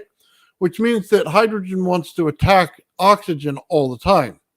So therefore, separating the oxygen is the hardest part of the problem, not creating the hydrogen itself. It's separating the oxygen from the hydrogen. You know what I mean? So I do. I saw in Meyer's work where he actually created a magnetic field or something like it to attract the oxygen away from the hydrogen. Therefore, he was able to get more hydrogen. So it seemed. But it always seemed to me that when he resonated each one of those things, and he resonated 6 together, so he's getting a combined resonance between all of them, that was sufficient enough to break enough hydrogen from the oxygen. The only problem you would have is when it wants to reform so fast. That's the biggest problem they have. And it's real simple to solve. You just have to attract the oxygen away from the hydrogen by creating an electrostatic pressure in order to do it. Well, that's what a hydrogen fuel cell is. See, like, I think when they were publicizing about it back when it was sort of bigger news before they realized people started figuring it out, you know, it used to be a create hydrogen for immediate use situation. Okay, you weren't storing the hydrogen, which is good. Storing hydrogen is hard and it's a bad idea, and it doesn't want to stay stable, and it wants to create water being the easiest constituent, but aside from that, it's just so volatile that containing it is a massive problem. And when they started running some vehicles off of hydrogen, and there were more than a few, all of them were running off of bottled gas. Nobody wanted to handle the stuff, and nobody wanted to spend time to sit there and split water and store it and all this stuff. So, case in point was that there was a guy that ran a car off of water under the same exact principle that you're discussing, and they called it a hydrogen fuel cell. But then he, passed away, and so did his idea. And then all of a sudden, a hydrogen fuel cell became a scuba tank, that held hydrogen. It became a Hindenburg that you strap to the back of a bus and hope for the best, nobody wanted to embrace that.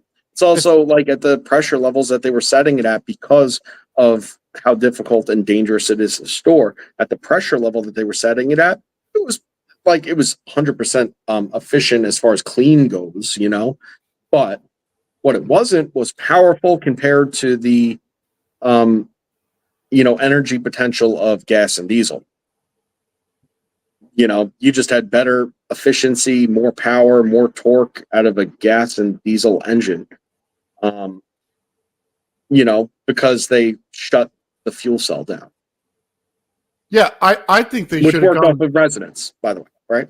Worked off of resonance. They weren't. See, people think electrolysis or hydrolysis or whatever, hydrolysis, that they're splitting it with running a current through it, and they're like, oh, and if you hook a 9-volt battery up in the volts, and what? No, it's you have to shake it till it gives up the ghost. Yeah. it works in a very slow form in. I can't even say the word right now. Yes, it works in a very slow form in that way. In resonance, it works in a much faster way, so you get more on demand. So that's how they should have built every hydrogen vehicle that they ever come up with. Forget the cell, build it on demand, and then have a reconstitutor afterward. So once it explodes, you reconstitute it in water and you continue to run as much as you can, and then eventually you'll have leakage. The problem is it becomes too efficient that way. You have something that runs for like 5 days instead of filling up every day. Now look, energy companies will always get their money. We'll always go to the gas station, even if it's a water station. I'm never going to disagree with it. That's the way this whole world works, okay? But for our environment's sake, we need to go to the hydrogen, and we need to do it on demand. And I just think that's the direction we should take as humans, to live within our world, not live against it. Yeah. And I couldn't be more in agreement with you just on all. First of all, I think what the problem is, is that everything we're talking about, when properly configured, and I say it till I'm blue in the face, it's all the same, Nathan. It's like, so, and the problem is the knife maker. You know what I mean? It's the knife maker. It's the guy that handed the murderer the knife, not the chef. And this stuff used, in its exact way, it's my opinion that it could be just as dangerous as it is helpful when you talk about certain uses. And it's a Pandora's box, And because there's no difference, it has unlimited exploitation. Now, what I believe to be true at this point in our human being history, and I guess we'll see, okay, is I think that this stuff, as far as people in the know are concerned, has just reached such a head that there's no helping hiding it in plain sight anymore necessarily, and I think that's why you're looking at disclosure events. Now I'm not saying that any of it's fake as far as disclosure or anything like that sort of stuff is concerned, but what I am saying is that it's being allowed. That's a big difference. Yes, because could have just put one of the people that said it all along up there many years ago. Okay, but now whoever they are allowing it. Then they doubled down and said, well, you got to give us some information about this. We might pick and choose a little bit as far as to what you might get to know, but there's going to be elements of this that you ought to be privy to.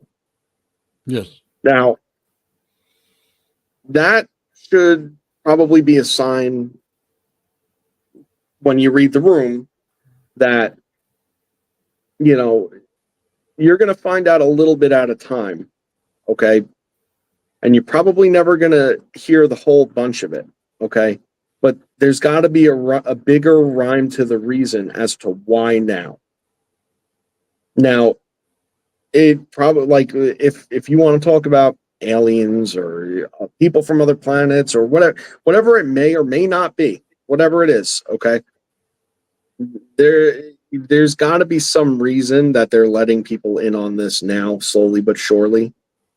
That has to do with being a part of some kind of bigger thing, like bigger than all of us. So, yeah. Because what else would the motive be? It's like, well, you can't tell them because they're going to all freak out and you're not going to have a planet left. And that's, it's going to all be over. They must have such a handle on things at this point now that it's like, well, you let them know because we can't move on to the next part of this evolution, if you want to call it that. I don't know what to call it. All I got to say about it is it's not your choice or mine whether or not you get, whether that's the route we're going. It's just going that way. Well, I think when you have people on YouTube that can actually build these experiments, then it kind of tells you they've already had it for a while. I shouldn't be in the position to bring this out, but because they didn't do it, someone has to do it. And the problem is the answer was so simple. It wasn't a complex answer here. It was a simple get over this part and you've got it. And that's it. And I think now that that's happening, they see that they can't hide it anymore. So they can control the flow of energy coming out, or the flow of information, I should say, coming out. So they just want to make sure it trickles out probably instead of all coming out at once. And I think, honestly, we may be going from hydrogen to just straight up floating in the air. You know what I mean? Where some of this stuff becomes irrelevant because the technology is already there to surpass the simple steps we should have taken a long time ago. We should have been in hydrogen back in the 40s, not right now. You know what I mean? We should be on anti-gravity right now and looking at becoming a type 1 civilization. We should be exploring our stars. You know what I mean? And getting on to the next level. Yeah, I personally think for planetary purposes that probably, superconductive, transportation is the most it's just simply more earthly than flying through the sky, and but that's here, and if you think beyond the here. You brought up superconductors, so let me say this. When you create an ether, you're creating a superconductor. Let's just understand this. A superconductor is ice cold and it reacts with magnetic elements, okay? You are creating, in an ether situation where the center is ice cold, and you are propagating that around the whole thing of a coil. So you are creating a superconductor in itself. Therefore, things change around it, how it interacts with the environment. It's one of the few times that we can look at this stuff now and say, we're actually creating something that we didn't do chemically, that we're doing with other means, that should be able to just blow this whole thing up and get a whole other understanding of this whole thing. That's why building the coils the way we are and doing the things we are so vastly important right now to understanding everything. And they know it. They know once you've figured out that barrier, you're not going to be able to hide behind the word superconductor anymore, because it's going to lose the big prestige it has. Yeah, for sure. I mean, right now they treat it like a magic trick. Yeah. You know, and I mean, obviously the science is known and solid behind it, and as far as what they show you, I mean, then again, I've never seen anybody doing a superconductor presentation that also had a natural rock that liked to fly like 8 inches into the air, for because it was poked. Like, you know, everything's relative. I think that, when you consider the fact that matter in itself is descending from all of the energies that create all of the effects that we're talking about, that it becomes just a simple matter of how to structure that energy in that consolidated form to yield the different results, and possibly isolated different results, which could be the big time difference between being able to have the technology and not. And that could very well have also been a big reason for suppression over time is, oh yeah, no question it works. We know how it works, but we simply don't know how to contain it in a way that the desired effect is isolated to that particular effect. It's locked on that effect. And I believe that, following my own logic, and this is on the fly, but I believe it on the fly based on my own logic, that the material science advances, especially with 3D printing, okay, could potentially be the way of creating not only materials but structures, within the of how the material is built, okay, that's able to isolate particular effects of the ether, and maybe that's it at this point, why it's able to be trickled, because oh, okay, well, we could give them superconductive capabilities now, which is wildly game changing, no matter what you want to call it, whether it's a buzzword or not. We could give them this capability now, but that aether access is locked in this crystalline structure in this fashion where it can only be it can only be dispersed to yield this result. And if you try to access it some other kind of way by breaking into the structure and getting into it, because you broke the structure, the effect no longer works, and the portal for the aether closes. Again, on the fly, but this is Joe logic and how my brain works, which is why I wanted to do, I want to get more people into thinking like this. Now, this is not a perfect way of thinking, and it's certainly not the means to an answer, but these are the logical trains of thought that you need to follow in order to realize the greater of what's going on around you, right or wrong, get an idea for it. You hedge your bet. I mean, what I came up with that I presented today, I didn't create that or invent that. And I'm certainly not the first person to say any of these things are ideas. However, what I will say is that these are conclusions I drew on my own and took from no one source. I just got an understanding of all these different things, and then I followed a logical train of thought based on the information that I knew, and this is what I came up with. When I cross-checked it a little bit, because I'd be a fool not to, a little bit at least, I was like, Well, look at that. Here that is. Well, look at that. Yeah. This guy said that. Well, look at Just that. checking This them guy off. and then I heard the words that they were using to like try to describe it. I'm like, oh, I got a way easier way to say that. And it's not for lack of understanding those terms or what they mean. It's just simply like you're just overcomplicating that.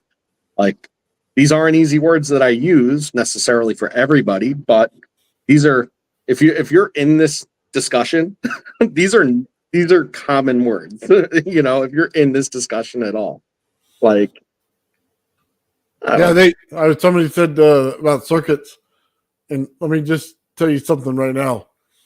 I absolutely detest theoretical circuits. I do not like the way they're written. I do not like anything about them. If you're going to put something somewhere, put it there. Don't tell me how the theory works. I don't want to know. I just want to know exactly where to solder this thing and be done. That's just me in my head. It makes sense why they do it. It doesn't make any sense when I go to build it. That's all I got to say about that. They try to confuse you with all this stuff to make it sound complicated so that you can't build a circuit. And when it really comes down to it, you're soldering 5 points on it, and they're over there drilling this thing that looks like a racetrack. And I just hate it. Yeah. I used to restore old straight razors back when I used to shave every so often. And, and when I say old, I mean like 200 years old. I was really into it. Look, I thought I was pretty good at it anyway. But there was a community for that. And I was part of a forum. This was back like 15 years ago, at least at this point. So like there wasn't this, but it was a forum, And what I always found to be hilarious, okay, is these guys would try to make money honing, okay, like razors, sharpening them to perfect sharpness. And they would go on these forums to people just getting started and basically be like, and don't even bother trying to sharpen your own razor. Send it out, have a professional do it. You're going to screw your razor up. Not all that meets the eye, blah, blah, blah. Like, I got to be real. Like, I'm not saying it's easy, and it's definitely a talent, but they made it out to be some type of overly complicated situation that it just simply in no realm was. But yet you had these people that just bought razors. Some of them bought them new rather than restoring them. So it's not like they have like a base knowledge of this thing. They just have this thing that cost them $350 from Soligen, Germany or whatever. I like the Sheffield ones personally, but that's besides.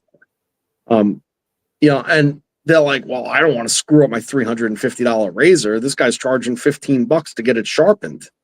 And all I got to do is send it to him in the mail and he'll have it back to me within a week, Wow. So that's exactly what that circuit nonsense is. And I've heard it 100 times when I'm listening to your stuff. And I honestly, that's when I start talking about inappropriate things in the comments to people, although I'm still like following along, and it's,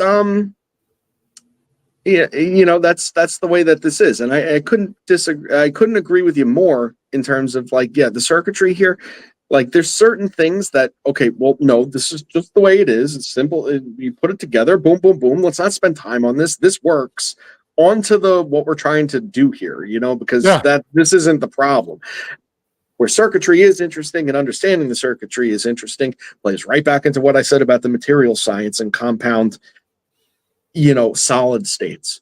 Because if you don't understand the working of those circuits, you can't build that into a solid state structural material that then serves its function analogously in that.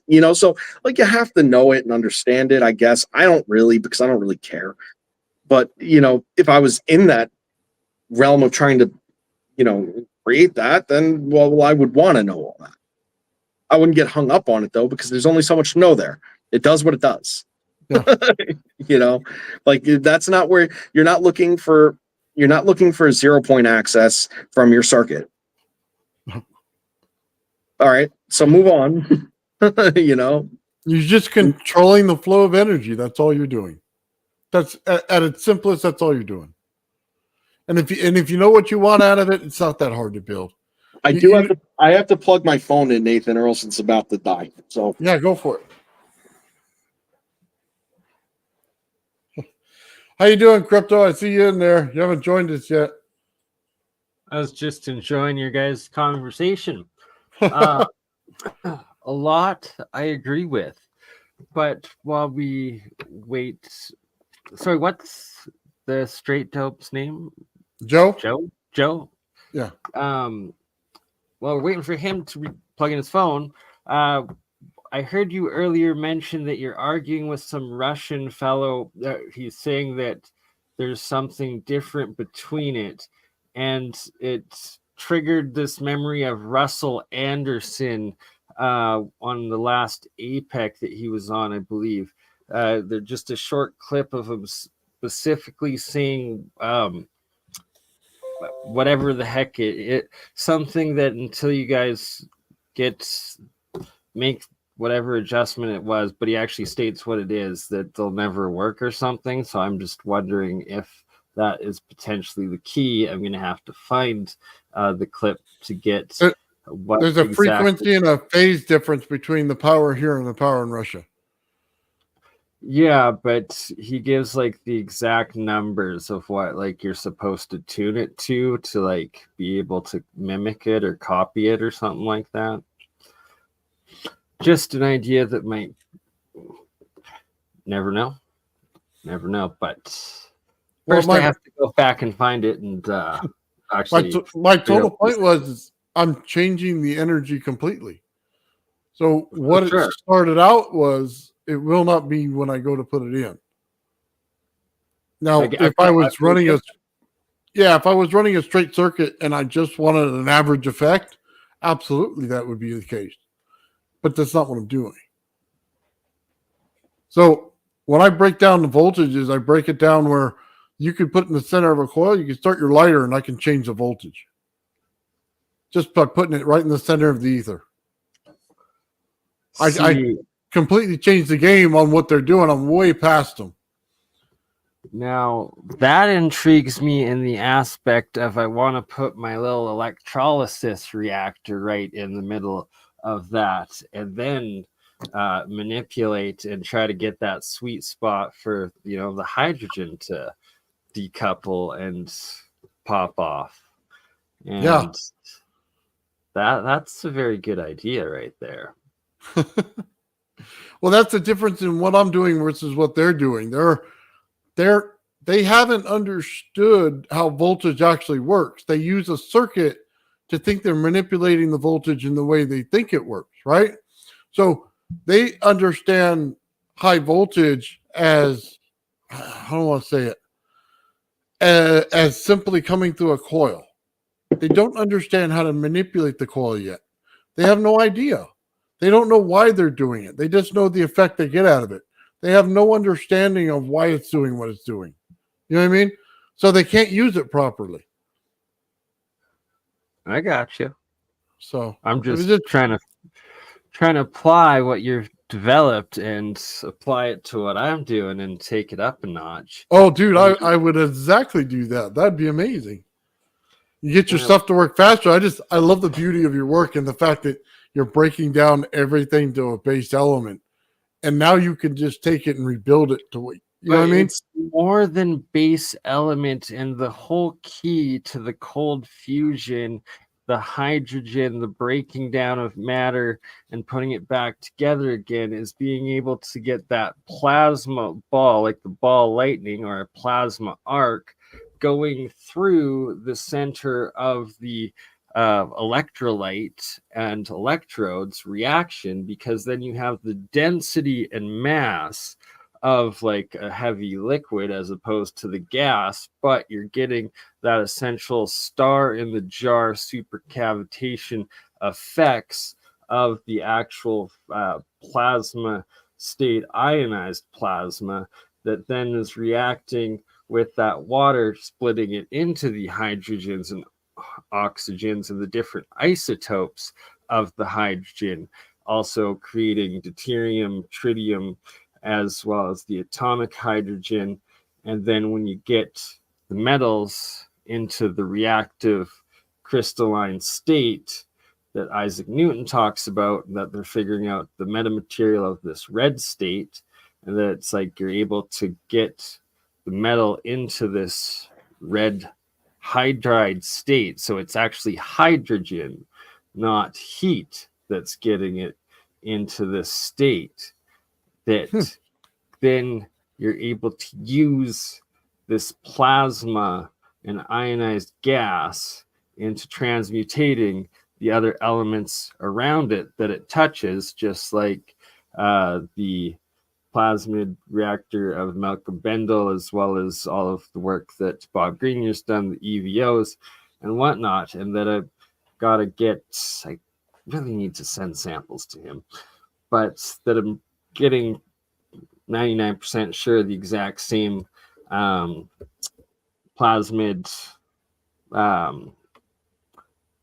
the yin yangs, the torids, the shapes on the actual sides of the metal, the electrodes, without having to have the actual ionized gas plasma arc, because I'm using such low voltage in my reactions. And half of the ones that I do, I have zero actual electrical input into them. I just have the different metals connected by wires to themselves, building little circuits within the saltwater jars, that it creates enough differential that it actually powers and creates hydrogen and creates their own balance of establishing cathodes and anodes out of the metals themselves, that it actually, lots of them I've had run and react for about a year before it like wears itself out.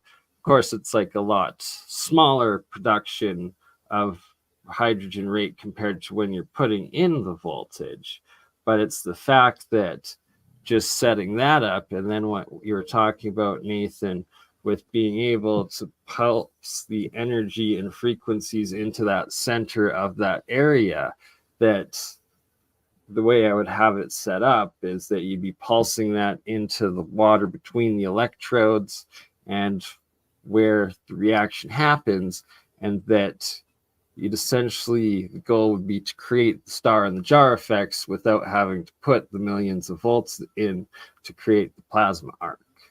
So let me ask you this. You know what a magnetron looks like? Why not make that into your jar where you have the magnet on the top and the bottom, and then you create the frequency chamber in there with the anode and cathode in there, and then you control the voltage going in there and how fast it's going to work, but it's constantly in spin as well. So you're getting the resonance in there and everything you want. I absolutely love that. Gamma radiation works better. I just thought that's where you were going when you mentioned the microwave that day that we were looking at it, that's kind of what you thought. Well, so with the microwaves, apparently if you just combine the two dried out ormuses together as a powder and then put it into a microwave, that the actual microwave energy is enough to react it, where it fuses together and then turns it back into a new solid element, and sometimes like mineral combinations. Supposedly, heard lots of stories of it. Need to try it out. Well, I'd love it. Well, can I real quick? That's interesting, because remember what I was saying before about crystal formation under presence of energy of the same. So if you have something that's producing microwave energy, crushing it up and putting it into a microwave, it's the microwave that's ultimately bringing it to the state where it could turn to, plasma reaction, so on, regain its freedom to recrystallize. And because the wave influx in the environment of where it's then recrystallizing would then be a constituent of the same. 100%, you were bang on with that. So, yeah, that's, by the way, I came to that conclusion myself, which is very strange, which is why I meditate, because I ask questions. Always question. Always question. Well, Can I ask you, Bernie, by the way, I always like it when you're on, because your headspace, it tends to be very similar to mine as far as like, is some of the things I like to figure out. Pleasure, Joe. Yeah, no, I always like watching you. What did you catch the early parts of what we discussed? Like, did you? Oh, absolutely. Yes, sir. I was listening to all of it, and I don't think I disagreed with a single thing, and loved like everything. It's Oh, that's awesome. See, I actually want somebody to correct me. Like, I know that's silly, but I feel I just want to know where I went wrong. I mean, if I didn't, cool. But you know, like it's for sure. Right? I find benefit in being wrong. You know. Exactly. Just Here you go. someone else's perspective of their own discoveries, experiments, and testing, right? Okay, check it out. Mix the Ormus shape with a memory alloy. So we talked about the outside of a spaceship, okay? And I always think that there's a layer of this in there that crystallizes that you have to put on with this kind of Ormus stuff that you're building. And then it crystallizes when you put in the energy. It stays in a like a wet, damp space until you put the energy to it, and then it forms the crystals into everything. Absolutely, and the key is to do that right as it's drying and like forming into it, right? Yeah. So you want to add the microwave energy in there and get it to expand and build. So doing our own little chemistry experiment here, but I think that's the way you have to do it. Oh, absolutely. I like that. And that you have to also, at the same time that you're doing that, when the crystallization of this outer nano layer solidifies and happens, you have to have an electrical pulse or like small current going through it in the manner that you want the electrons to be flowing from your field, right? So it's like whatever field that you have or want to imprint on it, it's key to put that in right at the moment of your crystallization. See the chart. Yeah. You may have some quantum tunneling going on there as well as soon as it builds, which would just be amazing. So it may, in the end, produce a bit of electricity as it goes as well. It'd be an interesting aspect if it did. So, by the way, charge state, in my theory of what I put together, like, and just being able to determine the polarity, configuration of crystalline, matter forming the crystalline structure. It actually happens, in my opinion, at the lowest level of pure energetic state, under magnetism, and that's how you could actually determine whether whether something's a conductor or a dielectric, or what its magnetic properties are going to be, is depending on how you structure the magnetic influences during those the late phase energy crystallization, because of the polarity. So if you have something that's forming into matter from energy, as I kind of described before, at the molecular level, and it's building upon itself and building up into its larger constituent component, and it's done so in the presence of certain different types of either electric magnetic fields in certain configurations, will actually point the dipoles of what's being created in certain directions and influence its accumulation. So what I think is cool is if, like, the rock that I previously presented could be like artificially crystallized. Now, they figured out in a lab at MIT how to do it. I don't know how they did it, but they have the crystalline structure, which is actually what do you call it? It's the same star pattern. That's the crystalline structure of it. it allows for fluidity of the dipoles. Hmm. And that makes it a quantum spin liquid. Okay, that's what That a makes a quantum lot of spin sense. liquid is. It's my So- understanding of how it works. So one I guess I should pull up the Yeah, Walter it's right. Russell Hexagonal. periodic tables, and that I believe the crystallization of the different elements corresponds to where each element is on the harmonic level, and thus the density of the platonic shape of the crystallization and the number dimension of that element. Just, yeah, geometry. Yeah, it's if you want to know how something's going to crystallize, you could think of it from a cymatic perspective, because that is the integral native formation of those interacting localities of wavelengths. So if That's how you trigger a phase change of solidification of the crystallization without having to put the energy into or the heat energy or electrical energy, and I guess the amperage. That part I not quite understand, but The amp to the heat. energy to get a phase change up in a reaction, but instead putting that cymatic frequency and that resonant frequency, that if you nail that, you'll get the exact same phase change into that crystallization and next phase of matter is a key part of that.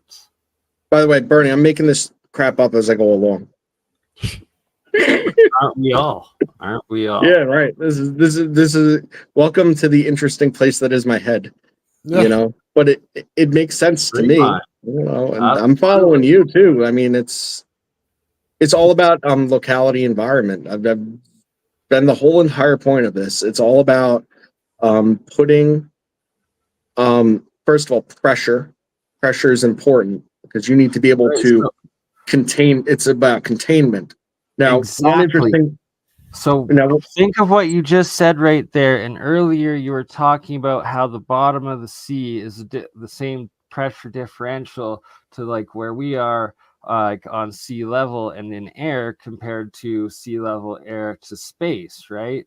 And that in these reactions of electrolysis of water and the salt, that you have that contained pressure as if you're squeezing all that gas, all of that matter together, but you don't actually have to put that pressure in because you already have it in that H2O liquid that you're then breaking down into the fusion matter that you're then using to build and add to the other elements or atomic reaction mass. So not only is that creation of matter, but how do you think life came about and why it came out of water? Because water is the matter phase in which is a sorter of heavier materials and lighter materials. It's the medium. It's also solvent. It becomes more solvent as pressure increases. When you're dealing with when you're dealing with geological formation, you deal with supersaturates that cannot occur at atmospheric pressure. That's why they say, well, diamonds, pressure, carbon, pressure, heat. Okay, well, that's a diamond.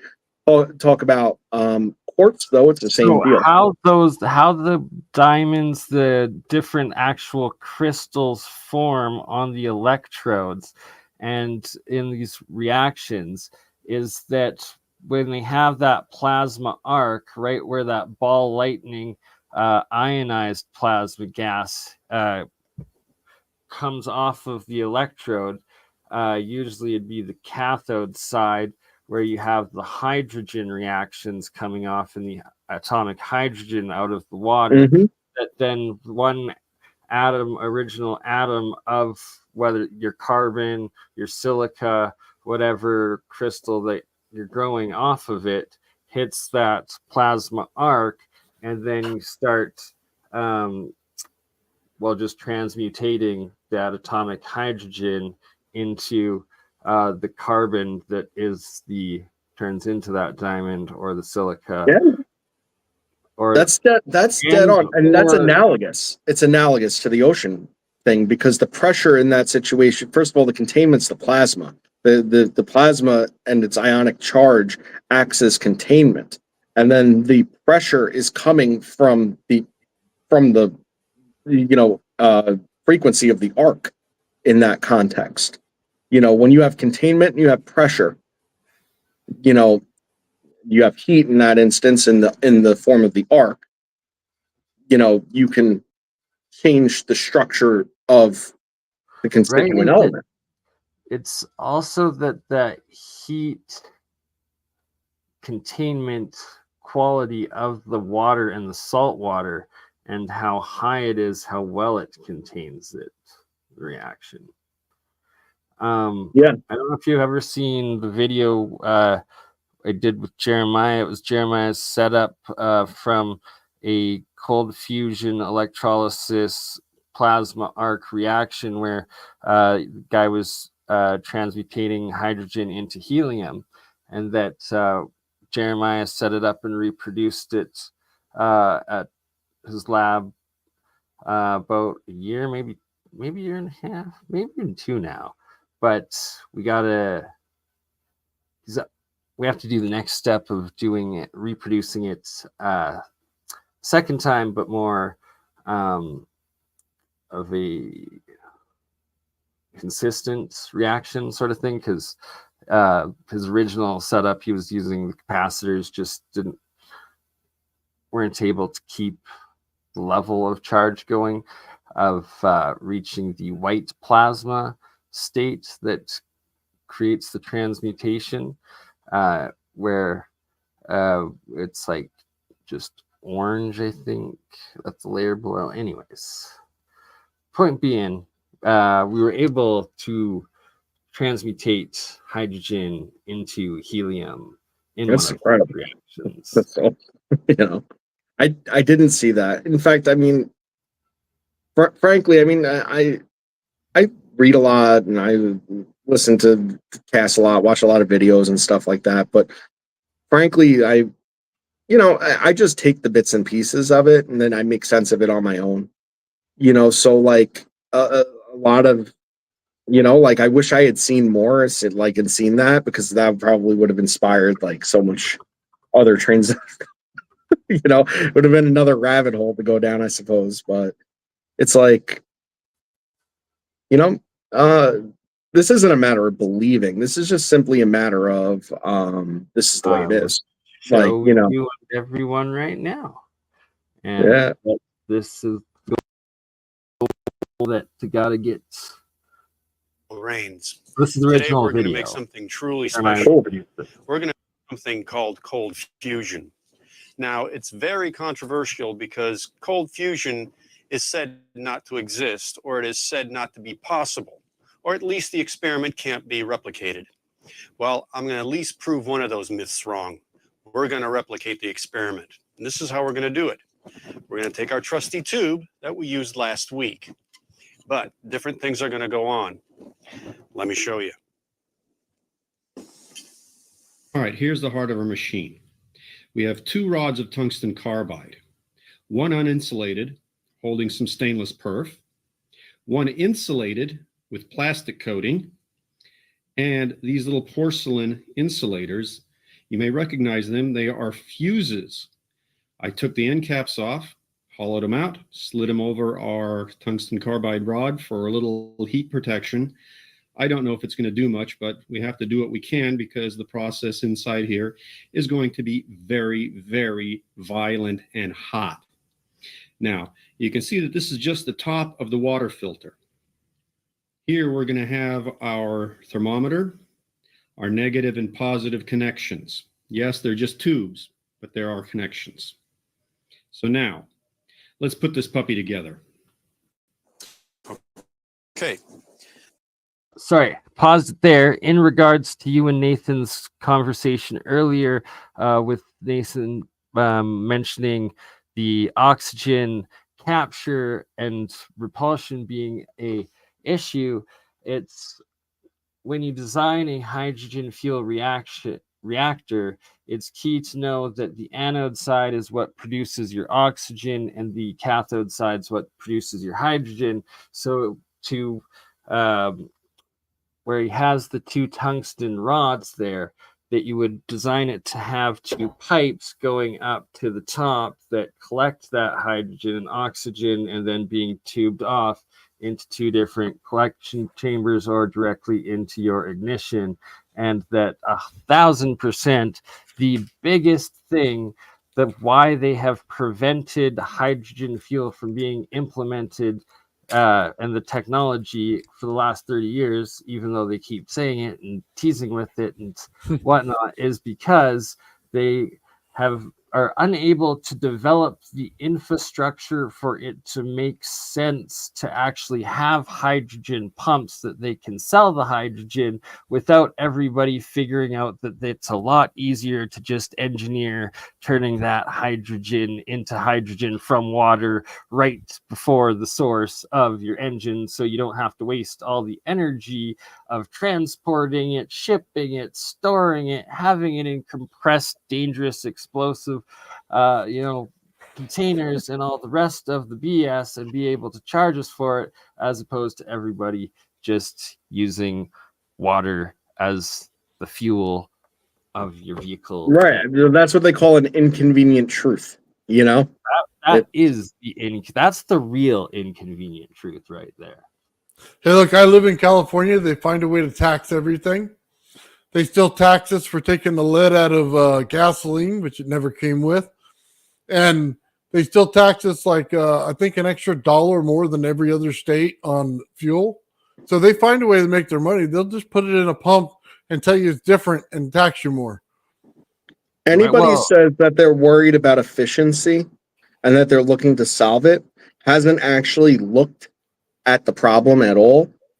And they all have. No, it's the exact they all opposite. have. It's Not right.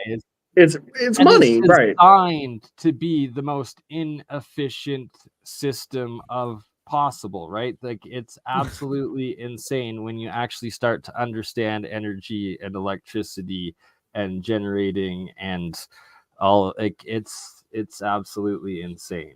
See, the biggest problem with it, okay, is something that they ought to. It's actually the problem with our society as a whole and how it's run. And I mean, this is a whole other conversation, I suppose, but it all boils down, as always, all to the same thing. You know, we have this situation where, they did trust busting back in the day. You know, when you were talking about a monopolization of a single industry to encourage competition for capitalism, and that's great. You know, like, I believe in capitalism, but what we have is not capitalism. It's crony capitalism. Right. See, I used to work for Berkshire Hathaway. Okay, I used to work for a Warren Buffett company. Okay, well, not for Berkshire, but for a Berkshire company. Okay, Gotcha. And I mean, what do we really know about these companies? Like, well, you see the insurance companies, you see the fast food places, all this. You think, oh, well, I'm going to McDonald's. McDonald's got my money. I'm going to whatever. What you quickly realize is that, no, these holding companies own all of these companies. And then you look at those companies' competitors, and then no matter what industry you look at, there's a holding company that holds stakes in every single industry, so including banks and including everything. So what does that mean?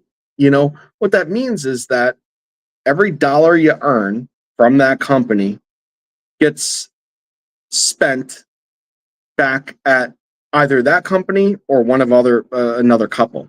It's subsidiary. It's like, I just opened up a business. Look at me. Okay, well, where'd you know, I opened up a restaurant. I'm a small business. Well, where'd your chicken come from? You can't there's no such thing as cutting them out. And there's only a couple of them. That's it. That's really the answer because there is no competition. It's all the it's all answer friendly is stuff. self-sufficiency. And that is one of the big aims and goals of, the free energy and anti-gravity and all of it, right? Is becoming self-sufficient and like one less off the grid.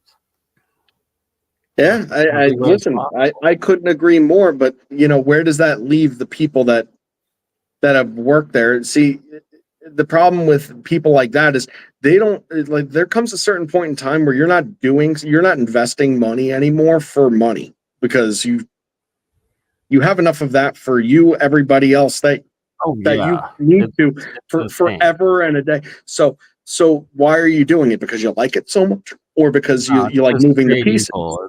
There's some, it's Because you like what's moving the going on pieces. is this That's it. corporate totalitarian elite dictatorship and debt slavery, right? It's insane. You know what? I could go for a Star Trek society, to be honest with you. Learn everything, put me on a starship, man, let me go. You know what I mean? I don't mind doing the work. I don't, all that's all cool. I can live with all of it. I don't care if there's any pay to it. Okay? I just want to be out there. That's it. See, there was a reason why Moses was handed 10 commandments and why those 10 commandments said nothing about any of the 100,000 laws that linger over you at any given time and all the penalties that you're subject to. What did God hand to Moses? He said, don't steal from anybody, don't hurt anybody, and It's be amazing be because I've honest. said that my whole And life. be I was honest. like, if there was like just the 10, right? Oh, how about the 10 basic commandments? And then you list them off, and it's like that, those are the most basic morals you can do. And it's like, don't kill, don't steal, don't rape, don't fuck your neighbor, don't lie. Right? And like, Yeah. And if you abide by only those simple things, society works yeah. absolutely flawlessly. Now, the funny thing about it is that even within the confines of that, there's tons of wiggle room. If you consent to this or that, then do as you may, as long as you're not affecting non-consenting parties. See, like we've come to the point where everybody on the entire planet, except for the very, very select few, we're all non-consenting parties to, exist in something that ought to just simply be better, and it's all done because, what you don't logically approve of what I'm doing. You know what I mean? But how did I affect you? Didn't? Well, then what's it to you? And I like these are the fruits of my labor. Okay, well, I gotta give a shekel to keep society moving so we could have roads to float over. Wouldn't that be a problem? Where's all the tax money going to go for the roads, right? That you can't drive on with your car that breaks your car because you're floating above the damn thing. Like you can't have this sort of stuff because all of a sudden the money ain't coming in anymore. Well, it will be, except what's it for? What's it for? Currently war, which is just absolutely insane and ridiculous. And what the fuck, right? Like, but let's get back to the science of trying to the science of it. Not why we don't have the science to the science. Oh, there you go. So also earlier, when you're talking about separating the oxygen, want to show right here, this is a anode, and those are all big old oxygen bubbles completely just stuck to it. Not going up, just layering copper coil. Nice. That makes sense to me.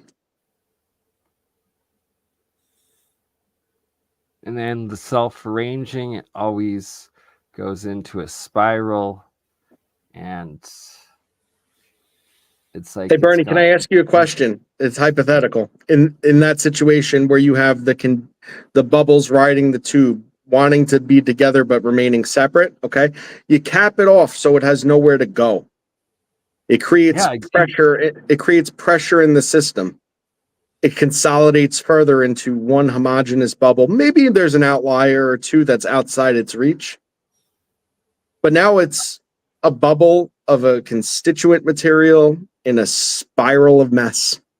Sounds like what we were talking about. So inside of it, it's just a big blue and red goo until it you take the current off, and then it resolidifies and oxidizes, and a bunch of the metal falls off as like copper oxide, and the inner metal reforms from the goo. But it's about getting that right harmonic frequency in there at the moment that you have it in this state to then crystallize and transmutate, adding those two elements together, getting your new fusion. This is exactly what I've been talking about. There's the experiment. Super cool.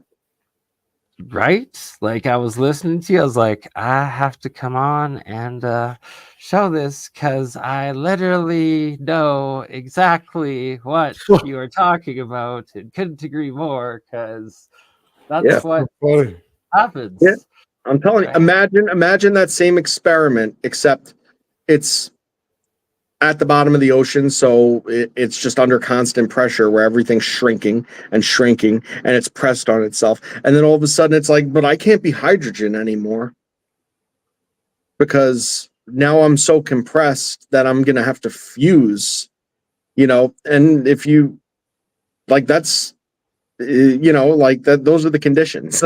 Like that's it. If you take that and you put it under even more pressure, you start seeing even crazier things. But even under the same reaction, because by virtue of what it's doing, it would create its pressure itself. It would become a pressurized system if you just close it off.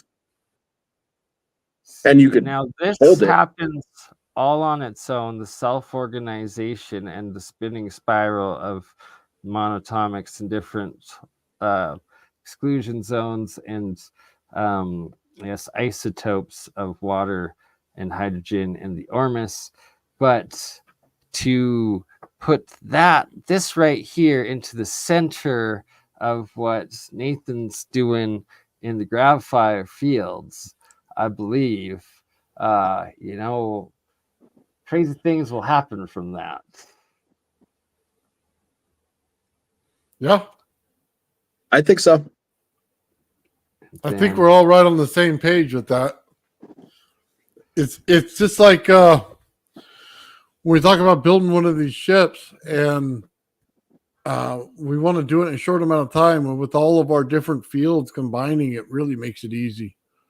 This exactly, wouldn't be a right? We're task. getting an acceleration. Yeah. So in this picture right here, this coil's in that red state I was talking about. And so is this aluminum, and then so is the Ormus that forms.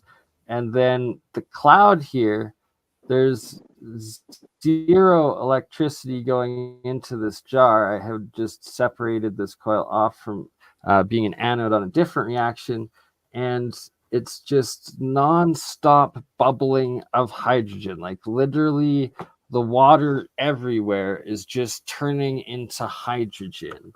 It's quite wild when you get it into this state, but that's awesome. That's like a cascading effect.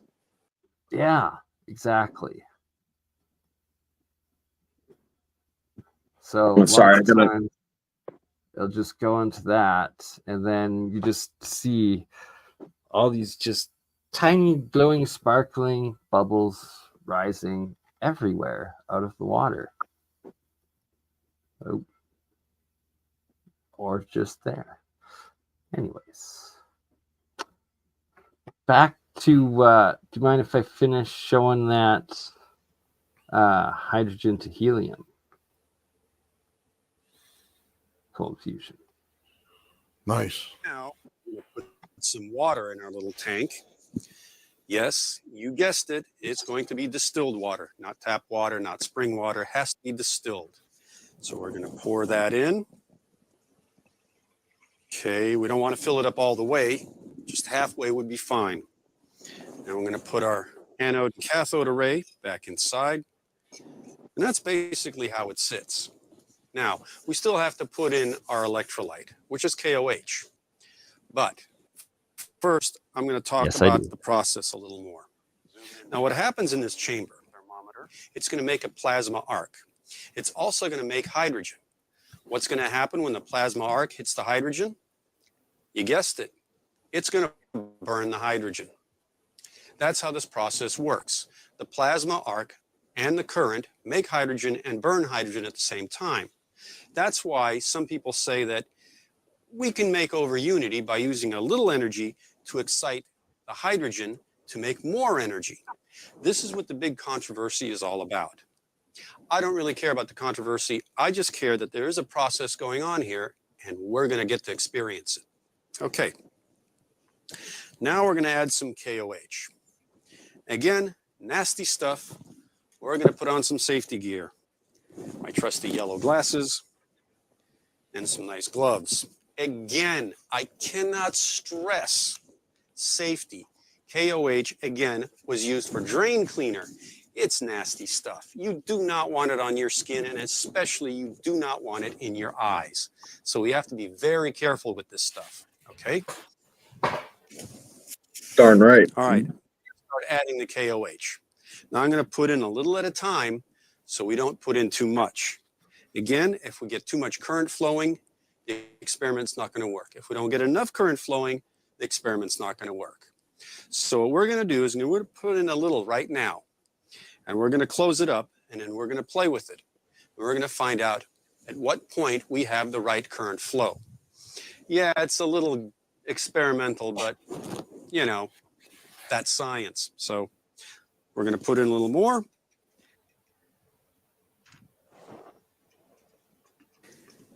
And now we're Yep. going to... Bernie, can you pause there for a second? I have a question. Maybe you know the answer to. Back into... Yeah. So, Yes, sir. like, like he's playing around, with the current that he's putting in just to kind of hit that sweet spot. Now, I know why not too much, and I know why too little.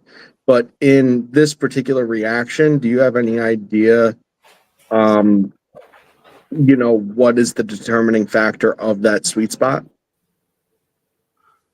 Getting the plasma arc into the white plasma, as I guess is what Jeremiah was saying was key. So it's like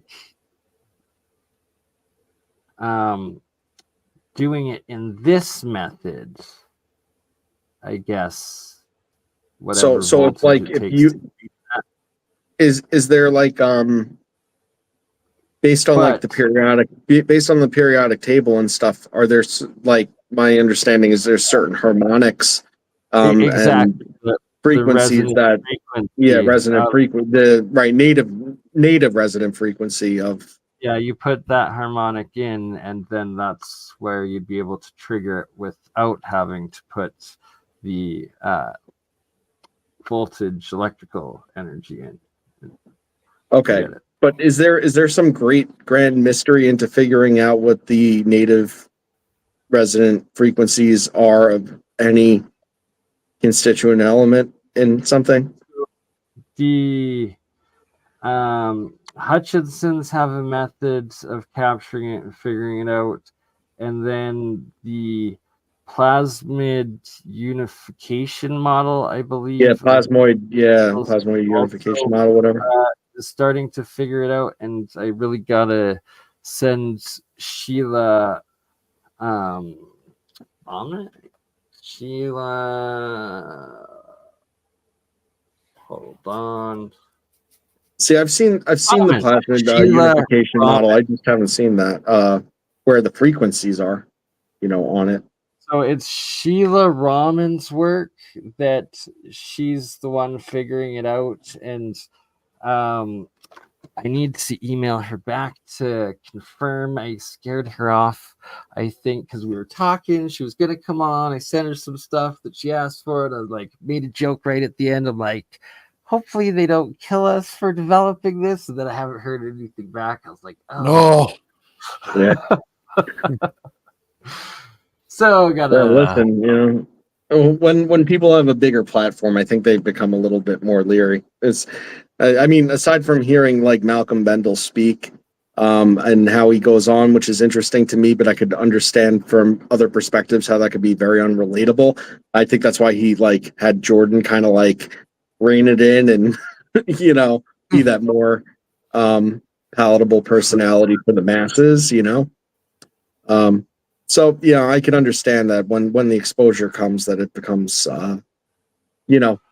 it becomes more challenging Oh. to face those facts.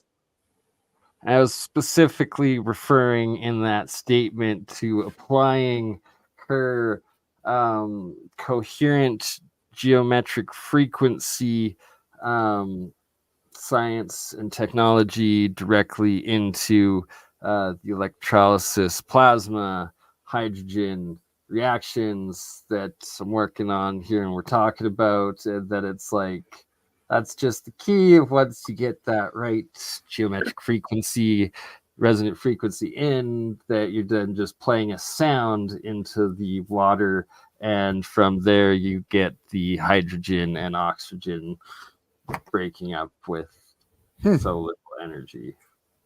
Yeah. See, I think that the skepticism in discussing these things, for what it's worth, if you're discussing it in technical terms and not showing anything, that it's like, oh, look at what I did or whatever, then it just is what it is, because most people aren't going to want to even watch a 4-hour video of just a couple guys going back and forth on like something that I'm like, look, guys, I simplified it, and then I'm using words that are just not in their vernacular. Oh yeah. But Usually re-listen to all of these like at least once or twice, because there's so much, and well, editing helps because it gives me a reason. And here's a short video of that picture I was showing, and you can see all the ridiculous bubbles close to the top coming up, and you see them coming up from the bottom too. Just the lighting's not as good for it, but there you go. Those are the big ones, and then the filminess is the atomic hydrogen, and it's literally the smallest bubbles you ever see, and the camera doesn't really capture them too well. It just comes out fuzzy, but yeah. There's a jar with all the water, all the hydrogen coming up, no electricity going in. Nice. That might also have to do with what Bendel was talking about when there's plasmoid creation, craters it out, holds the charge. So there's a bit of an after effect as far as charge discharge in the local environment. Absolutely, and it's that I connected the so the aluminum here that's bubbling up on this side was copper and aluminum. It was the cathode of the reaction that I had plugged in, and then the red state coil was the anode.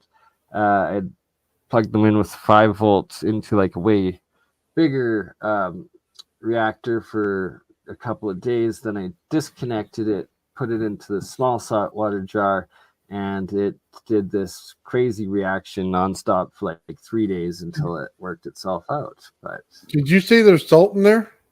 Yes. You created a battery. Exactly. That's what these are. They're batteries. Yeah, because it's an anode and a cathode, but they're 2 different types. So it's not a capacitor, it's a battery because of the salt water. It's saltwater battery.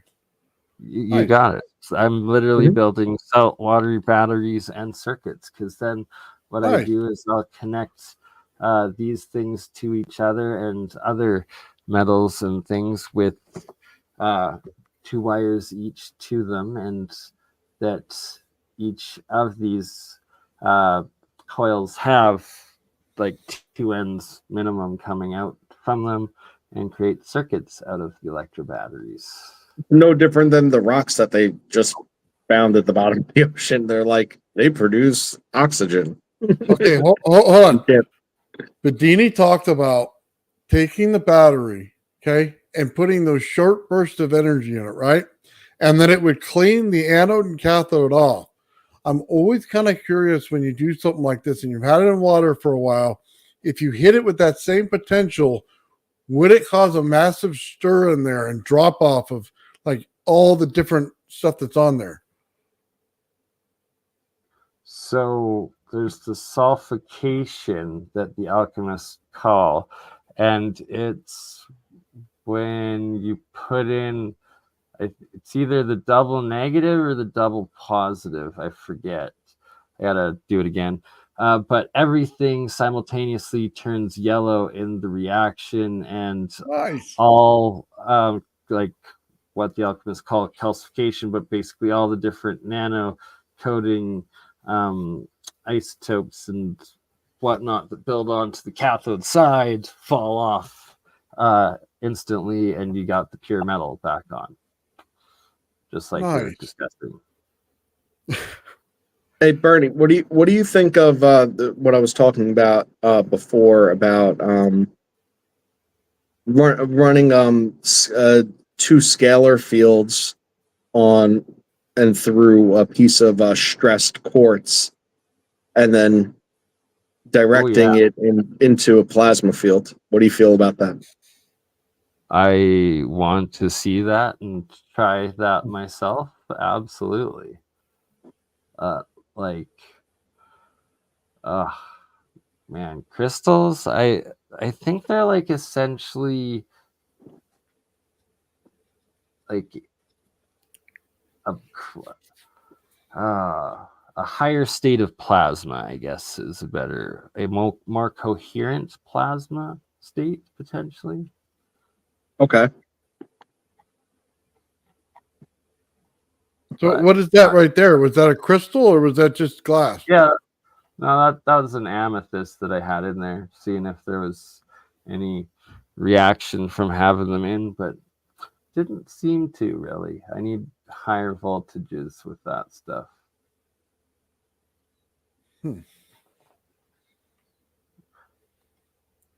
But yeah. Sorry, let's finally finish that one part so we can all see hydrogen turn to helium. Understand. Okay. Okay. So we have our transformer hooked up. We have our canister in place. We have our anode and cathode and our negative and positive hooked up. And also here, this little stainless tube is a thermometer, which is hooked up here so we can monitor our temperature. This is where the experiment's going to happen, is the temperature. Now, let's fire it up. Now we've plugged in our variac. Oops, I forgot to tell you what a variac is. This is a really big volume control, like on your stereo, except it controls current in volts. It regulates how much current flows through it. Like, let's say we wanted to limit the current that goes to our transformer. Well, we only turn the variac up to 10%. Now, as you can see on our gauges already, we're registering some current and some voltage. Now, we have to warm this up slowly. You can also see that we're bubbling here inside the reaction chamber. That is hydrogen being made. Now, because it's high current and not low current, we have less volume of hydrogen, but more current through the water, which heats up the water. If you watch closely, you'll see this thermometer click up, and it'll heat the water slowly. And we have to heat the water slowly for the next 10 or 15 minutes till we get it to 100 degrees before we can kick on full volume. If I was to turn on the power full right now with the variac, you'd see the reaction, but only for a short bit. It would pop the breaker either on the variac or the transformer or the breaker on the cell. One of them would go. That's why we have to heat the water to the right temperature to give it the right resistance to make this experiment work. So we're making a little hydrogen. We're up the temperature. You notice our voltage is relatively low. Our amperage has dropped down. Now I'm going to go ahead and give it some more power.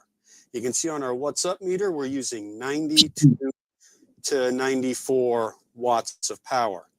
But I'm going to turn it up. So now we're using a little more power. Our amperage is 2.5. Our volts is at 50.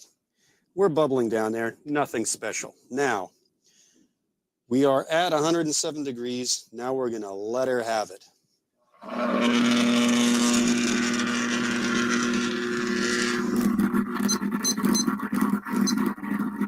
Oh, awesome. Yeah, check that Notice out. we're at 250 volts. Our amperage is going anywhere from 3 to 2. And that's the fusion process that supposedly is impossible. Look at that baby cook. It's 182 Nice. Fahrenheit. That's warm. See, we're about a 1 3/4 to 2 amps fluctuating. 260 volts. And the temperature is going up slowly. Steam is starting to come out. We're steaming the water in only a few seconds of action.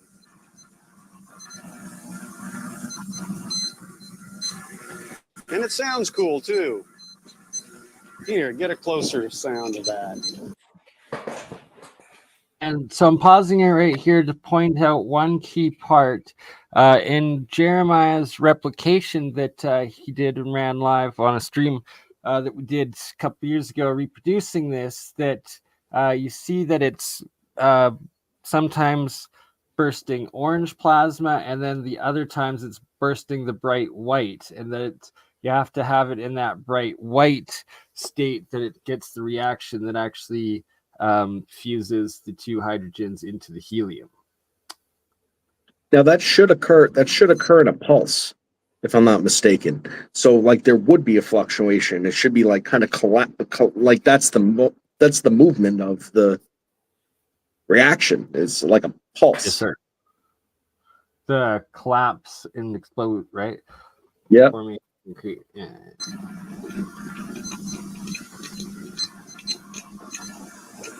Kind of sounds like a Ferrari underwater, huh? That's cool.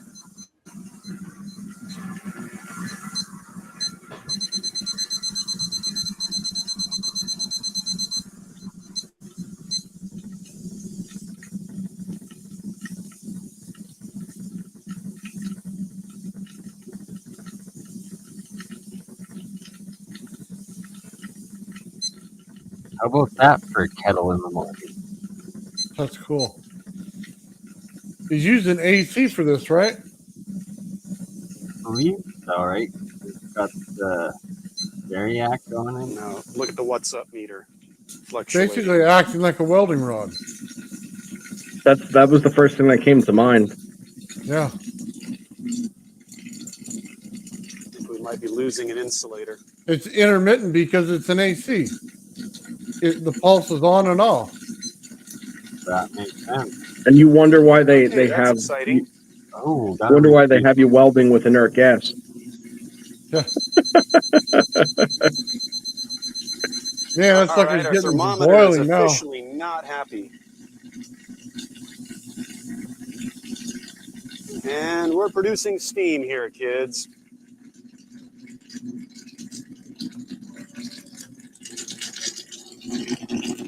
I'm waiting for like a microwave chime when All right. it's done. And there it is. It works. We're done. just like that. Building your online business? That's awesome. Just That's like so that. cool. She did. I love voltages. So got to reproduce that one again, develop that more, and actually capture the gas coming off of it, and then send it in to actually verify that it's got helium mixed in. And then boom, confirmed actual transmutation, cold fusion. Nice. I wonder if you had like a DC pulse, but then intermittent to each other. So it would be like two ZVSs going off at once. So one would go and then the other would go. So you get more white, less yellow. I think you are bang on with that. And that's the key part of building the second generation of it. To get that full. Get the DC. Do not break in the dipole, as Tom Bearden always says. That's the key to the over unity reaction part.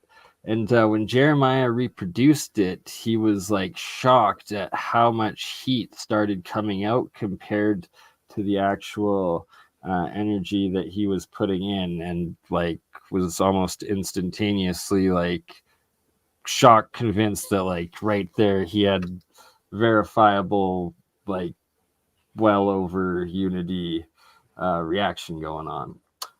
Gotta find that video and bring that up. Well, there's going to be a ton of heat. I mean, you're basically throwing electricity in the water. Yeah. There's a ton of heat going on there. Well, and the plasma arc, right? It's like how hot does that the ionized arc get, right? Because the star in the jar cavitation, it's like a couple thousand at least, I think, not more.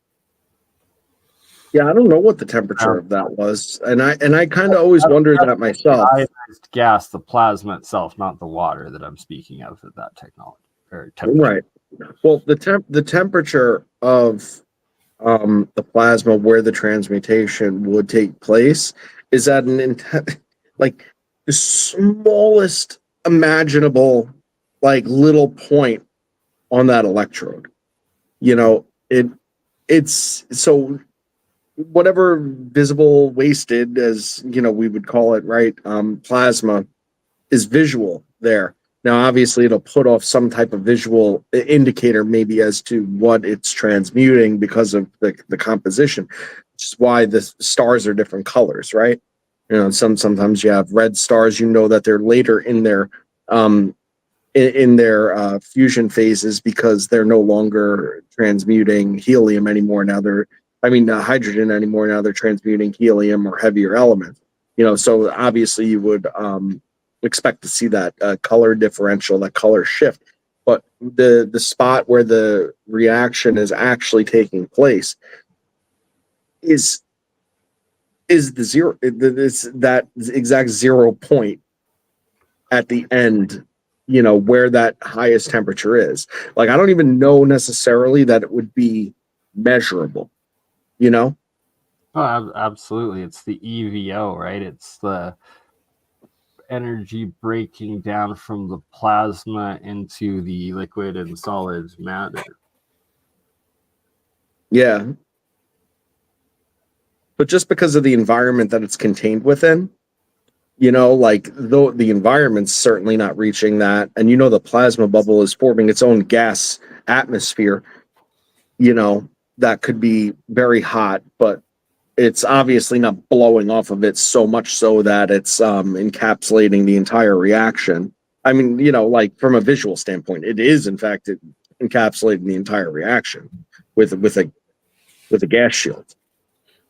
So I have a question on this chart. He drew it so it's bigger at the bottom and smaller at the top. So when you go to transmutate something, don't you have to add an element to whatever you're doing to get it to be that element lower? And so that's where the extra hydrogen atoms, the extra oxygen atoms, as well as the salts, whatever elements you're using as the electrolyte or the salt, the crystal, the opposite side of the metal, right? Because that's another huge part of Walter Russell's charts and alchemy, especially ancient alchemy, is you have your salt and you have your metal, and that you combine them, and with fusion, cold fusion, the balance of both, and the fact that in this alchemy, in this electrochemistry, cold fusion of the metals, of the electrolysis, you have your hydrogen, you have your salt, and then you have whatever elements that you are using as your electrodes, your cathode and your anode. And that when you have, say, the cathode of like gold, because you want to make gold, and then your anode, you have tungsten, because it's just one atomic mass below gold as your anode, and then you get that tungsten into that transmutational state, and then key is then putting in that gold resonant frequency, the cymatic harmonic frequency geometry into that water that triggers the crystalline formation reaction.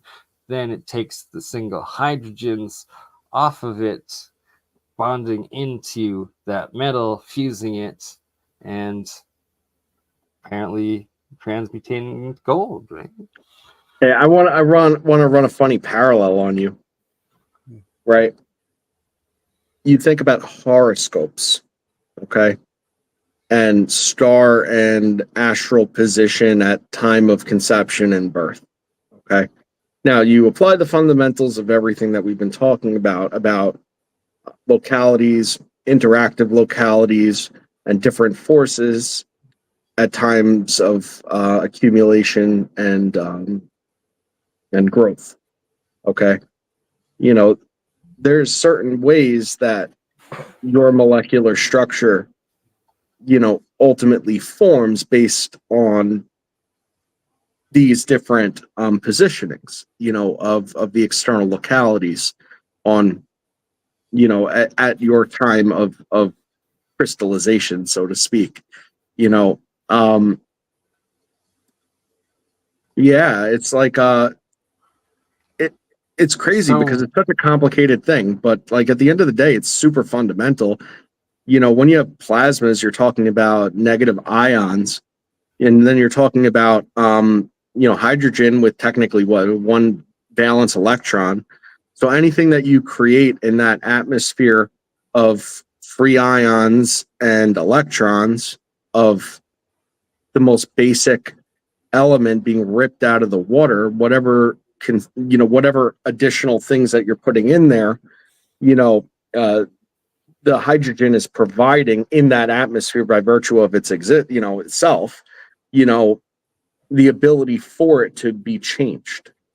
That's the environment in which it could be changed. Now, what it changes into is more like what Bernie was saying, that's where the frequencies and the ultimate resonance of the area of the formation is going to be a major determining factor in that, just as much so as the chemical components, because the components are already there.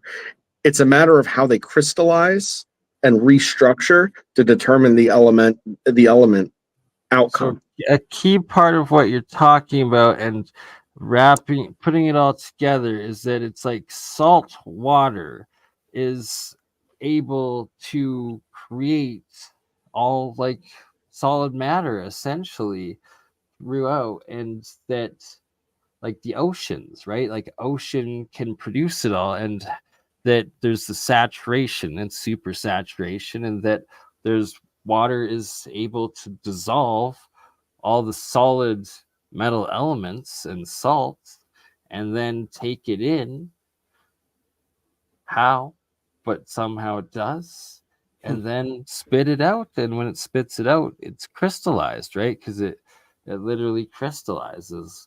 Anyone, if you ever made rock candy, right? Like you boil water, put sugar in, then put a stick in, let it cool, and as it cools, it saturates some of the sugar out because it's oversaturated, and then it forms into giant crystals, and that you get crystallization from elements reforming out of water. So I did that one time because the crazy rock that I had was gone, but I had small little tiny dust of it more or less left.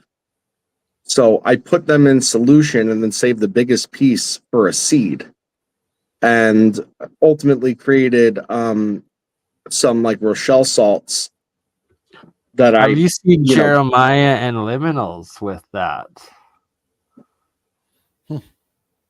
Oh my, Yeah. I gotta bring that up. Yeah, so I tried to get those fragments to kind of impose their attributes into the newly forming crystal structure. It didn't not work. It didn't not work. It just like again, it wasn't as apparent. It was just more apparent than the fragments. You know, so that brought into question whether I had actually imposed any of those attributes into the newly forming crystalline structure, or whether, just the component of it being in there in larger form and in proximity to other, known reactive mineral fragments in there was enough for it to create that larger effect. So it's one or the other, but I wonder if it had an impact on the structures, like the structure of the crystal. Oh, definitely did. And sorry, I'm just going through my videos trying to find the video of Jeremiah and Liminal doing exactly the same thing that you're describing yourself doing there, but getting some pretty impressive results with Awesome. exactly that. By the way, I got to wrap it up shortly, so I'm gonna watch this and then I'm gonna tip my hat. Yeah. It's almost Absolutely. been 5 hours. It is a long one. It's just somehow always turns I could out go all that way. day, but I think other people depend on me. Yeah. Exactly. Still have lively duties and responsibilities that need to be taken care of course. Yeah. Hey, all right. Spin on the spiral and still be a human. God,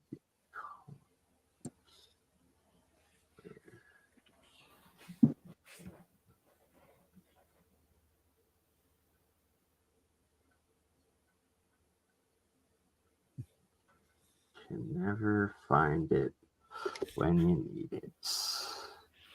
Kind of like the rest of us. I don't have everything perfectly cataloged on my computer, so it's like hard to find everything. I know, right? Like, oh God, gotta like somehow set aside a month straight to organize the videos. I need to find a way to make enough money to have somebody else do all that. Well, I Right? do. Yeah. Yeah, absolutely. Couldn't agree more. One day, hopefully. Yeah. Until that day, wait. Thank you for waiting patiently while we go through.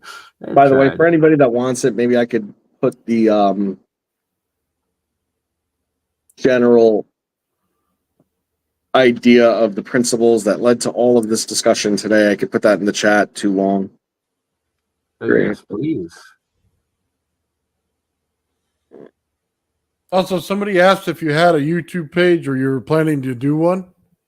I was thinking about it, and I was actually talking to another viewer about maybe getting together. That way, it's just not me talking. I mean, I hate talking too much, and I talk too much. So it's nice to split the difference sometimes. But I feel you. You never talk too much. I'm always the one asking all the questions. That's what happens. Exactly. You can never ask too many questions. That's well worded.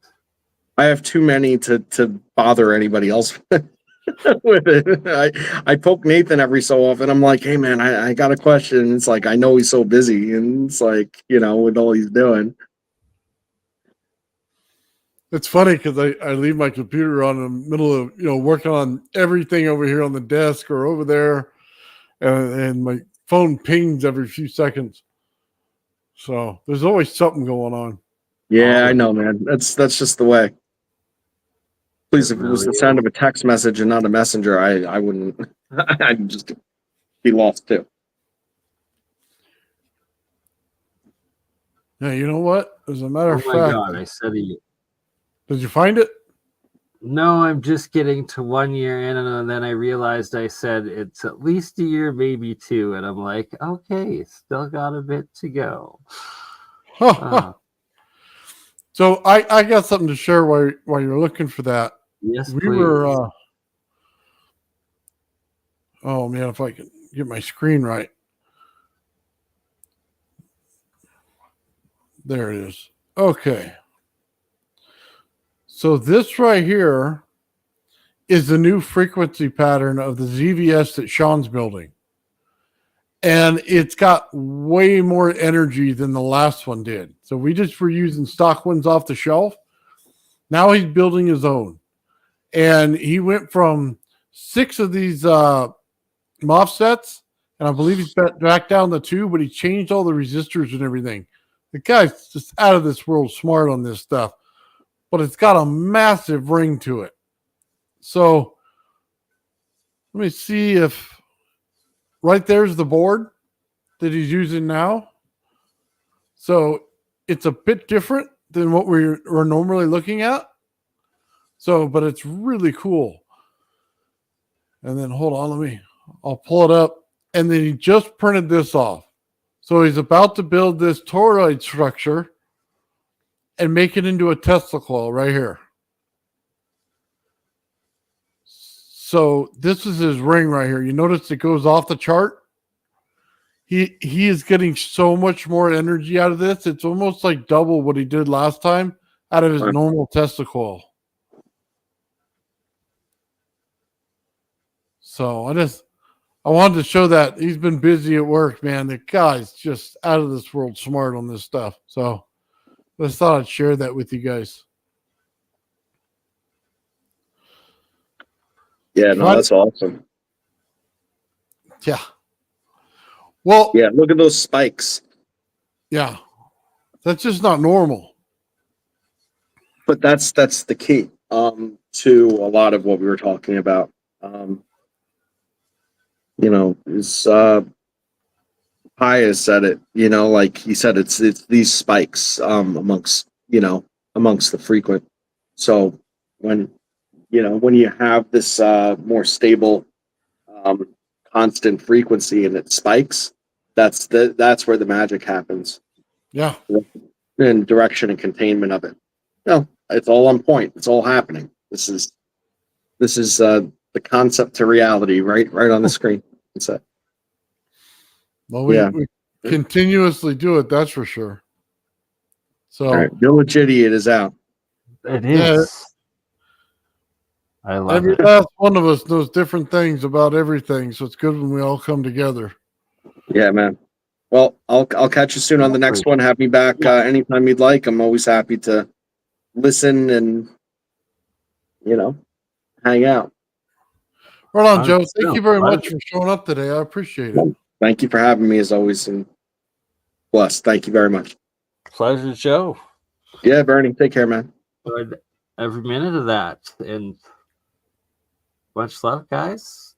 Yeah, I'm about done for the day. You all good, buddy? I feel you. We'll see you again soon. All right, guys. Thank you very much for showing up and being in the chat and hanging out with us. I've had a great time. Thank you, Bernie.